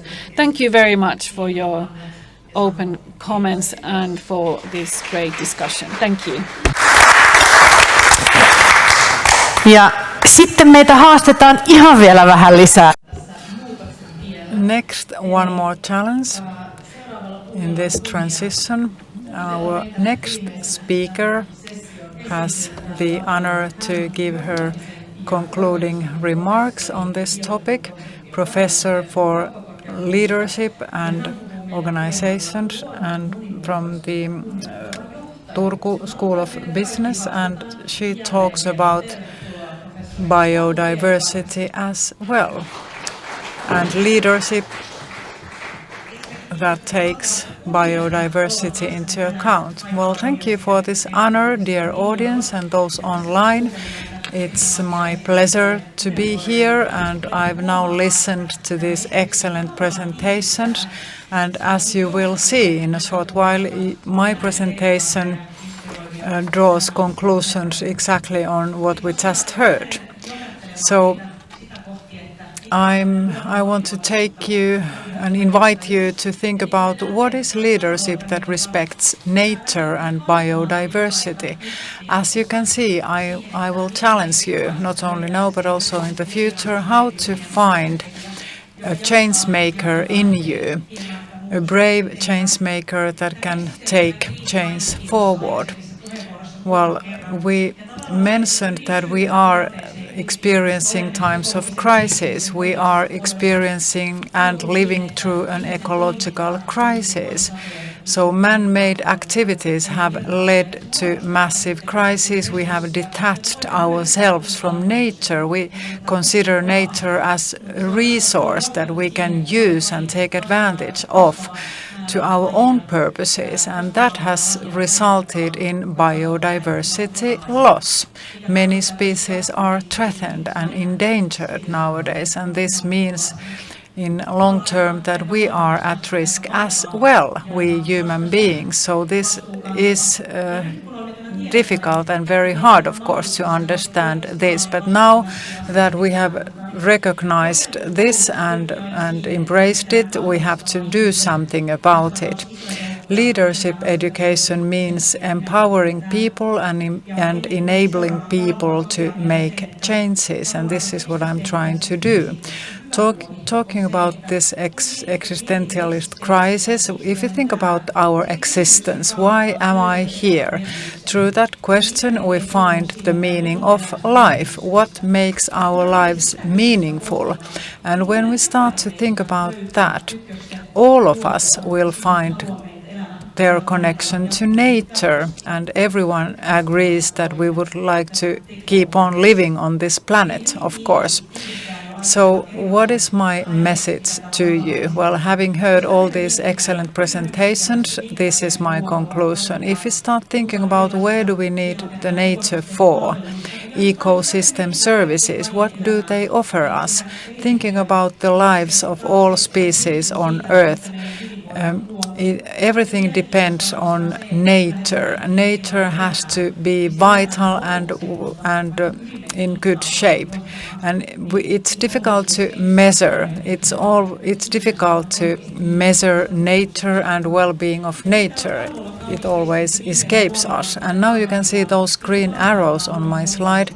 How, at best, good biodiversity can strengthen and improve our lives. And now, especially during the last years, these green arrows have become red in color. So people destroy the earth with their own activities, sadly. It's about climate change, pollution, biodiversity loss. All these phenomena happen at the same time. And it all boils down to human beings being detached from nature, and this is the basis for our economic models and society models. And behind our lifestyles of overconsumption, we need a paradigm change here. We need a systemic change here. So where is the paradigm? It's there, system is there. We don't have to do anything ourselves. Well, this is not the right way to do it. So we should now understand that we have to bear our responsibility. All of us are responsible for this. We have to make everyday choices to make the world a better place. Well, this is not easy. It is hard to understand that I've never wanted to hurt nature, but still the earth is collapsing and we are destroying our environment. If you recognize this and understand it and accept it, you can start taking action. So how to achieve this paradigm change? Well, life changes all the time, but if we want to change something in concrete terms, we need leadership. And next I'd like to explain to you what could it mean. Where do we need leadership for? What is leadership in this context? We are all responsible in this, but especially those people who have sort of official leadership positions. Policymakers are key players here, and at the moment some leaders show understanding towards nature, but not enough. At the same time, we call for private individuals to do something, but it's difficult for individuals to do something if top policymakers are not involved. So everybody should contribute to this change, and now it's time for brave decisions, as the mayor of Turku just explained.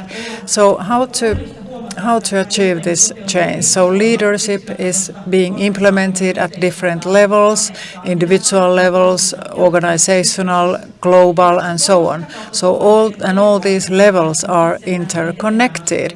And I'd like to bring you a message of hope here. If you do your part, it affects the world around you. We are all involved in complex systems on Earth, and everybody's actions can make a difference. So what do I mean by all this? Well, the key point is this.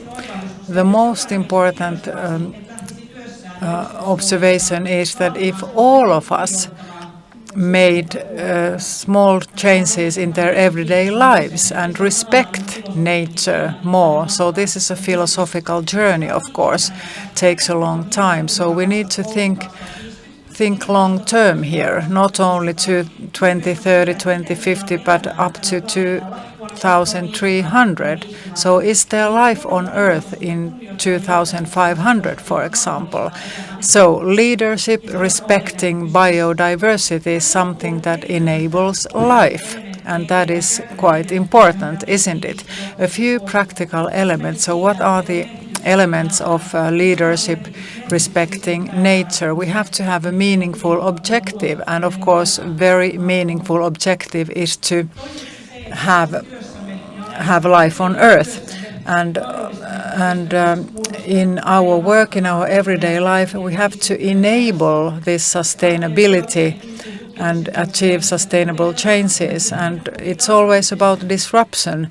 Everything moves forward through disruption, and we always learn together. We make mistakes, but we learn from them. It's important to enable other peoples to flourish. And now I'd like to challenge you even more. Let's not challenge human beings only, but let's challenge everyone, every organism on Earth. I challenge myself. How do I make daily choices in order to make all living organisms on Earth to survive, all bacteria and worms? So if we change our mindset in this way, we can achieve solutions. We can find solutions to problems. And it's all in us. It's not only something that is given from outside. It's something that is inside us all the time. And this is something that challenges us throughout our lives. So every one of us should think about their ethical, moral value basis and challenge it. So in a nutshell, so all afternoon we've been discussing biodiversity and climate change, how to achieve the green arrow level here to respect biodiversity and respect sustainability and life on Earth. We are all solution makers here, you and I and all of us, regardless of our position, whether we are policymakers or employees or students or just ordinary citizens. From my part, I'm happy to be a member of our multidisciplinary research consortium. So please follow us. We have a great website. You have podcasts, videos, blogs, and so on. So please join us in our events to hear more. So at this point, I'd like to invite you to take part in this work. We share a common project here to strengthen nature, to strengthen life. I'd like to encourage you. It's sometimes difficult to see the impact of our own actions, but we don't have any choice here, do we? Kiitoksia kauniisti. Thank you very much. Well, that was a wonderful ending to this event. I do have a question. I study therapy and existential philosophy and try to help my clients. And at the stage where we try to think of what is the meaning of life, then I pose one question. Why do you exist? For what or for whom do you exist? I exist for this planet and for future generations. Thank you very much. Many thanks to everybody who participated.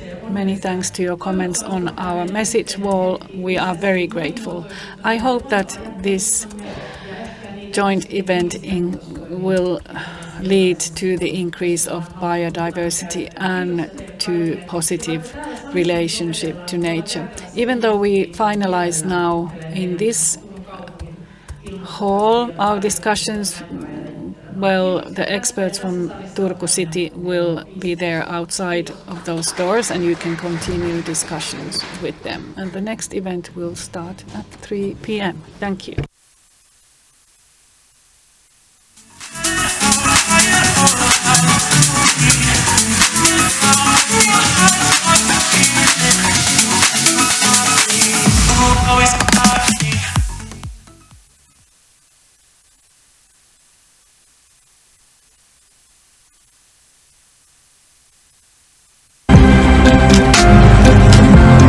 Morjes, mä oon Jalmari, ketä sä oot? Moi, mä oon Emma.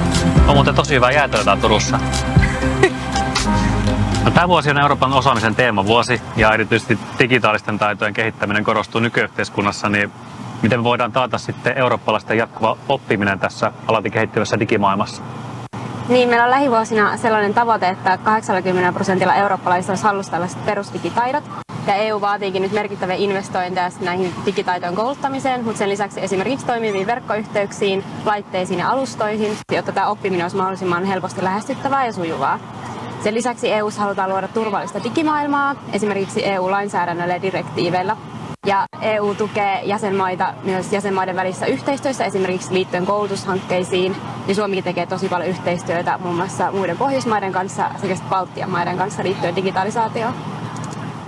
No, samanaikaistahan vihreätä siirtymää ja digitalisaatiota kutsutaan kaksoissiirtymäksi. Ja Suomella on varmaan ihan hyvät edellytykset kumpaankin ja uusia investointeja tehdään koko ajan. Tulisiko Suomi sitten toimia esimerkkinä muille EU-maille ja miten se käytännössä tapahtuisi sun mielestä? Joo, ehdottomasti Suomella on tässä suunnannäyttäjän paikka. Meillä on tosi paljon asiantuntijaosaamista ja todella teknologiamyönteinen yhteiskunta. Mutta meillä on tiedossa datatalouteen liittyvää EU-lainsäädäntöä ja direktiiviä aika paljon tulevina vuosina. Ja jos me halutaan olla edelläkävijöitä, niin Suomen täytyy osata ennakoida näitä aloitteita sekä olla mukana määrittelemässä niiden sisältöä. Ja Suomella onkin käytössä nyt tällainen kansallinen digikompassi, jolla luodaan sit visiota EU-digikompassin mukaisesti. Ja yhtenä tavoitteena on esimerkiksi viedä tämä datatalous sinne Euroopan kärkeen, ja se vaatii todella paljon investointeja sekä esimerkiksi eri toimialan rajoja ylittäviä käytänteitä.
Morjes, mä oon Jalmari, ketä sä oot? Moi, mä oon Emma. On muuten tosi hyvä jäätelö täällä Turussa. No, tää vuosi on Euroopan osaamisen teemavuosi ja erityisesti digitaalisten taitojen kehittäminen korostuu nykyyhteiskunnassa, niin miten me voidaan taata sitten eurooppalaisten jatkuva oppiminen tässä alati kehittyvässä digimaailmassa? Niin, meillä on lähivuosina sellainen tavoite, että 80% eurooppalaisista olisi hallussa tällaiset perusdigitaidot. Ja EU vaatiikin nyt merkittäviä investointeja näihin digitaitojen kouluttamiseen, mutta sen lisäksi esimerkiksi toimiviin verkkoyhteyksiin, laitteisiin ja alustoihin, jotta tämä oppiminen olisi mahdollisimman helposti lähestyttävää ja sujuvaa. Sen lisäksi EU:ssa halutaan luoda turvallista digimaailmaa, esimerkiksi EU-lainsäädännöllä ja direktiiveillä. Ja EU tukee jäsenmaita myös jäsenmaiden välissä yhteistyössä, esimerkiksi liittyen koulutushankkeisiin. Ja Suomikin tekee tosi paljon yhteistyötä muun muassa muiden Pohjoismaiden kanssa sekä Baltian maiden kanssa liittyen digitalisaatioon. No samanaikaistahan vihreätä siirtymää ja digitalisaatiota kutsutaan kaksoissiirtymäksi. Ja Suomella on varmaan ihan hyvät edellytykset kumpaankin ja uusia investointeja tehdään koko ajan. Tulisiko Suomi sitten toimia esimerkkinä muille EU-maille ja miten se käytännössä tapahtuisi sun mielestä? Joo, ehdottomasti Suomella on tässä suunnannäyttäjän paikka. Meillä on tosi paljon asiantuntijaosaamista ja todella teknologiamyönteinen yhteiskunta. Mutta meillä on tiedossa datatalouteen liittyvää EU-lainsäädäntöä ja direktiiviä aika paljon tulevina vuosina. Ja jos me halutaan olla edelläkävijöitä, niin Suomen täytyy osata ennakoida näitä aloitteita sekä olla mukana määrittelemässä niiden sisältöä. Ja Suomella onkin käytössä nyt tällainen kansallinen digikompassi, jolla luodaan sit visiota EU-digikompassin mukaisesti. Ja yhtenä tavoitteena on esimerkiksi viedä tämä datatalous sinne Euroopan kärkeen, ja se vaatii todella paljon investointeja sekä esimerkiksi eri toimialan rajoja ylittäviä käytänteitä.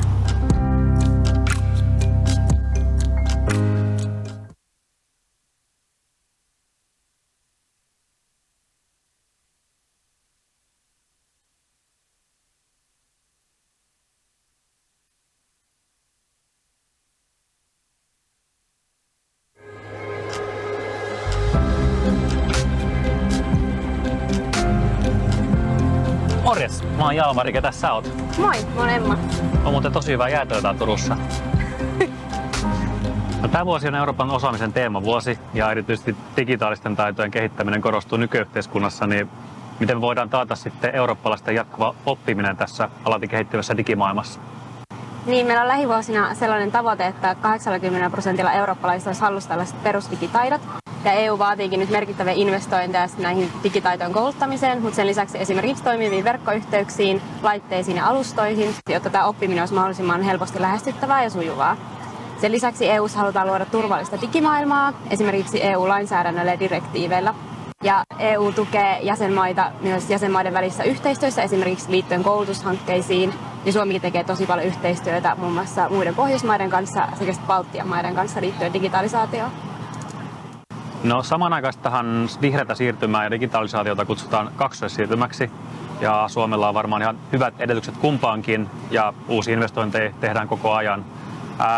Tulisiko Suomi sitten toimia esimerkkinä muille EU-maille ja miten se käytännössä tapahtuisi sun mielestä? Joo, ehdottomasti Suomella on tässä suunnannäyttäjän paikka. Meillä on tosi paljon asiantuntijaosaamista ja todella teknologiamyönteinen yhteiskunta. Mutta meillä on tiedossa datatalouteen liittyvää EU-lainsäädäntöä ja direktiiviä aika paljon tulevina vuosina. Ja jos me halutaan olla edelläkävijöitä, niin Suomen täytyy osata ennakoida näitä aloitteita sekä olla mukana määrittelemässä niiden sisältöä. Ja Suomella onkin käytössä nyt tällainen kansallinen digikompassi, jolla luodaan sit visiota EU-digikompassin mukaisesti. Ja yhtenä tavoitteena on esimerkiksi viedä tämä datatalous sinne Euroopan kärkeen, ja se vaatii todella paljon investointeja sekä esimerkiksi eri toimialan rajoja ylittäviä käytänteitä.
Morjes, mä oon Jalmari, ketä sä oot? Moi, mä oon Emma. On muuten tosi hyvää jäätöä täällä Turussa. No, tämä vuosi on Euroopan osaamisen teemavuosi ja erityisesti digitaalisten taitojen kehittäminen korostuu nykyyhteiskunnassa, niin miten me voidaan taata sitten eurooppalaisten jatkuva oppiminen tässä alati kehittyvässä digimaailmassa? Niin, meillä on lähivuosina sellainen tavoite, että 80% eurooppalaisista olisi hallussa tällaiset perusdigitaidot. Ja EU vaatiikin nyt merkittäviä investointeja näihin digitaitojen kouluttamiseen, mutta sen lisäksi esimerkiksi toimiviin verkkoyhteyksiin, laitteisiin ja alustoihin, jotta tämä oppiminen olisi mahdollisimman helposti lähestyttävää ja sujuvaa. Sen lisäksi EU:ssa halutaan luoda turvallista digimaailmaa, esimerkiksi EU-lainsäädännöllä ja direktiiveillä. Ja EU tukee jäsenmaita myös jäsenmaiden välissä yhteistyössä, esimerkiksi liittyen koulutushankkeisiin. Ja Suomikin tekee tosi paljon yhteistyötä muun muassa muiden Pohjoismaiden kanssa sekä Baltian maiden kanssa liittyen digitalisaatioon. No, samanaikaistahan vihreätä siirtymää ja digitalisaatiota kutsutaan kaksoissiirtymäksi. Ja Suomella on varmaan ihan hyvät edellytykset kumpaankin ja uusia investointeja tehdään koko ajan. Tulisiko Suomi sitten toimia esimerkkinä muille EU-maille ja miten se käytännössä tapahtuisi sun mielestä? Joo, ehdottomasti Suomella on tässä suunnannäyttäjän paikka. Meillä on tosi paljon asiantuntijaosaamista ja todella teknologiamyönteinen yhteiskunta. Mutta meillä on tiedossa datatalouteen liittyvää EU-lainsäädäntöä ja direktiiviä aika paljon tulevina vuosina. Ja jos me halutaan olla edelläkävijöitä, niin Suomen täytyy osata ennakoida näitä aloitteita sekä olla mukana määrittelemässä niiden sisältöä. Ja Suomella onkin käytössä nyt tällainen kansallinen digikompassi, jolla luodaan sit visiota EU-digikompassin mukaisesti.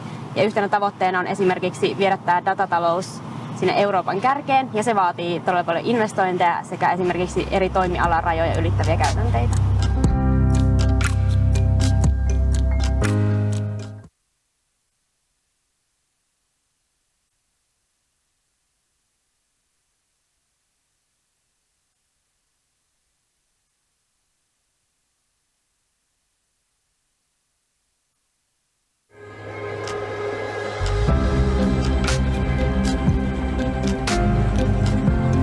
Morjes, mä oon Jalmari, ketä sä oot? Moi, mä oon Emma. On muuten tosi hyvää jäätöä täällä Turussa. No, tämä vuosi on Euroopan osaamisen teemavuosi ja erityisesti digitaalisten taitojen kehittäminen korostuu nykyyhteiskunnassa, niin miten me voidaan taata sitten eurooppalaisten jatkuva oppiminen tässä alati kehittyvässä digimaailmassa? Niin, meillä on lähivuosina sellainen tavoite, että 80% eurooppalaisista olisi hallussa tällaiset perusdigitaidot. Ja EU vaatiikin nyt merkittäviä investointeja näihin digitaitojen kouluttamiseen, mutta sen lisäksi esimerkiksi toimiviin verkkoyhteyksiin, laitteisiin ja alustoihin, jotta tämä oppiminen olisi mahdollisimman helposti lähestyttävää ja sujuvaa. Sen lisäksi EU:ssa halutaan luoda turvallista digimaailmaa, esimerkiksi EU-lainsäädännöllä ja direktiiveillä. Ja EU tukee jäsenmaita myös jäsenmaiden välissä yhteistyössä, esimerkiksi liittyen koulutushankkeisiin. Ja Suomikin tekee tosi paljon yhteistyötä muun muassa muiden Pohjoismaiden kanssa sekä Baltian maiden kanssa liittyen digitalisaatioon. No, samanaikaistahan vihreätä siirtymää ja digitalisaatiota kutsutaan kaksoissiirtymäksi. Ja Suomella on varmaan ihan hyvät edellytykset kumpaankin ja uusia investointeja tehdään koko ajan. Tulisiko Suomi sitten toimia esimerkkinä muille EU-maille ja miten se käytännössä tapahtuisi sun mielestä? Joo, ehdottomasti Suomella on tässä suunnannäyttäjän paikka. Meillä on tosi paljon asiantuntijaosaamista ja todella teknologiamyönteinen yhteiskunta. Mutta meillä on tiedossa datatalouteen liittyvää EU-lainsäädäntöä ja direktiiviä aika paljon tulevina vuosina. Ja jos me halutaan olla edelläkävijöitä, niin Suomen täytyy osata ennakoida näitä aloitteita sekä olla mukana määrittelemässä niiden sisältöä. Ja Suomella onkin käytössä nyt tällainen kansallinen digikompassi, jolla luodaan sit visiota EU-digikompassin mukaisesti. Ja yhtenä tavoitteena on esimerkiksi viedä tämä datatalous sinne Euroopan kärkeen, ja se vaatii todella paljon investointeja sekä esimerkiksi eri toimialan rajoja ylittäviä käytänteitä.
Morjes, mä oon Jalmari, ketä sä oot? Moi, mä oon Emma.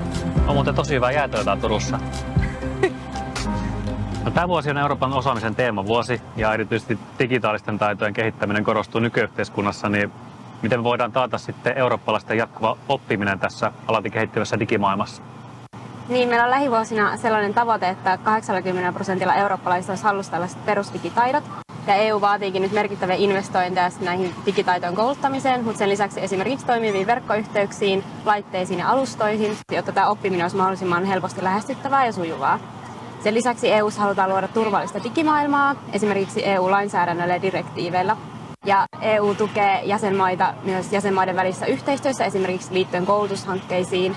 Ja Suomikin tekee tosi paljon yhteistyötä muun muassa muiden Pohjoismaiden kanssa sekä Baltian maiden kanssa liittyen digitalisaatioon. No, samanaikaistahan vihreätä siirtymää ja digitalisaatiota kutsutaan kaksoissiirtymäksi. Ja Suomella on varmaan ihan hyvät edellytykset kumpaankin ja uusia investointeja tehdään koko ajan. Tulisiko Suomi sitten toimia esimerkkinä muille EU-maille ja miten se käytännössä tapahtuisi sun mielestä? Joo, ehdottomasti Suomella on tässä suunnannäyttäjän paikka. Meillä on tosi paljon asiantuntijaosaamista ja todella teknologiamyönteinen yhteiskunta. Mutta meillä on tiedossa datatalouteen liittyvää EU-lainsäädäntöä ja direktiiviä aika paljon tulevina vuosina. Ja jos me halutaan olla edelläkävijöitä, niin Suomen täytyy osata ennakoida näitä aloitteita sekä olla mukana määrittelemässä niiden sisältöä. Ja Suomella onkin käytössä nyt tällainen kansallinen digikompassi, jolla luodaan sit visiota EU-digikompassin mukaisesti. Ja yhtenä tavoitteena on esimerkiksi viedä tämä datatalous sinne Euroopan kärkeen, ja se vaatii todella paljon investointeja sekä esimerkiksi eri toimialan rajoja ylittäviä käytänteitä.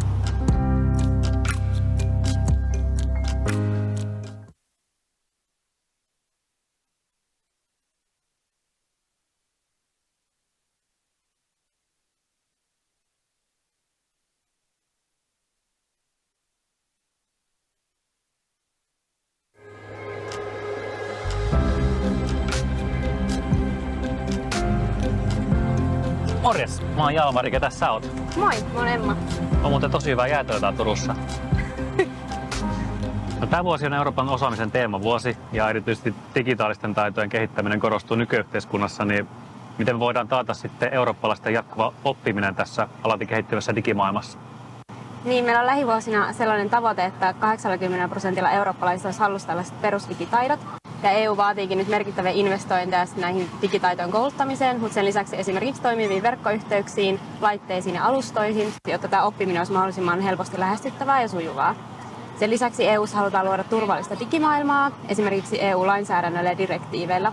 Ja EU tukee jäsenmaita myös jäsenmaiden välissä yhteistyössä, esimerkiksi liittyen koulutushankkeisiin. Ja Suomikin tekee tosi paljon yhteistyötä muun muassa muiden Pohjoismaiden kanssa sekä Baltian maiden kanssa liittyen digitalisaatioon. No, samanaikaistahan vihreätä siirtymää ja digitalisaatiota kutsutaan kaksoissiirtymäksi. Ja Suomella on varmaan ihan hyvät edellytykset kumpaankin ja uusia investointeja tehdään koko ajan. Tulisiko Suomi sitten toimia esimerkkinä muille EU-maille ja miten se käytännössä tapahtuisi sun mielestä? Joo, ehdottomasti Suomella on tässä suunnannäyttäjän paikka. Meillä on tosi paljon asiantuntijaosaamista ja todella teknologiamyönteinen yhteiskunta. Mutta meillä on tiedossa datatalouteen liittyvää EU-lainsäädäntöä ja direktiiviä aika paljon tulevina vuosina. Ja jos me halutaan olla edelläkävijöitä, niin Suomen täytyy osata ennakoida näitä aloitteita sekä olla mukana määrittelemässä niiden sisältöä. Ja Suomella onkin käytössä nyt tällainen kansallinen digikompassi, jolla luodaan sit visiota EU-digikompassin mukaisesti.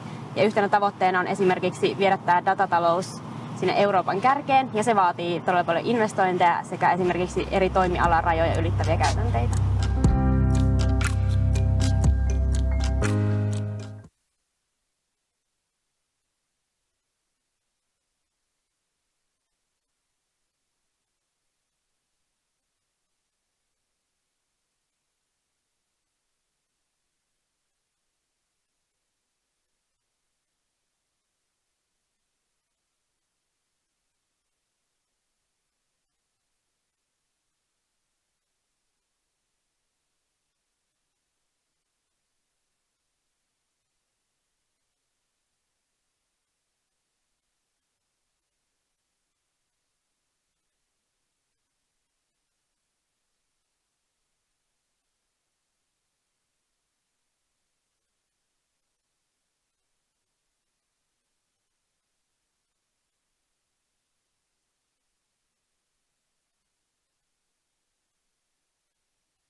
Lämpimästi tervetuloa, hyvä yleisö. I'd like to wish you warmly welcome, both you who are present here and those online.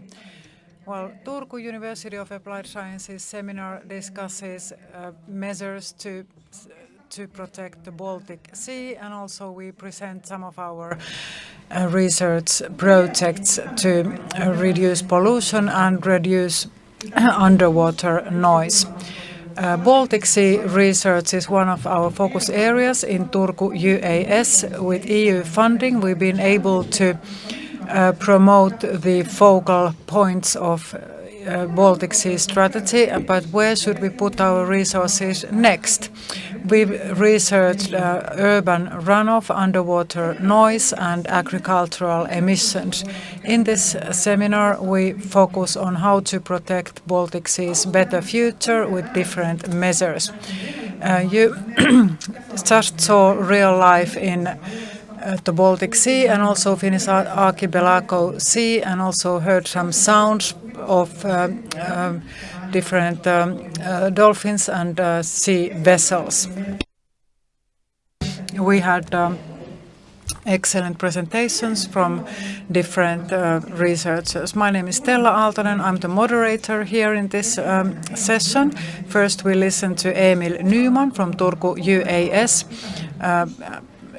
His research as part of extensive Baltic Sea region, and then Hongisto's presentation on underwater noise reduction. Please participate in this session. You can find our address on the message board. Please put your questions here, because after each presentation we have some time for Q&A.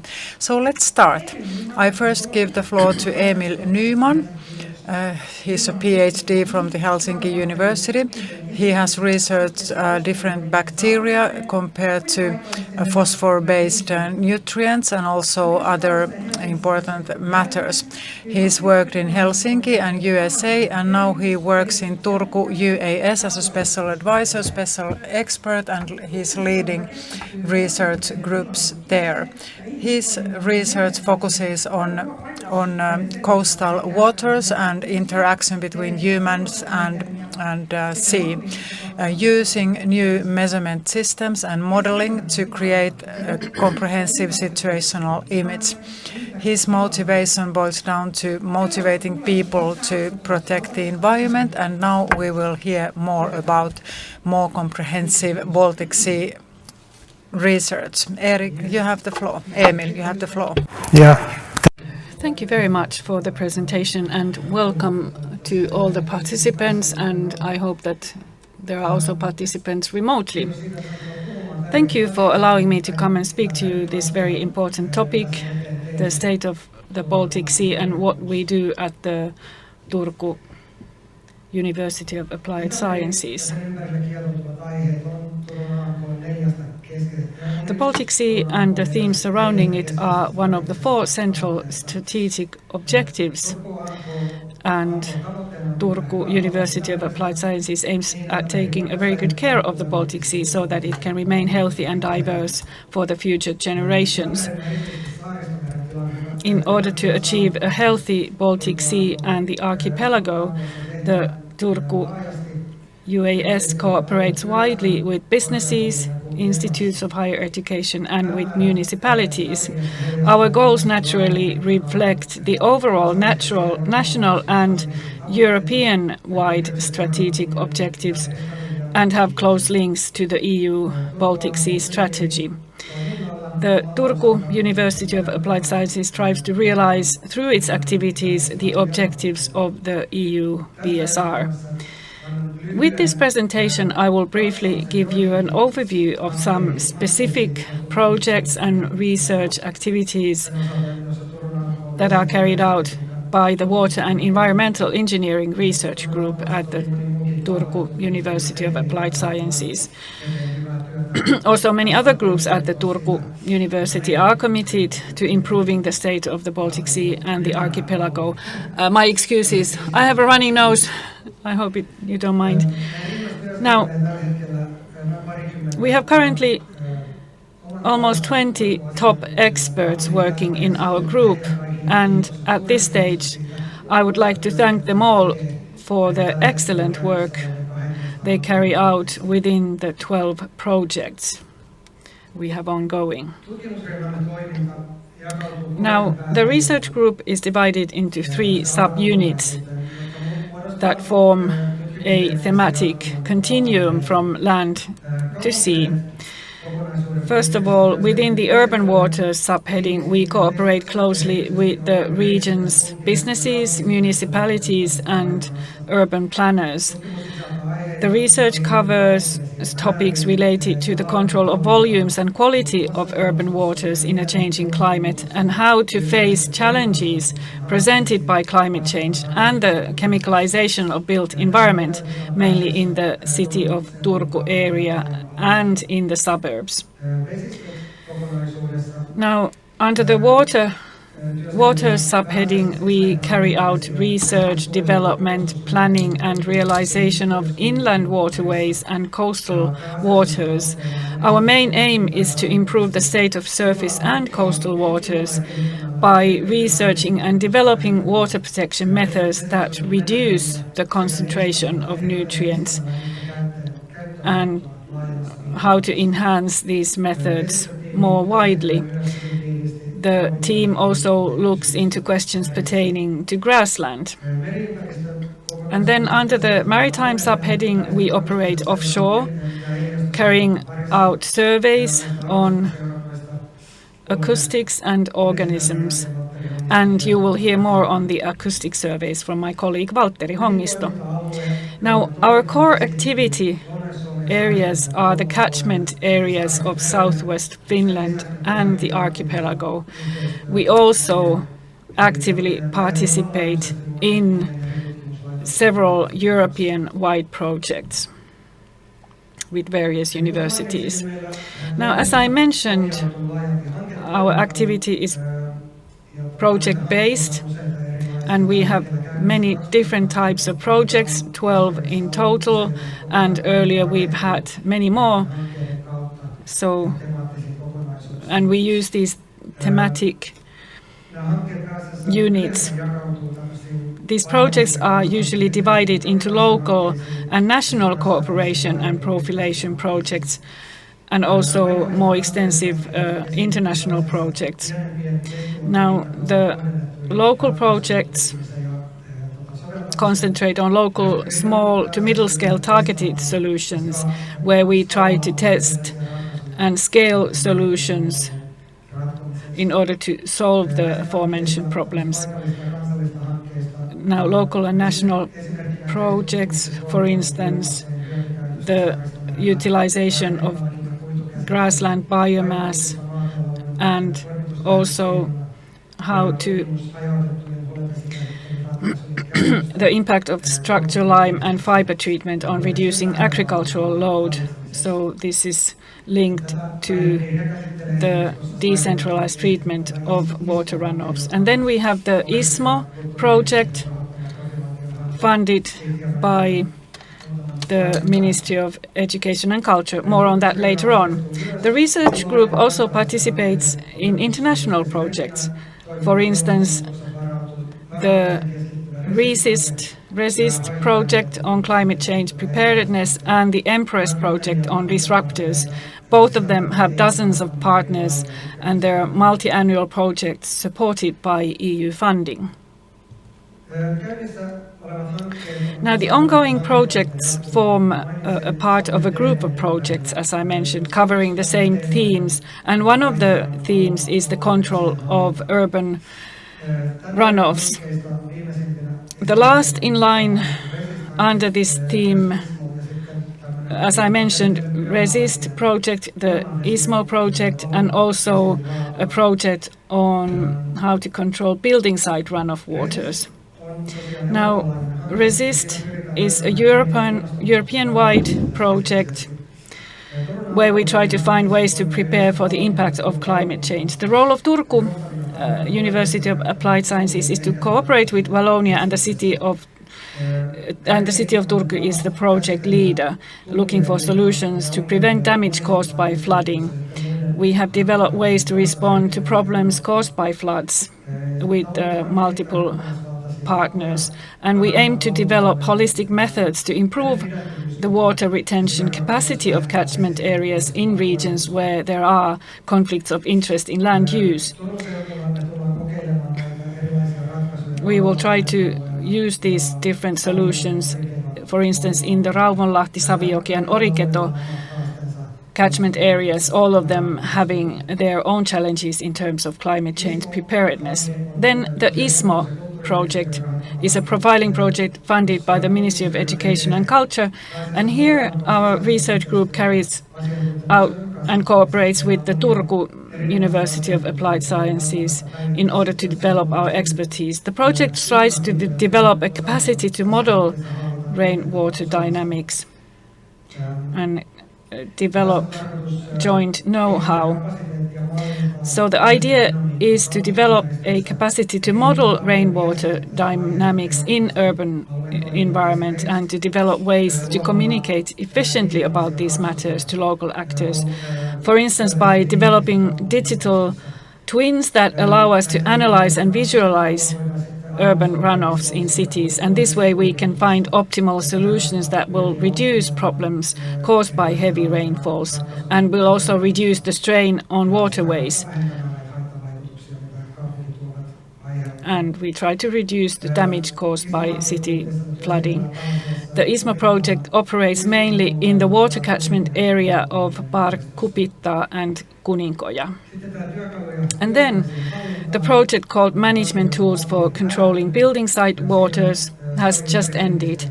It was funded by the Ministry of Environment, and a manual was written on how to manage and control urban runoffs from building sites. The manual is published.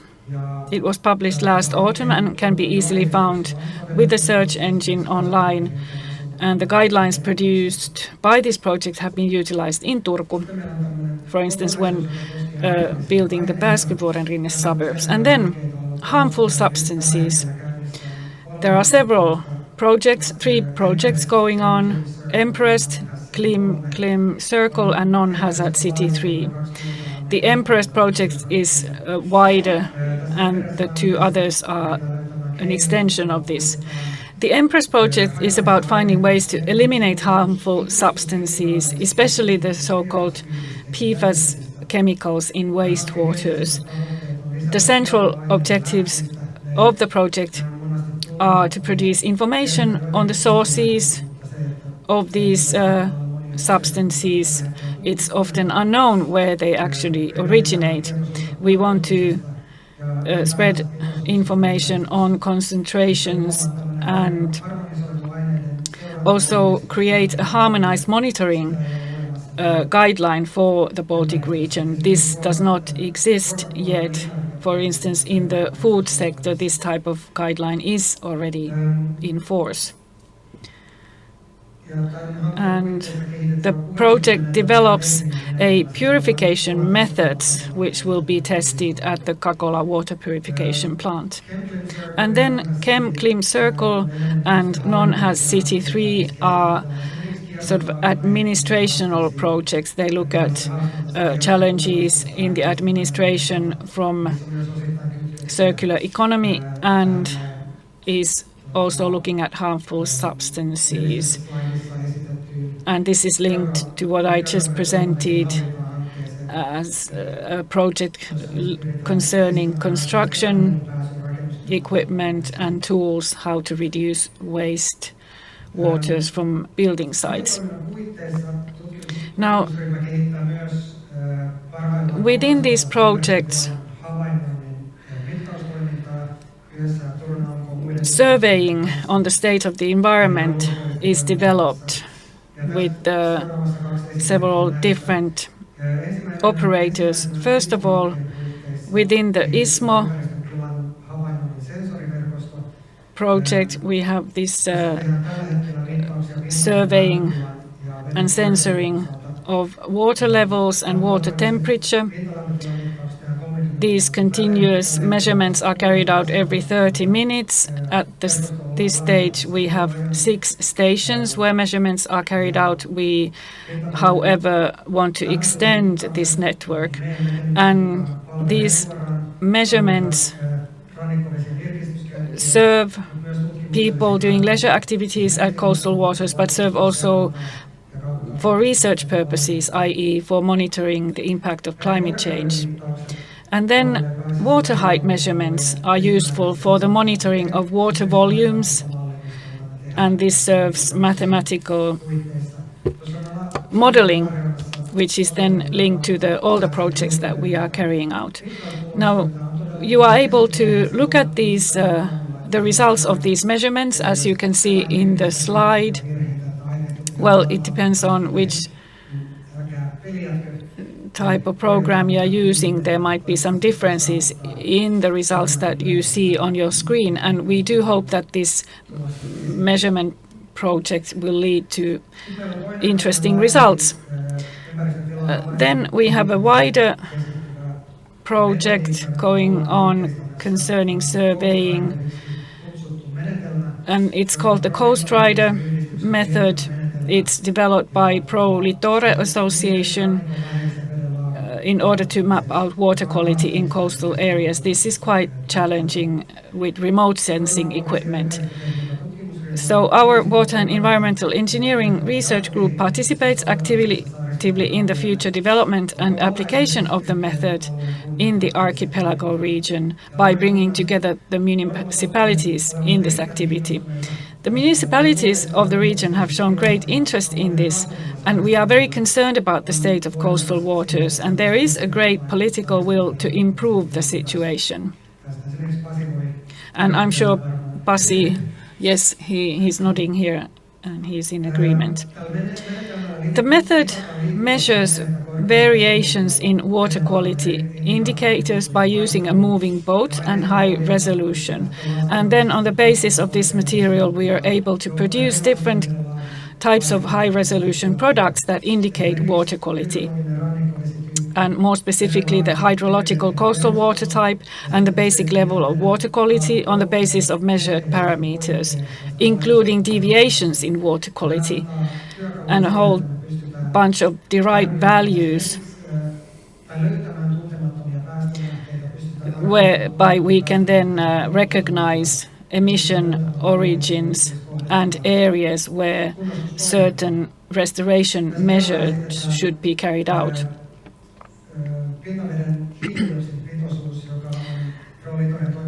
Carbon dioxide level can also be measured with this method from surface for the water, and you can see it on the map. It's very clear that in certain areas there is a lot of carbon dioxide present in certain coastal areas, in certain catchment areas especially. I still have 9 seconds. Well, this was my presentation covering our activities in a nutshell. I went through all the most important items, and of course during our discussions I'll be happy to give you clarifications and replies. Thank you very much for your time. Kiitos Emil. Thank you, Emil. Well, we are happy to take some questions now. Well, maybe I start. We just listened to Turku Climate Forum, and we called for more action and faster action. If you had all the power, Emil, what would you do in research? Well, in big picture, we do know what to do. So in that sense, we need faster and more efficient actions. That is true. But the difficult thing here is to take everything else except environment into account. So that is a tricky question to solve, how to take all the other elements into account. Well, if you put everything else aside, we would have a set of measures to improve the condition of the Finnish archipelago sea. If we stopped all emissions and pollutions now, and everything would be reduced to zero, we should still wait for 50 or even 100 years to restore the Finnish archipelago sea. It's a long process. So there are measures and means available, but they are not being used. Why? Well, what is your message then from this perspective? Well, the means that we have are unrealistic. They are not feasible because we should abolish agriculture altogether. It is not a means in this sense. It's a sort of utopian dream in a world where nothing else is considered, only the environment. Well, we also discussed some models, and you mentioned the Danish model. Could you elaborate on that? Well, Denmark has recently adopted new legislation that different connections are being established in different waterways, and therefore it's easier to analyze what sort of water is coming from agricultural areas, for example, and then measures can be taken swiftly. And if farmers do not take action, they receive less support. As simple as that, if they don't take care of the condition of their farmland and runoff waters. So it's a very drastic measure, but also very effective and brave.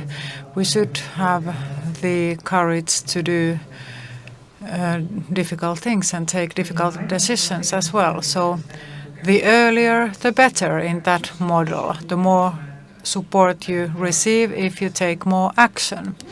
Okay, anything else? Any other questions from the audience? Now it's your chance to ask questions. Well, unless there are no other questions, I'd like to put my second question. So, what is, if you had all the possibilities to study something, what would you study? Well, pick one, please. Well, in general, as a topic or study theme, well, I discussed artificial intelligence this morning with an AI team. And autonomous coastal water vessel is already in use in coastal waters to analyze water quality.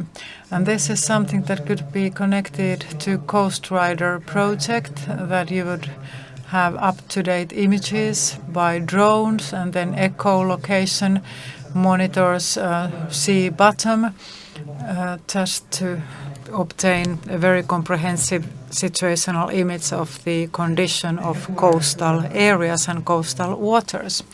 So this would be my dream study. Well, sounds very interesting indeed, and also something very topical. So if you're interested in these themes, how to join in Turku UAS?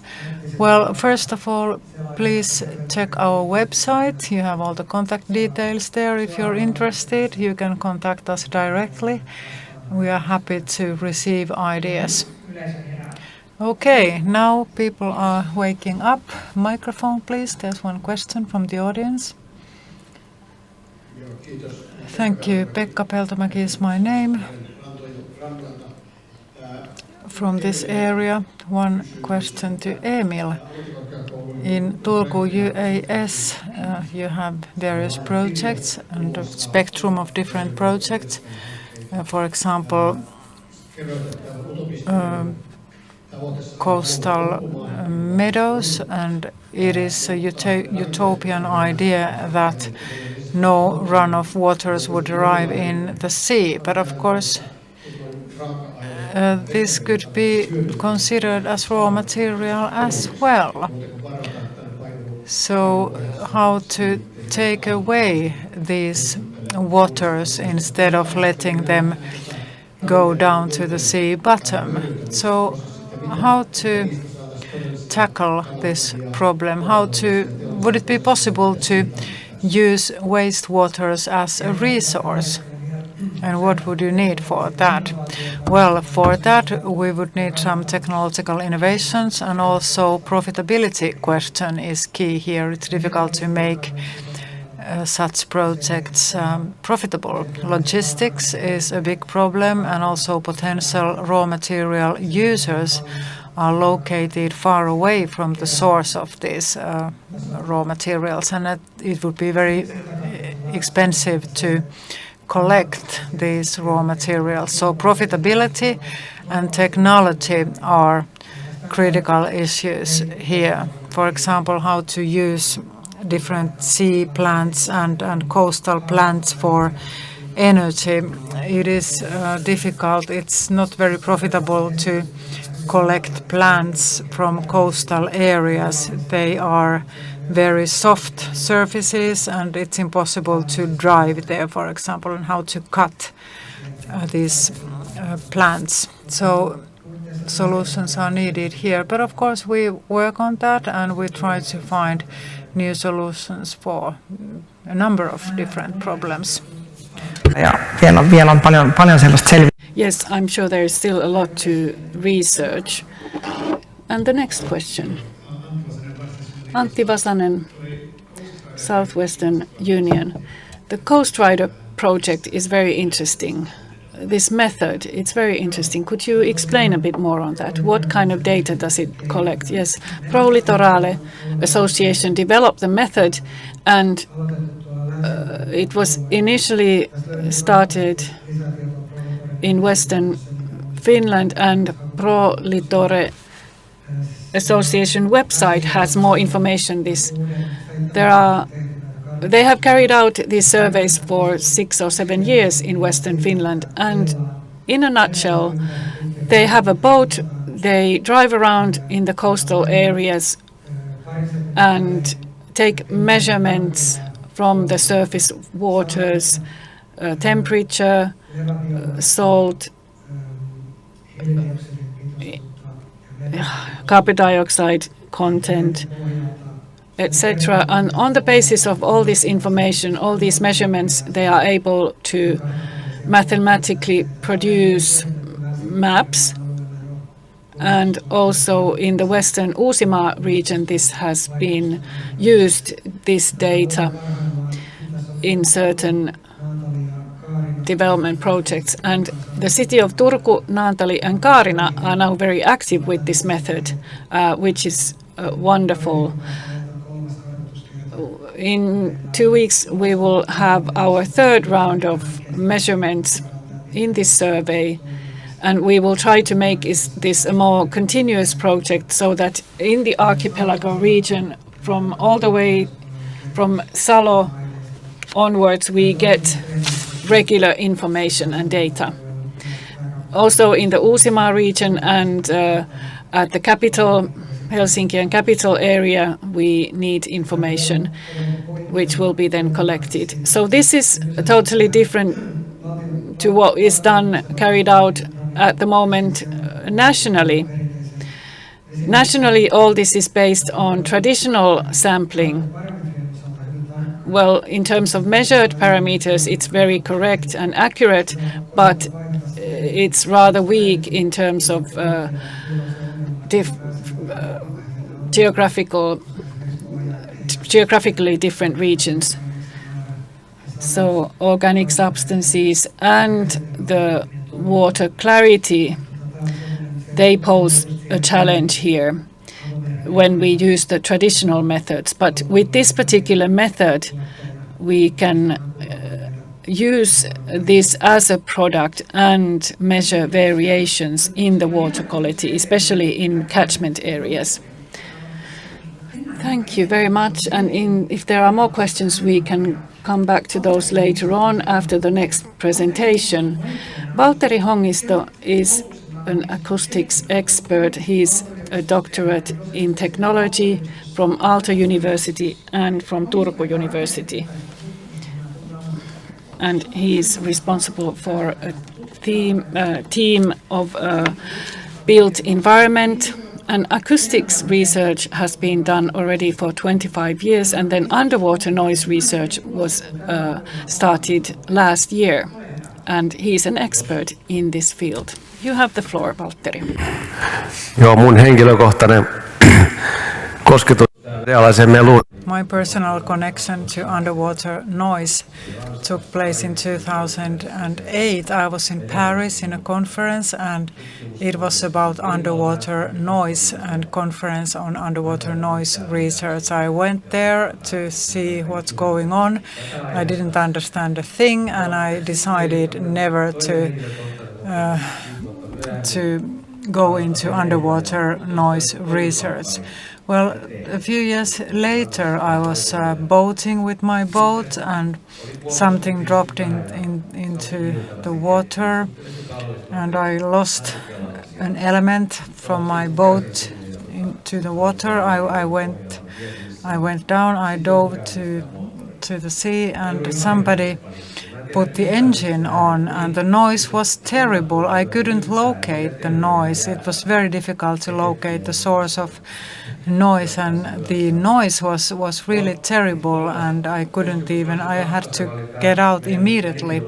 And the third point was Olli Oisa, our sea biologist in Turku UAS, once approached me and told me that there's a European Commission project for noise measurement, and he asked me to join this project. Well, here we are, here I am.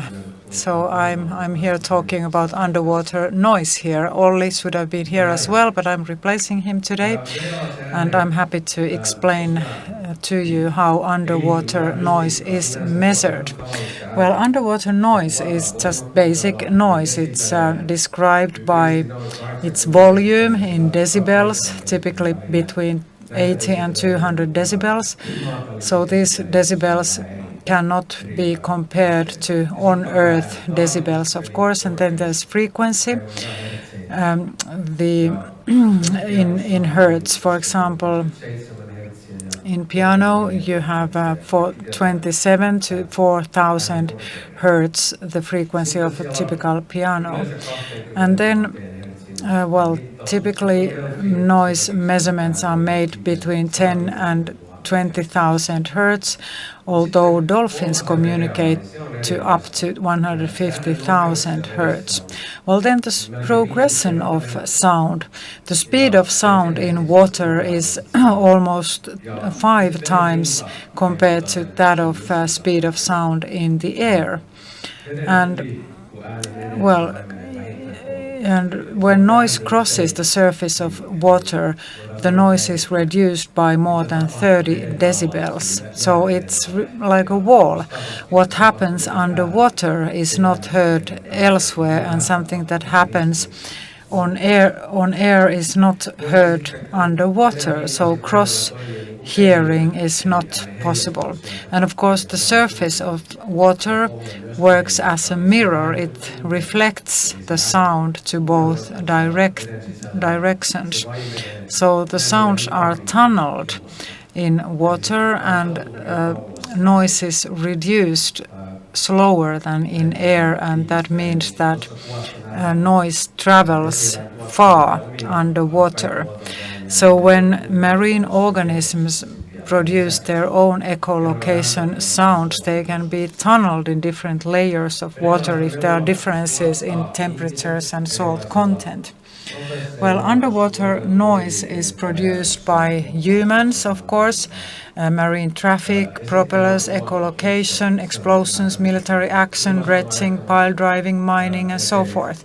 And then, of course, natural sounds, rain, wind, waves, ice, sounds made by marine organisms. For example, dolphins produce echolocation sounds because that's how they catch food.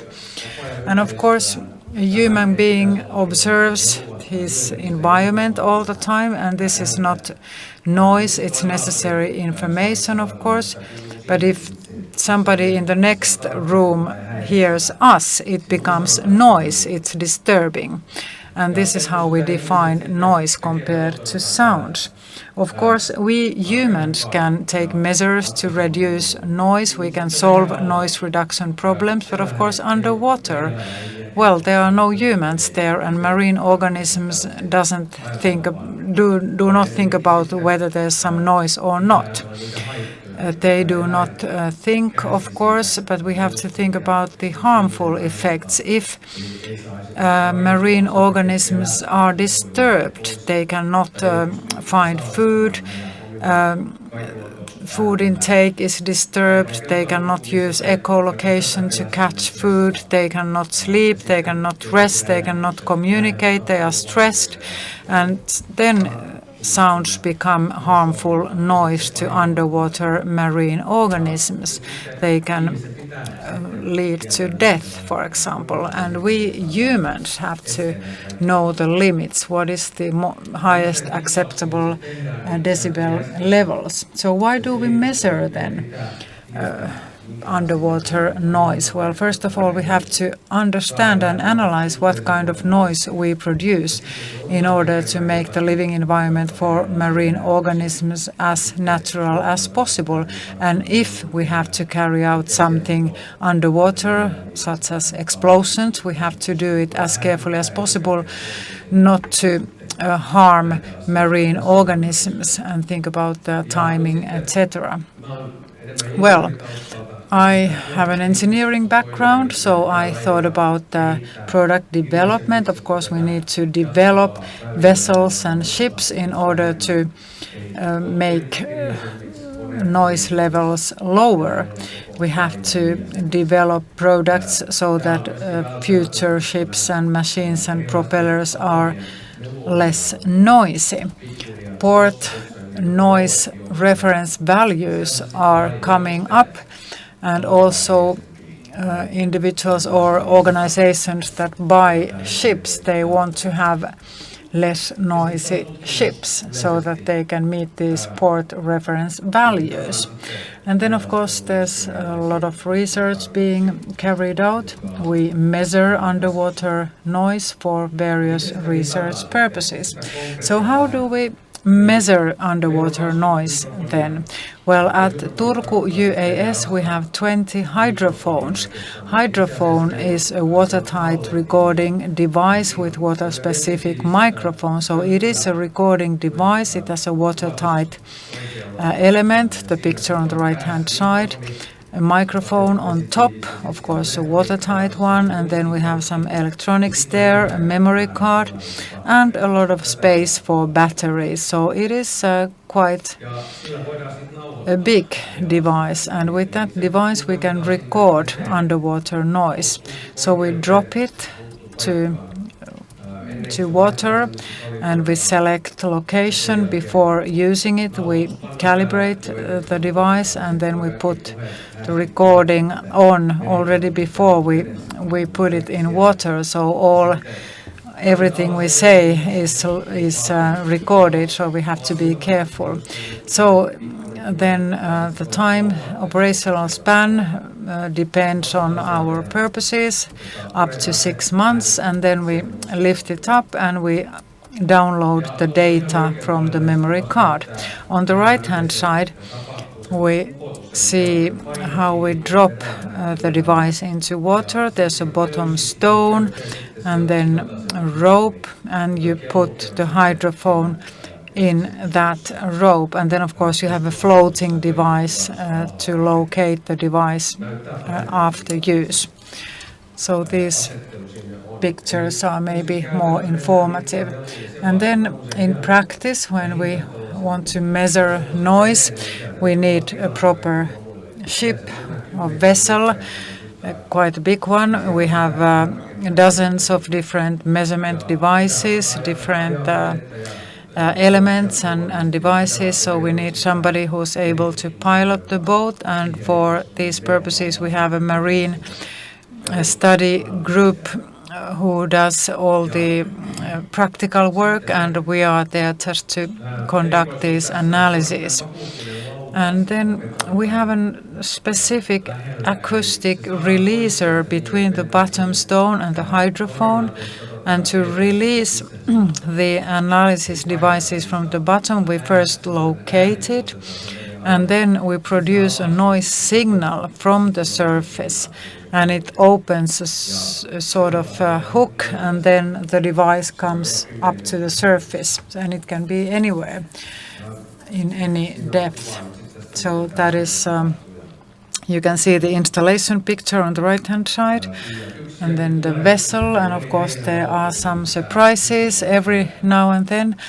In July, August, we had our hydrophone in water, and we found many barnacles and mussels, and one little dead crab as well. So always some surprises. So these hydrophones sometimes stay a longer time in water, and they become sort of marine organisms as well. So how do we use this data? So how do we analyze it? First of all, the volume of the sound or noise with decibels. So 1 hour measurement, 1 kilometer from the sea lane. And then you have the variation here in graph, and you can read from this picture that when the ship comes closer, noise levels go up, and then of course you have more quiet zones. 90 is more or less the quiet limit in sea. For us it's 0, but underwater it's approximately 90. So if you are 1 kilometer from the sea lane or sea channel, it's about 130 decibels depending on the vessel type.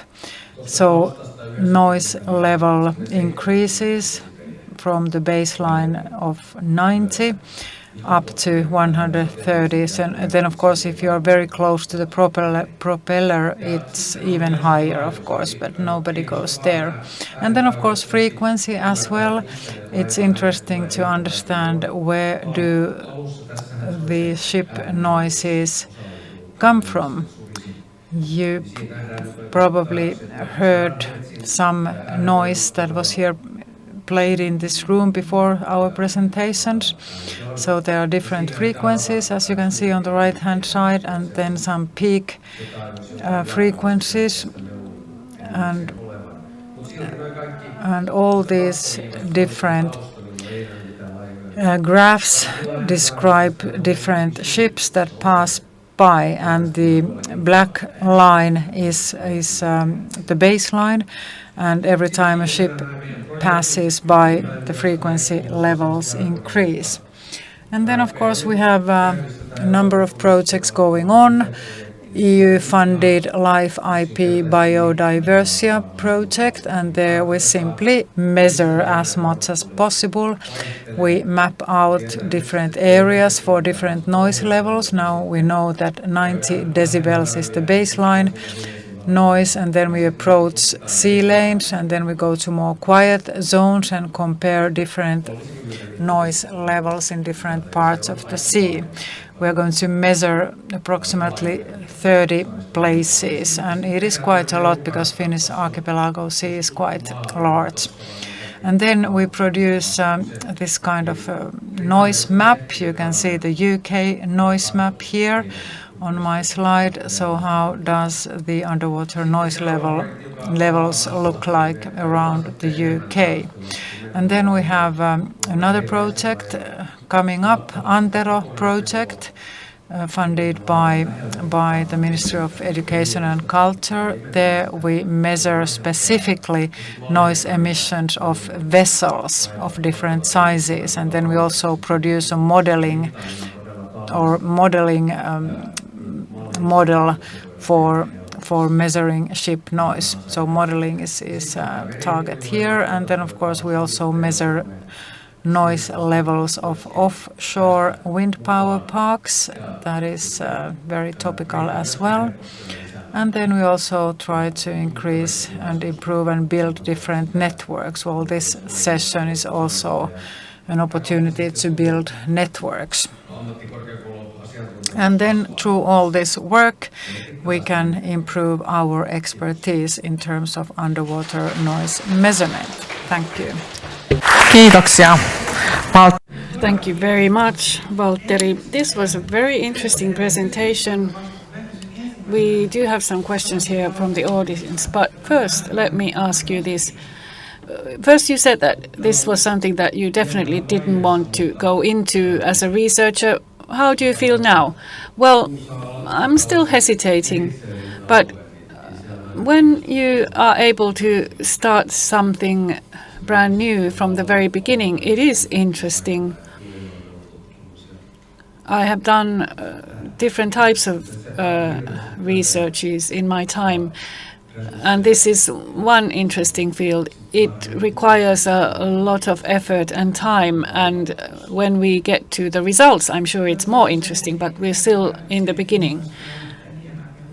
Do you have any ideas on which direction you would like to take this? Well, I think we already used up all our ideas in the Antero project. But then after that, let's see. I think that we're missing now an international aspect, an international dimension. We're now operating very locally with this Antero method. There are scientific groups in the world who have now noticed our work. Just a comment, this particular event is interpreted into English, and perhaps there is somebody listening to this and finds this interesting, so do not hesitate. Take up contact with Mr. Hongisto. Perhaps you allow me one question concerning the reflection of sound underwater. Do you have information on how this is impacted by underwater vegetation? Of course, I can understand if there is other elements underwater like stones and rock. What about vegetation? Yes, well, that will lower the noise. But actually, rock, it will reflect everything. And then clay bases also, it actually absorbs the sound. It doesn't reflect it so much. Well, I think this is one more incentive to improve the water quality in coastal waters, to have more vegetation there that will then act as something that will decrease the sound.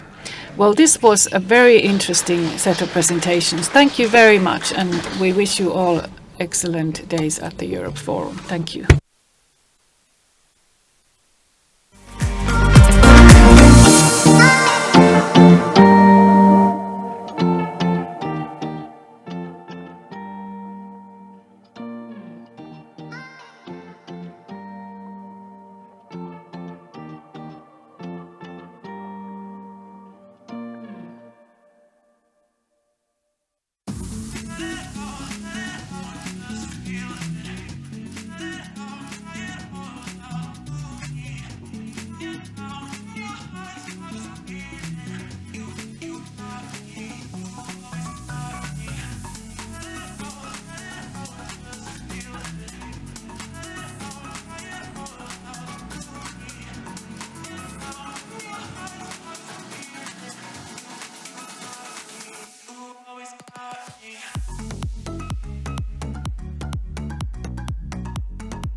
think we can start.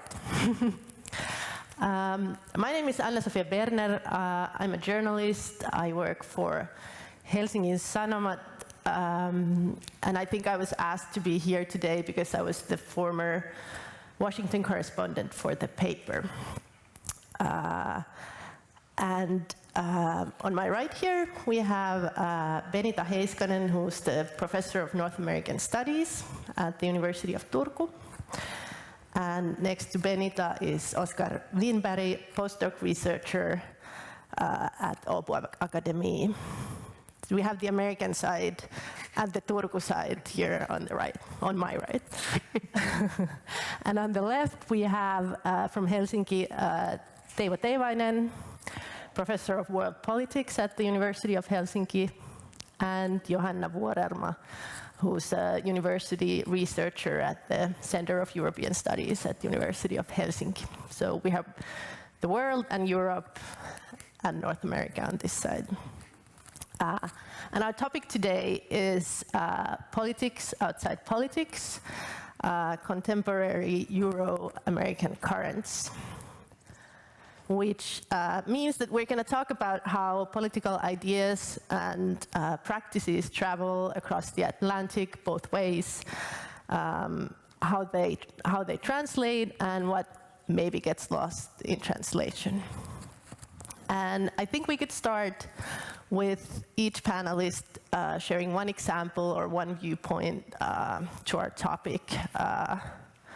Where or how do you see politics crossing the Atlantic in outside traditional political forums? And maybe Benita could start. Yeah, so for me, the starting point would be the 2016 US presidential election.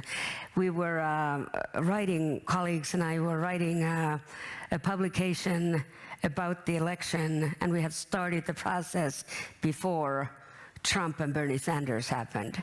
After that, everything changed, and we realized that there was what we called a popularization process going on in US politics, one which manifested in, first of all, in the fact that political discourses were transformed to social media sites. Also, there was a very striking celebrity culture that took focus and oxygen out of traditional political discussion. At the same time, you had a populism that was going on both on the left and right side of the political spectrums. So ultimately, our publication changed entirely, and we focused the entire publication around the popularization of politics in the United States. Later on, of course, we've seen these phenomena all over the world, and nowadays they are already par for the course, so there is not much striking at all that Twitter is a primary, what used to be Twitter, is a primary site for political discussions. So that would be my starting point. I would actually start with an anecdote. So I was on my way to Los Angeles, and at Heathrow Airport there was a delay, and ended up standing in a queue for like hotel coupons, and in front of me was a young couple from Birmingham, Alabama, and we started to talk, and this was in December 2017. And so I said, oh, like tomorrow you're having a Senate race, Doug Jones, the Democrat, against Roy Moore, a Republican. And they were kind of shook by the fact that this guy from Finland was aware of their Senate race. Now, I'm a political historian of US history, so there's a reason why I was aware of it. But I wasn't alone. Like, my friends in Finland, family in Finland, were talking about this race. A Senate race in Alabama. Why were we talking about it? Because of media and entertainment media as well. People were watching Trevor Noah or John Oliver or Stephen Colbert, other kinds of shows in real time as they were following day's events, not as it used to be 20 years ago, where Conan O'Brien came on Finnish TV, sure, but with like a week's delay or something. So I really think that we need to look at these entertainment forums as well to understand politics and how it moves across the Atlantic. So not just social media, but traditional media and exactly. pop culture as and well. Entertainment. Yes. Dave. Well, thinking about how ideas travel across the Atlantic, I was thinking about when I was young, long time ago, and hanging out in US academic circles, and then certain things that were not so politicized in Finland, that were sort of this politics outside of politics, that had to do with capitalism, patriarchy, racism. Nobody seemed to talk about them in Finland in the late 80s. And in the United States, it was all over.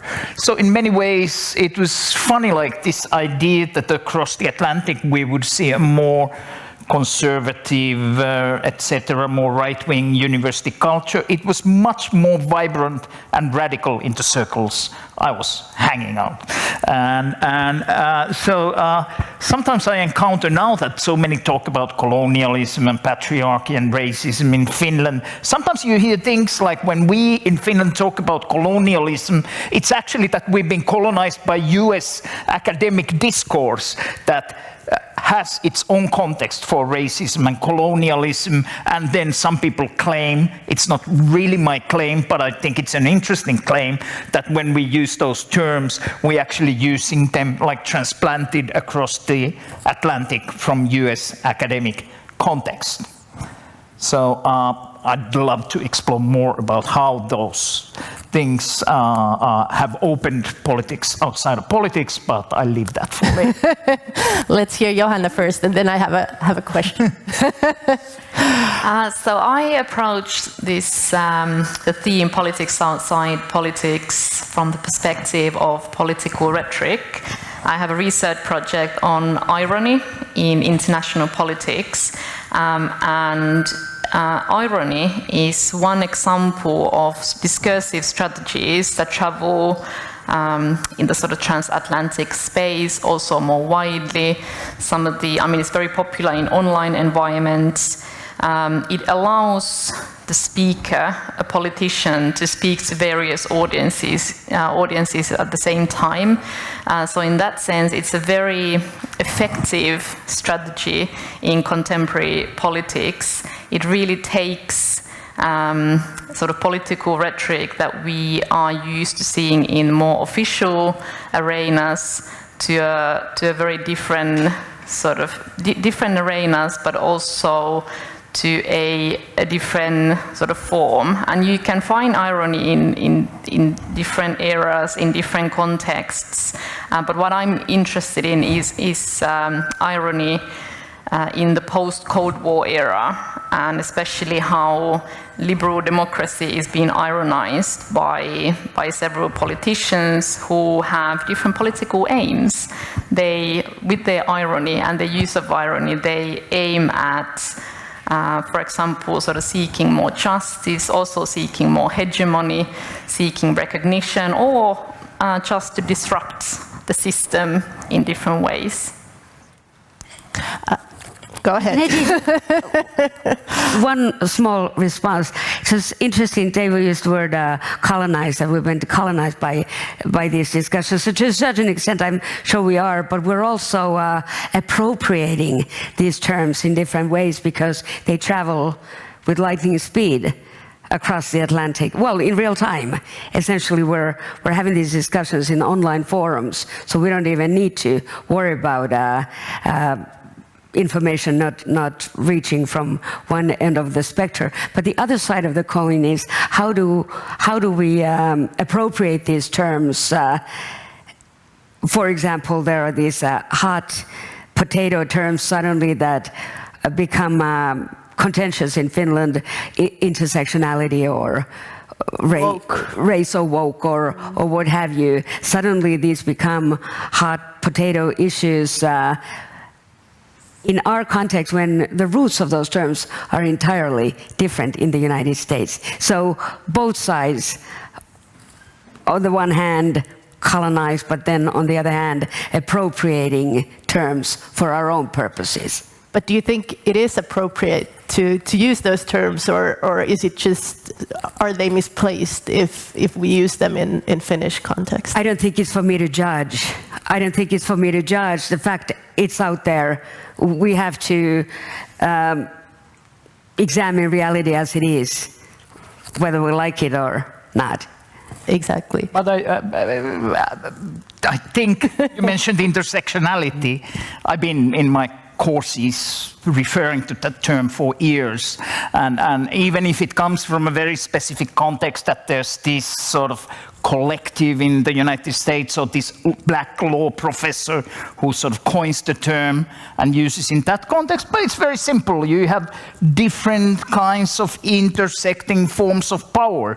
There might be different than here, which is obvious, but still the idea of intersection is very simple and useful, whether you're talking about black, poor, lesbian woman, or whether you're talking about disabled, male, working class, etc. So in some sense, sometimes people, oh, it's a different context, so you can't, the concept cannot travel, but I think they can in many cases. But then people started using that outside of that context, not talking about power relations, but suddenly attaching meanings to it that were entirely different. Yeah. But isn't that happening? One example of a term that becomes entirely different is socialism. Another one is communism, that we all of a sudden see in Finnish political rhetoric. And it can be very confusing, because we, at the same time, we continue speaking with those sort of traditional meanings, those that we are used to in the Finnish context and in the European context. But then, sort of alongside, there are these new meanings, and then political discussion becomes very sort of, it's quite difficult to have a sort of reasoned political discussion where you have meanings that are somehow sort of asymmetrical. One thinks that, you know, we are talking about socialism in the way that we are used to understand it. Another one uses as a you know, taken from more US context where it has a different political meaning. How would you describe the meaning or the difference? Because I think it's a good example. Well, I mean, in the European context, socialism is it has been the kind of very mainstream way of organizing societies and states, whereas in the US it has been used as this as a sort of very politically sort of very sort of with strong political kind of these images of something to be feared, something that is repugnant, something that is against perhaps the kind of sort of American political understanding, even identity. So it is a very politicized term, whereas in European discourses it's more a descriptive term. And in that context it becomes very sort of messy to have sort of people using it in different ways. Now we see the same type of sort of discussion around the context, around the concept of racism in Finland. Many are saying, okay, we don't really understand what we are talking about here, and then you can't really have a discussion when you only speak about those concepts that we use. And your point on socialism, of course, also brings the history in that even if it comes into Finnish discussions today through an American lens, obviously the Americans looked to Europe for the term in the beginning, and they defined it over decades and decades in relationship to the Soviet Union primarily, where it became this word. So if we're looking at somebody like Bernie Sanders, who deliberately sort of owned the term in an attempt to clean it up, he used to talk a lot about how he's taking it from the Nordic model. So he's a democratic socialist, even if in the Nordics we call them social democrats. But he flipped it around for the American audience, probably deliberately to tackle head on the word socialist. So, you know, it goes both ways. It's not always the US being this hegemonic force that shapes conversations over here. They're also looking to Europe for inspiration and for new ways of talking about politics. Do you feel we have more modern examples of that than Marx? I'm thinking about the new right-wing movements, Marine Le Pen and ethno-nationalism in general of that didn't used to be sort of an American idea, but it's now more attached to American right wing as well. So how much do ideas travel from Europe to the US as well these days? I don't know. Well, with ethno-nationalism and nativism and the alt-right movement and those that became very strong actually also in the aftermath of the 2016 elections, I think they changed the discussions over race and whiteness and identity, whereas identity politics used to be attached to minorities, people of color. After that election, we started talking about whiteness as an identity political issue, especially in the United States. The angry white men who felt like disillusioned by globalization and U.S. society, and a lot of them were part of this Make America Great Again movement. It wasn't called that then, but anyway. So the flipping of identity politics from those of people of color to whiteness, that happened at the same time. And now is nicely traveling across different geographic contexts across the world. Also the same characters travel. Steve Bannon travels from France to Sweden to what have you, South America. I think just today I saw the right-wing former Fox News host Tucker Carlson interview again Viktor Orban from Hungary, which he has done before, but those Orban's ideas are pretty much looked up to in parts of American right. Yeah. Sometimes it's funny, like how this who's learning from whom kind of dimension goes there. I was once studying a little bit, if we talk about Southern Atlantic also, how certain ideas traveled between Brazil and Europe. And there was this thing that came to Finland also, participatory budgeting. I'm sure in Turku, do you have participatory budgeting in Turku? Osallistuva budjetointi. I'm sure it's everywhere. I mean, it's all over the place now. So even Lohja, Helsinki, I don't know.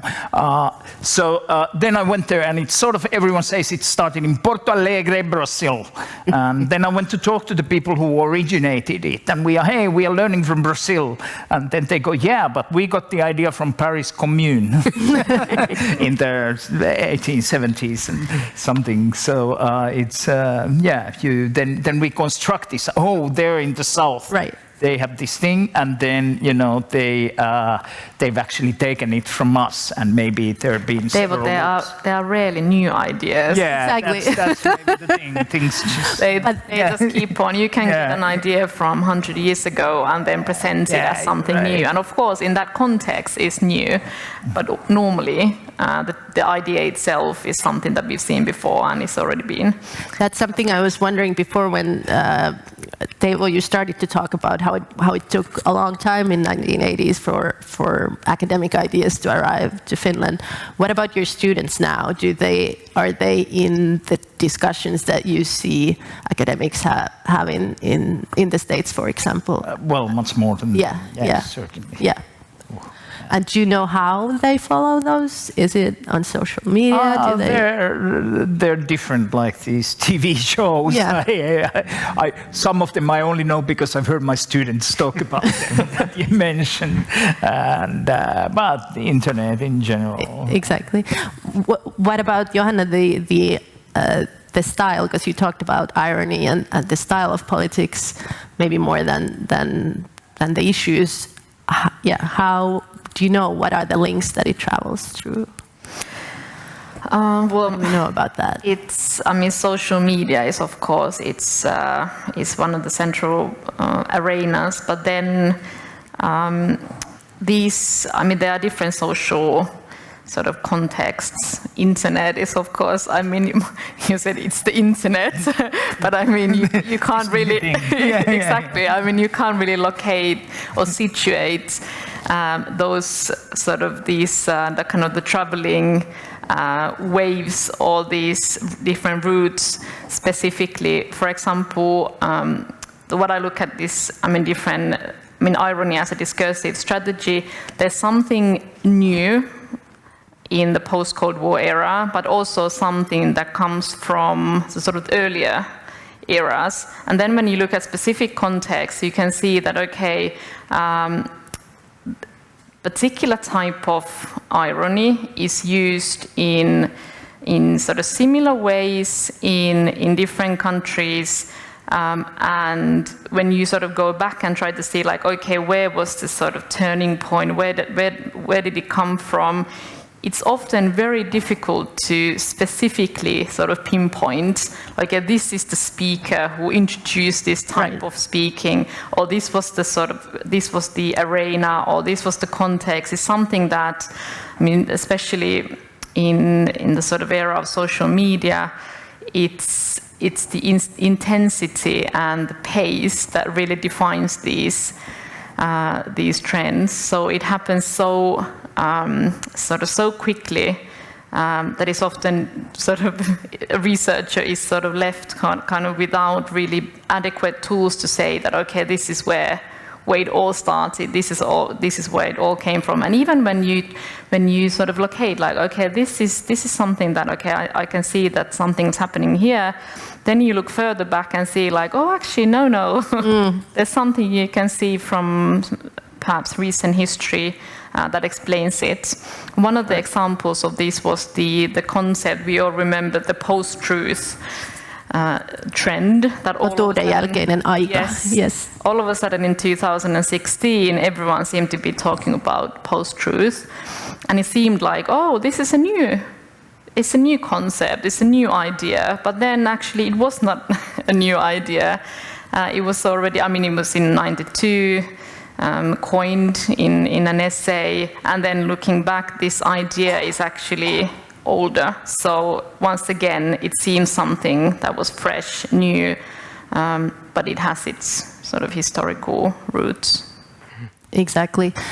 We talked about maybe a little bit on the right-wing side of things, but I'm also thinking now that I'm hearing you speak about Black Lives Matter movement in 2020 and how that filled my Finnish social media, and that happened to me at least mostly on Instagram stories that only exist for 24 hours and then they're gone. So how do you study these things when it is just the medium itself can be? Well, that's a challenge. Yeah. And this is something that sort of many in the academic community are sort of voicing this concern that with these new social media platforms, where the whole idea is that it's only there for a certain period of time, it actually means that we lose a lot of data that would be useful today, but also in the coming decades, looking back, that discussion, who was taking part in it, how widely was it discussed, all these issues, we are not able to sort of really find the sort of volume, the actors, all those that normally in sort of, if you look at data from newspapers, from also the sort of more the earlier social media platforms, Twitter, Facebook, where you can actually go back, download it and go back, sort of not that far, but at least a couple of years back. It's not possible with some of the new platforms. So I think this is making it's making our archives a lot thinner in that sense.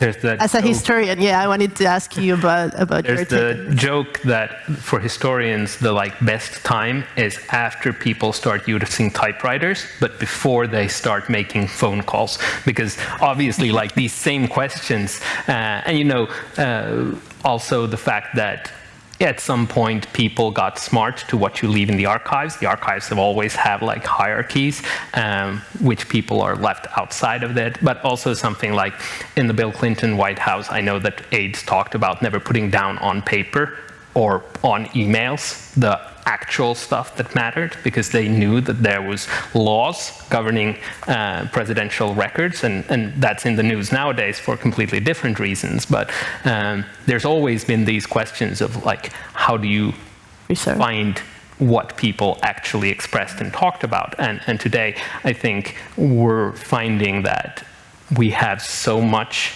that the problem becomes how to even save stuff like that. The servers that would be required to save every Instagram story is just blows one's mind.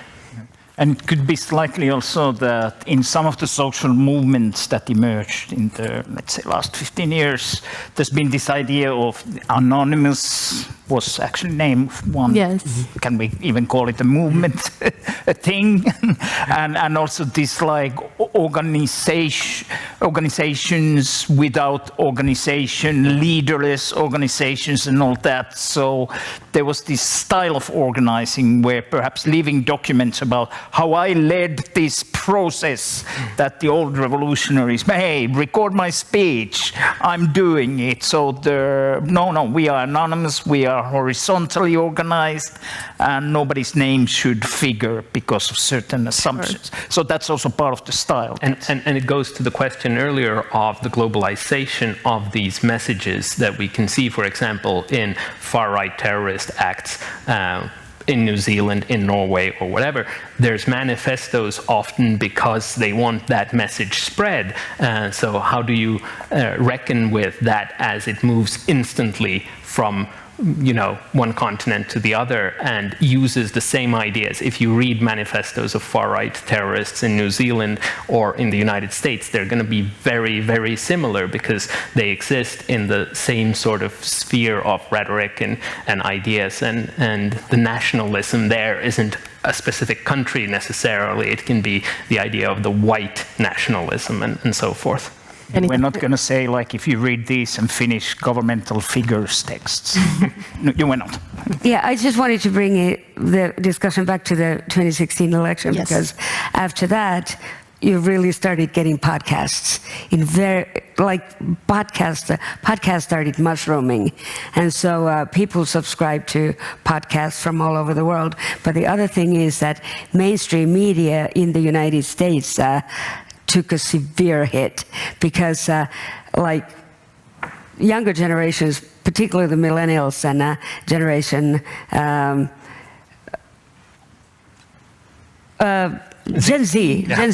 Generation Z, they started having their own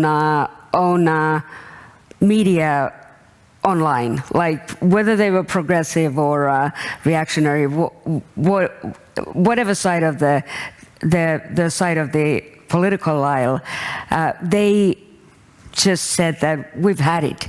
We've had it with the New York Times or Washington Post or LA Times. This is not for us, or NBC or Fox. We need our own news media.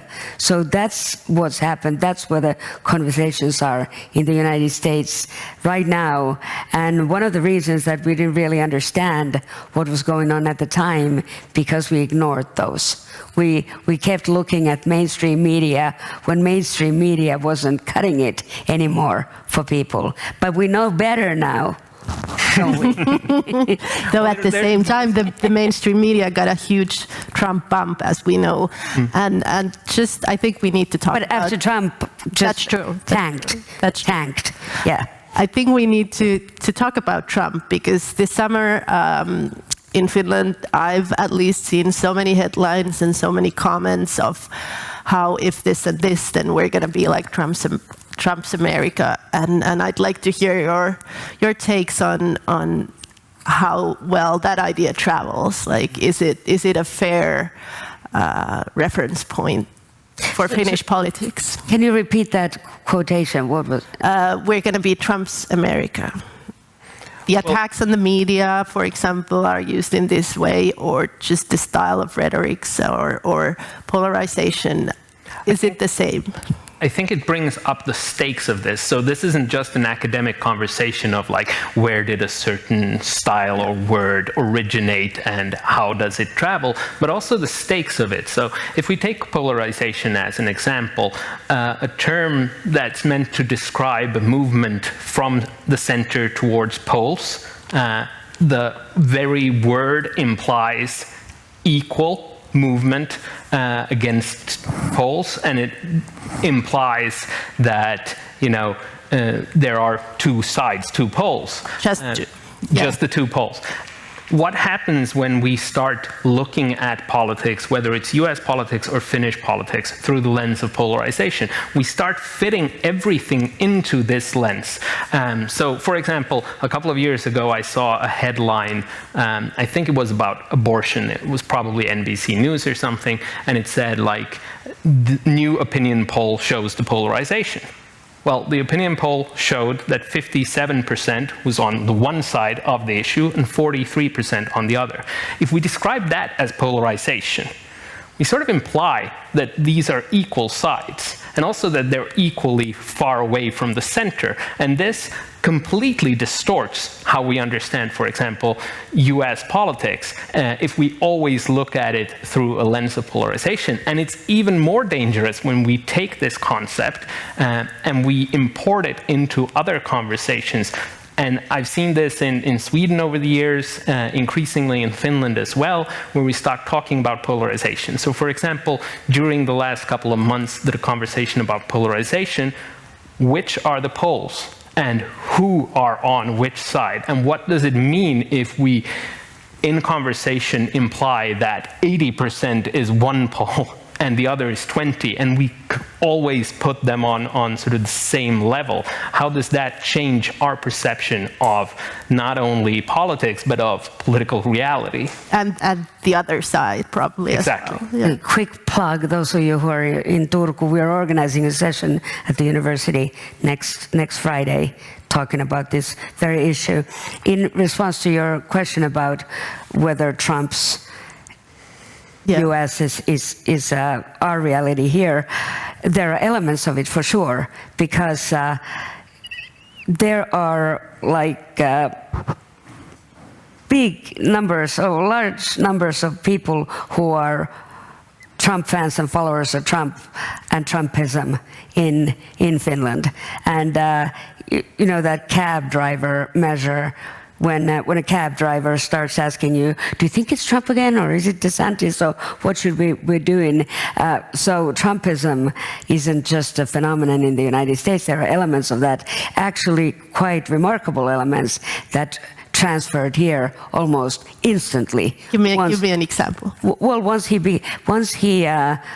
became a thing in the United States, the followers, I can tell an example of my own media appearances. Once I started getting those emails, people interpreting how I may or may not feel about Donald J. Trump, whom I've never met. But there was a sense of intimacy. People felt like, I know this guy. I have particularly strong feelings about him and his politics. So there are elements of that we can't avoid.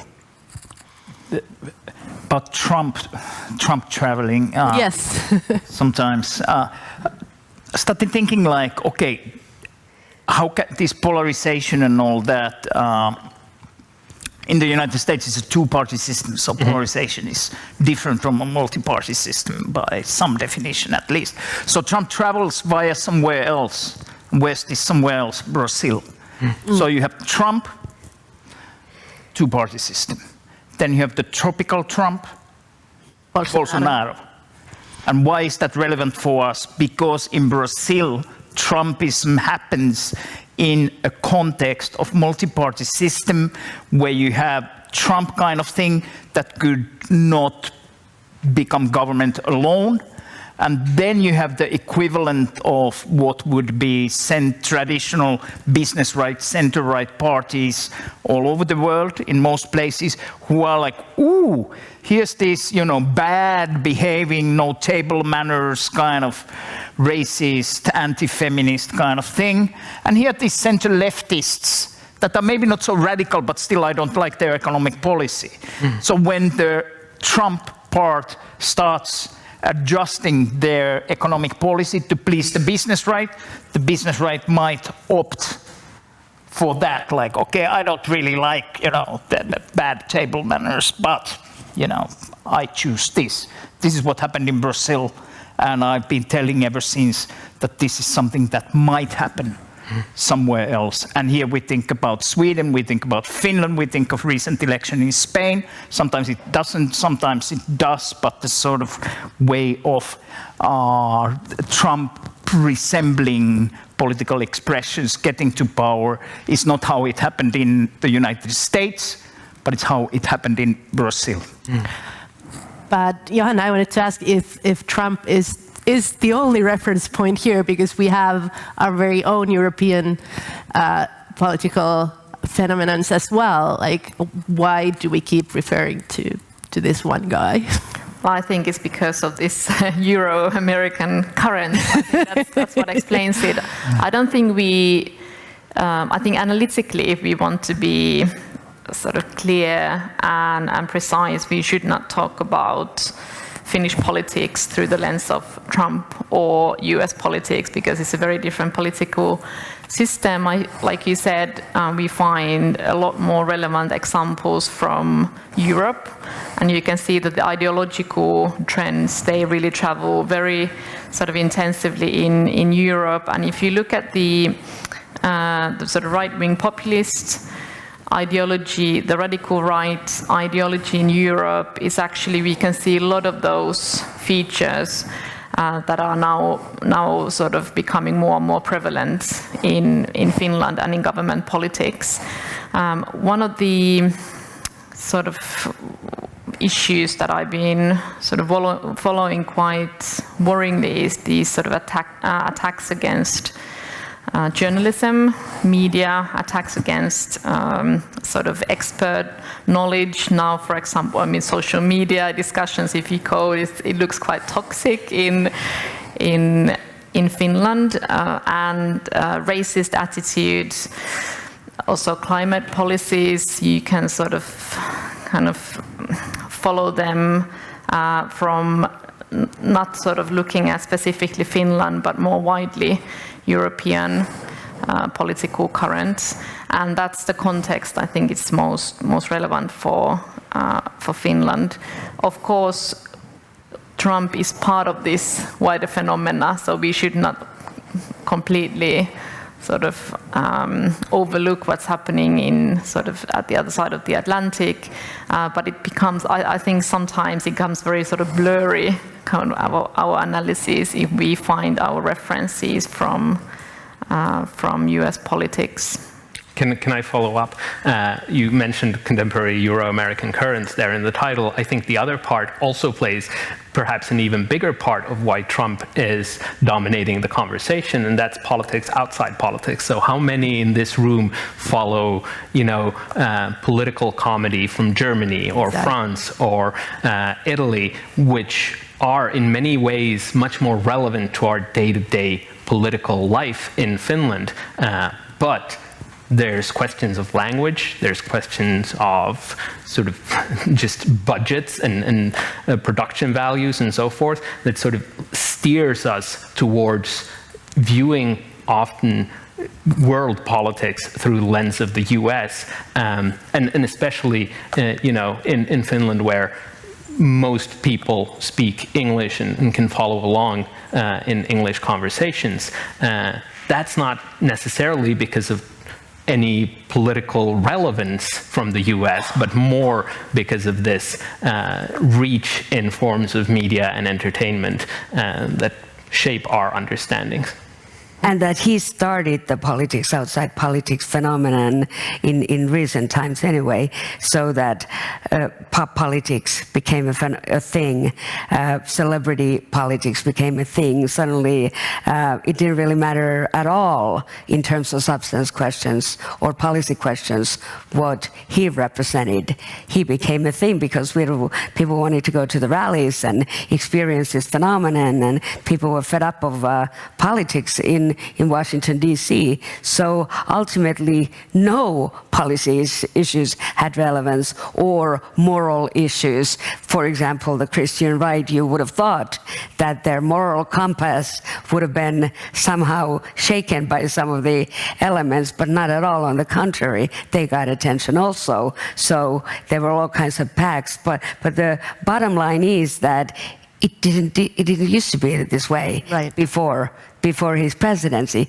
and that's why it's I'm bringing it all back to that the entire politics outside politics spread because of that particular election. And I think you're right, but just this week I happened to see on Yle the documentary about Tony Halme, and I was thinking that we've had our own outsider figures before, though of course on much smaller scale. And even in the Finnish presidential elections of 1994, you could see the campaigns look towards Bill Clinton's way of using cable television, or François Mitterrand's attempts in his presidential election to portray himself as something of an outsider to the political scene. For sure. Go ahead, David. Okay, you said Trump started this politics outside politics. Yeah, maybe in some sense, but let me just challenge that a little bit, because in some sense one could think that politics outside politics is the kind of politics that's happening in corporate rooms, for example. And let's assume a lot of real politics is happening in places that pretend not to be political, corporate power, just to use the most relevant example. So if this means that then what politicians have been doing doesn't affect so many things because real power is somewhere else outside politics, which then means that Trump and whoever comes and says, you useless people, I'm going to drain the swamp, or I'm going to, whatever.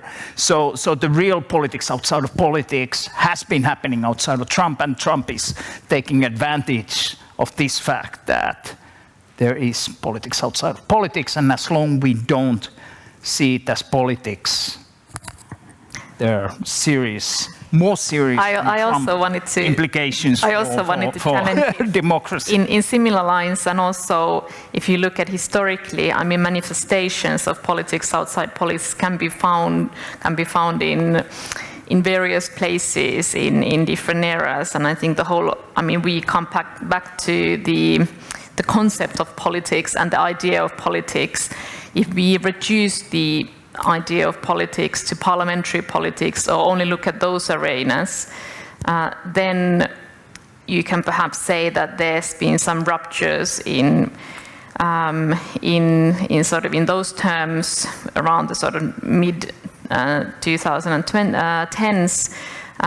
But then if you understand politics as something much wider, then you can just sort of map out different manifestations of these politics outside politics in different centuries, and you can find really fascinating ways of actually sort of hiding what is political, trying to sort of somehow take politics from the front stage to the backstage in government terms, or then you can just find sort of arenas that used to be a lot more political or somehow sort of politicized, less political nowadays. The whole idea of a public sphere started from this image of coffee rooms, sort of cafes, people having discussions and going outside from their homes to discuss society and politics. Okay, I take back the word began. It's a spread. It's a matter of scale. Yeah, so spread it to this worldwide phenomenon that it is right now. So there was a difference in he changed political culture as we know it right now. And it spread to a worldwide phenomenon. Point taken. I think that's fair. Yes. I think we also, I mean, the discussion just got really heated and interesting, but I think we're closing our deadline, and I'd be happy to take some questions, either from this room or through the Viestiseinä, for those who are streaming. Voi kysyä suomeksi, voi kysyä ruotsiksi, voi kysyä englanniksi. Over there. Mikko Salo, Faktabaarista. I have, let's continue in English if people are following it. Following this development since 10 years from the social media point of view, digital media point of view. You all go around, but basically what has really changed since 2014-16 in the election is the appearance of the social media and the digital power. And basically, I mean, we have been in many research consortia as well, where the researchers say that we know less and less what is happening online. Less and less. I was in 2018 in a EU group that demanded researchers access to data in order to know what is happening in our information sphere. Now we had a meeting a week ago, and the Danish principal investigator is saying that we know less and less. And the EU is all the time trying to get at least some grip what is happening there. So all our public sphere, and we don't really know nothing what is happening online. And I think that's the biggest problem we have at the moment. And to me, it's all about the politicians weaponizing this new media. And I think that should be addressed. And this is digital power, and these are the big companies that we are talking nowadays. Sitra has been trying to raise this question with us on thanks. But I don't know, for example, in Finland, this debate has not really properly started at all. It's a big thing. That's the only source that can influence on that one is the European Union. Because, I mean, I've just visited US, and the researchers, they said there is no chance. No one's going to change, because the platforms are so important for the politicians. So just to kind of put perhaps things in context, and basically what the EU tries to go for that one is algorithmic accountability. Somebody needs to know what is happening, because outside that we are just guessing what is happening. And this is, I say, as a somebody who started to run a fact-checking industry in this one, and it's terribly difficult environment. So just if you want to comment on that one, thank you. I think that's a really good point, and just you can go on, but I have an anecdote. When back in 2017 I was studying at Columbia University in New York, and at the time I remember our professor who was teaching us journalists telling us that this is an issue that's going to stay with us probably through the rest of our careers, is how to regulate social media and digital platforms. And I think in the US there is movement on both parties against big tech, but it's another question, what's going to happen. Exactly. Yeah. Go ahead. It sounds correct, and one hears it from many sources that many are thinking that the European Union is actually the key player trying to do something about corporate power more generally, and then this new, platform capitalism, big tech, and all that. So you said we know less and less. So and then of course then technology of social media platform kind of technology means things get lost and it's more chaotic. But then again they give us tools to find out, like mining and sort of algorithms to make sense. So how do you see that? Because on the one hand technology means it's difficult to, things can hide. And on the other hand, then you have machines to find them. So how autonomous will this dialectic, to use that term I don't normally like, between technology giving possibility to hide and technology giving possibility to find them? At the moment, I don't know one Finnish researcher who has an access to that type of data that would be necessary. Okay. Name me one. And I think this ties into Johanna's point earlier about attacks on the media and Benita's point on people leaving mainstream media, is that, you know, the New York Times, the BBC, Der Spiegel, we know the rules, we know the ethics, we know how they work, and they are held accountable by readers and in some cases by government officials in certain cases. In social media, online, it's you know, doing a podcast is not the same as reporting a story for the Washington Post. There are levels of professional ethics, professional conduct, transparency in mainstream media, which, you know, you have no idea where stories originate. And you see this online in, you know, when did this start to happen, that all of like private citizens who work as researchers or work as in barber shops or, you know, drive buses post breaking news on their Facebook page or Twitter? Like, what are you doing? Like, you're not a journalist, you're not breaking anything, you're just reporting stuff you heard other people say. So this trend of, which was a way of, you know, breaking the gatekeepers and democratizing media, there are severe downsides to this, and I think we need to reckon with those more and more, and what it does to the traditional media, which held up certain standards, now that people are looking outside of these established forums and papers.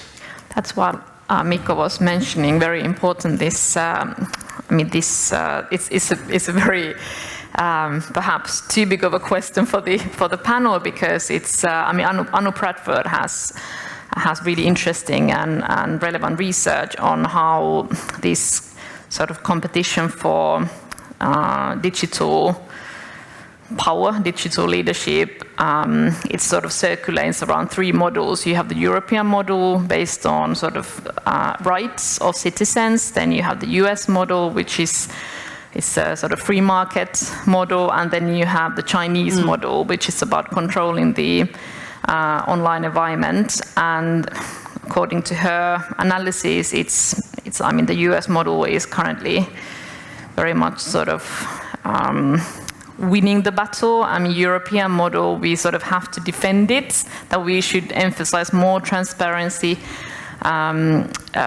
rights for, I mean, when it comes to privacy, all these issues. But then the Chinese way of thinking about these issues is all the time sort of posing a challenge.